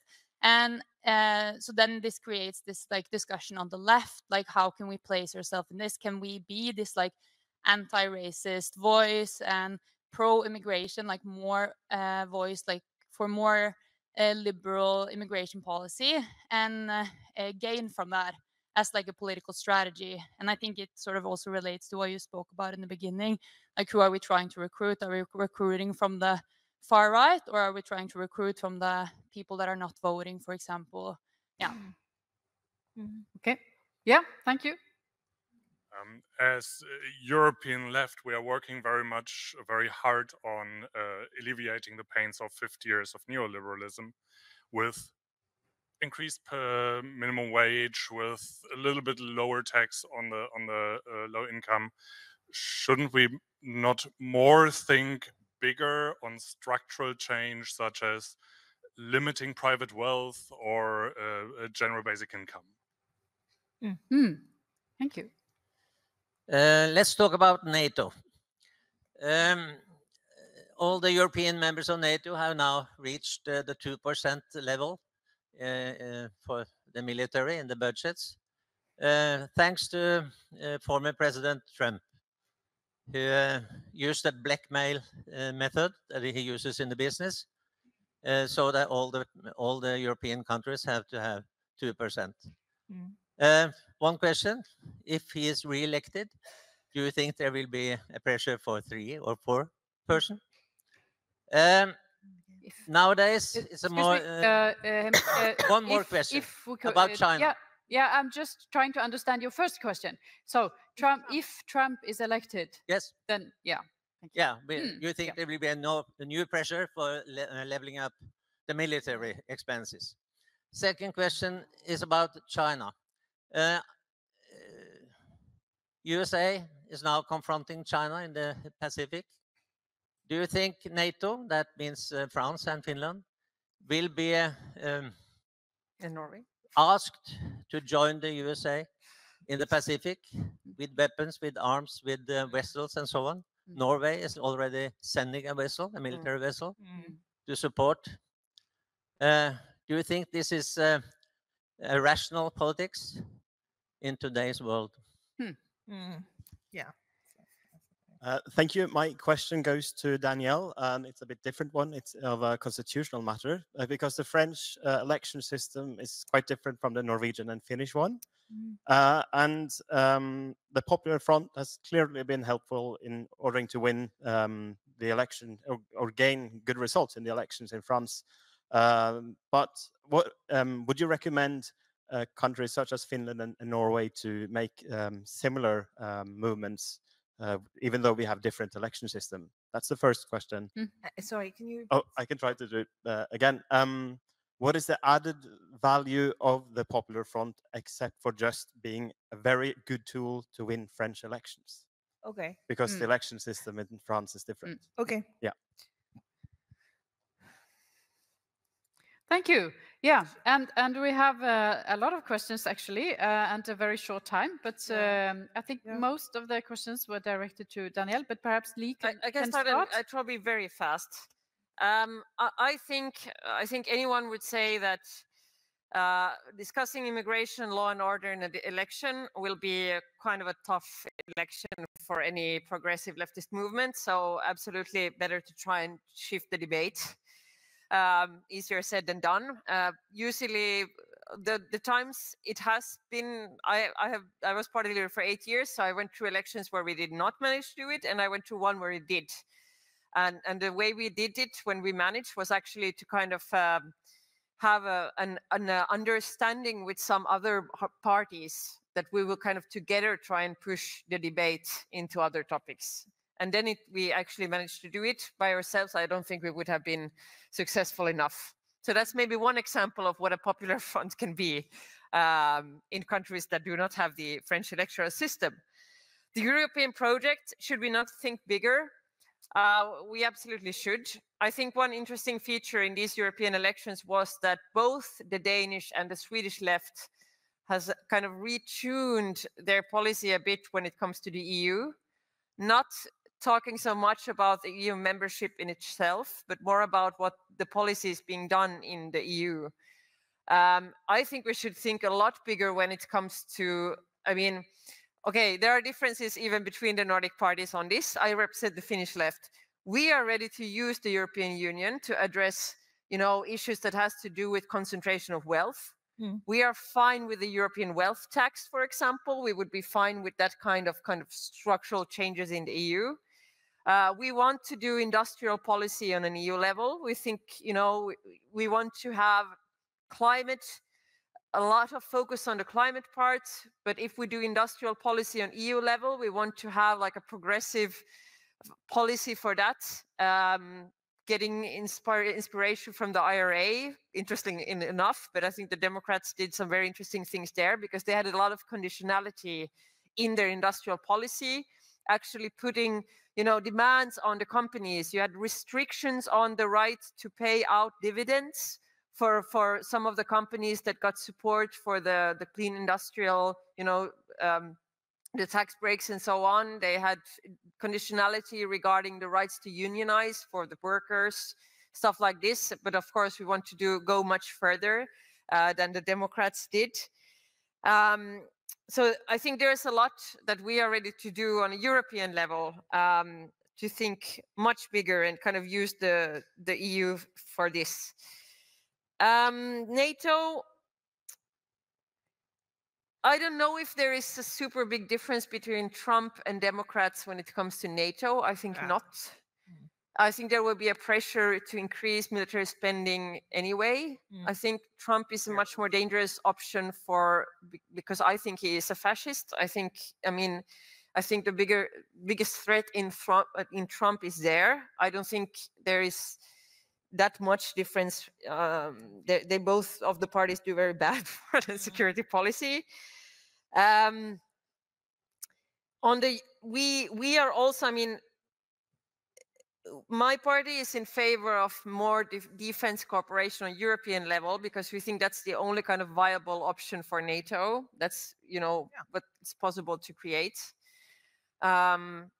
The reason Finland went into NATO was that I think the experience from the Russian invasion of Ukraine was that we needed some kind of an alliance. Some guarantees, if we are invaded, that we are not doing the war alone, because we also have experiences from that, and we did not win. And there were no other kind of options on the table. If you look at alliances, there was no Nordic Defense Alliance. There was no European Defense Alliance. There was only NATO. So that's why I personally think it is a good, important project for the left. I had to interrupt you there. Okay. And give the rest I to did not Danielle. have time for China, Yeah, which is good sorry. because it's difficult. I may not have really understood every question. I'm trying to answer in any way for what I understood about how do we address immigration used in the political debate. I think that's what you talked about.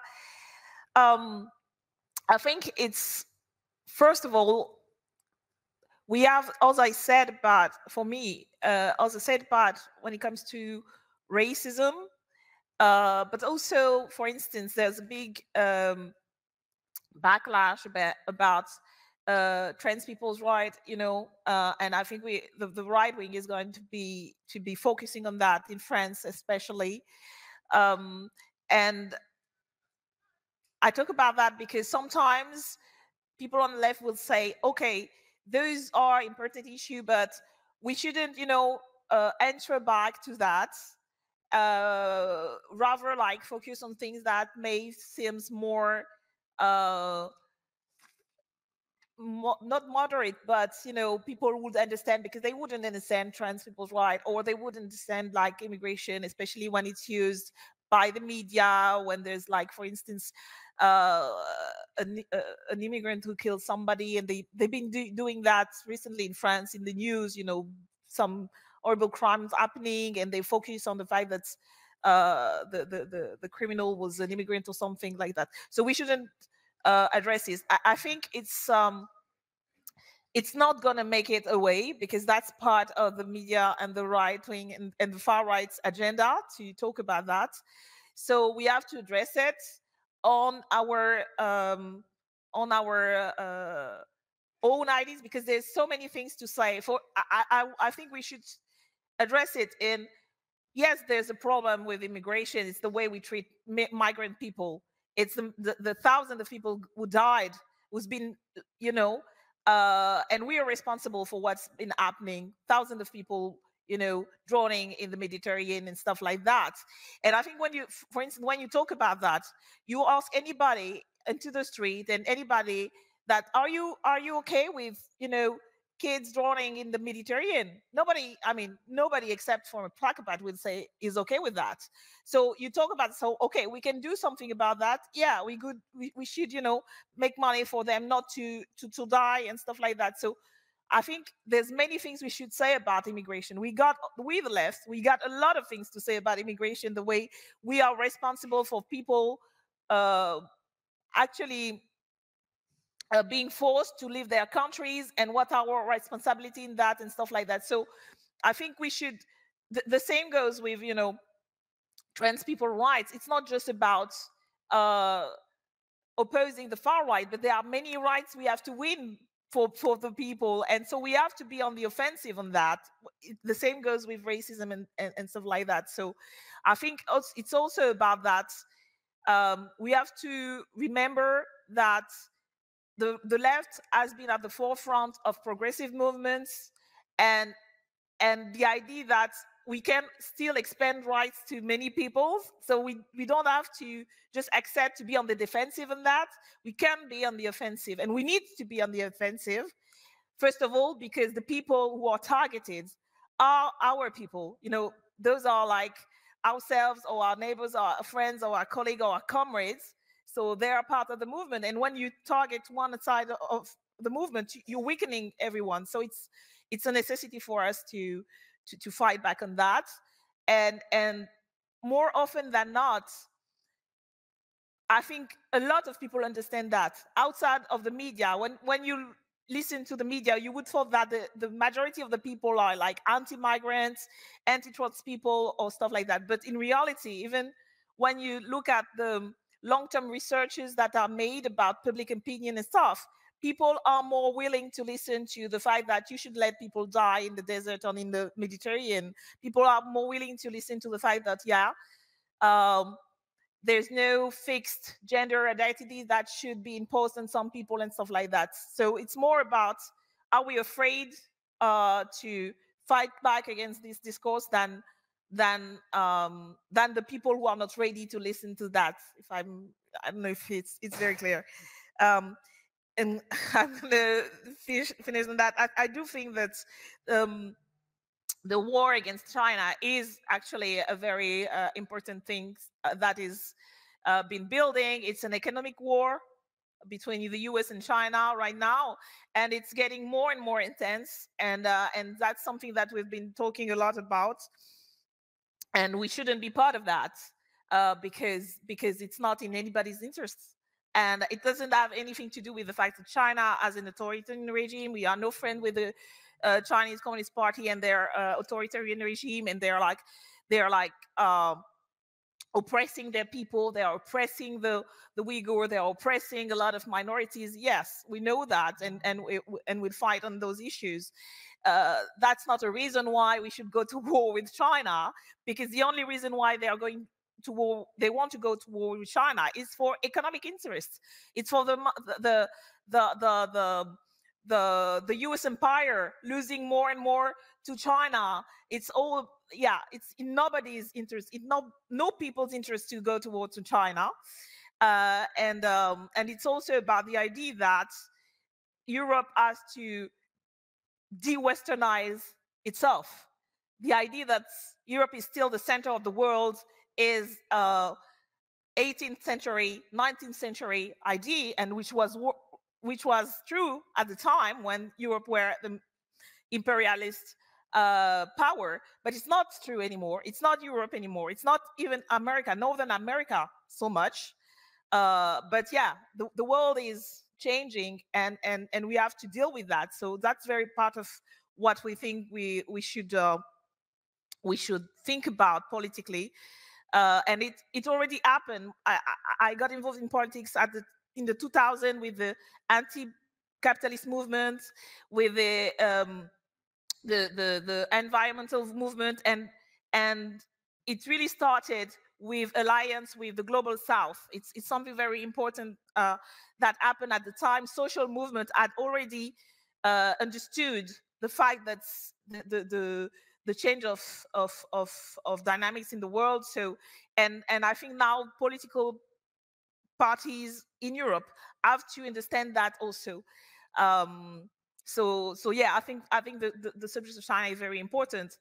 Also, the last thing about Trump being reelected, I do agree with the idea that unfortunately, when it comes to the US imperialism, both parties are like, it's a bit of a duopoly, and that's terrible, because when you think about it, Trump may win, not because so much is such an alternative on any issues, but because the one actually funding and making it able for genocide to be happening live stream every day is the supposed good guys. It's Kamala Harris. It's the Democrats. And you say I mean, Trump, it's very difficult to have the argument that it's a lesser evil. So what can be worse than genocide happening? So that's terrible. But the reason why this is happening is because when it comes to the military industrial complex in the US, the place it has in the economy, that's what's a big part of the economy in the US. They will always defend that, whether it's Democrat or Republican, and that's, I finish on that. That's the reason why it's so important that European left is as strong as possible, because around the world, the idea that there's this Western world versus the rest of the world, we have to break with that if we want to, avoid mutual annihilation through nuclear war or to multiple war and stuff like that. We, the left, are the only thing that is protecting us for like this. What the system is leading toward is wars all around the world. So it's also our responsibility, because our comrades in the US are not in the best place right now. Even though they inspired us, there was Bernie and all those stuff, but they're not in the best place right now. it's our responsibilities to be the voice for international law, for internationalism, cooperation, alternative to neoliberal politics. And I think that's just not for us, but also to be heard all around the world. And I think that's something that we have to think when we talk about politics and what we're doing here. It's also very important. And it's looked at, and our experience in France is that a lot of people looked at what we were doing and say, okay, it's not just all the Western world, all white people, all stuff like that. And I think it's a thing to keep in mind. That's also our responsibility. That's a very good, yeah, thank you. So with that very important reminder that this is the discussion about the European left has also a global perspective. I think that was a good summary of it all. Then I would like to thank you both for contributing to this very fruitful conversation, giving us a lot of, I think, inspiration and good ideas for our work. So I would like to thank you by giving you a small gift from SV. Thank you. Thank you. Thank you. Thank you. And thank you. Yeah. And thank you, Ingrid, for being an amazing talk show host. Yeah. Yes. Og takk til alle her. Dette var det siste i dag. Og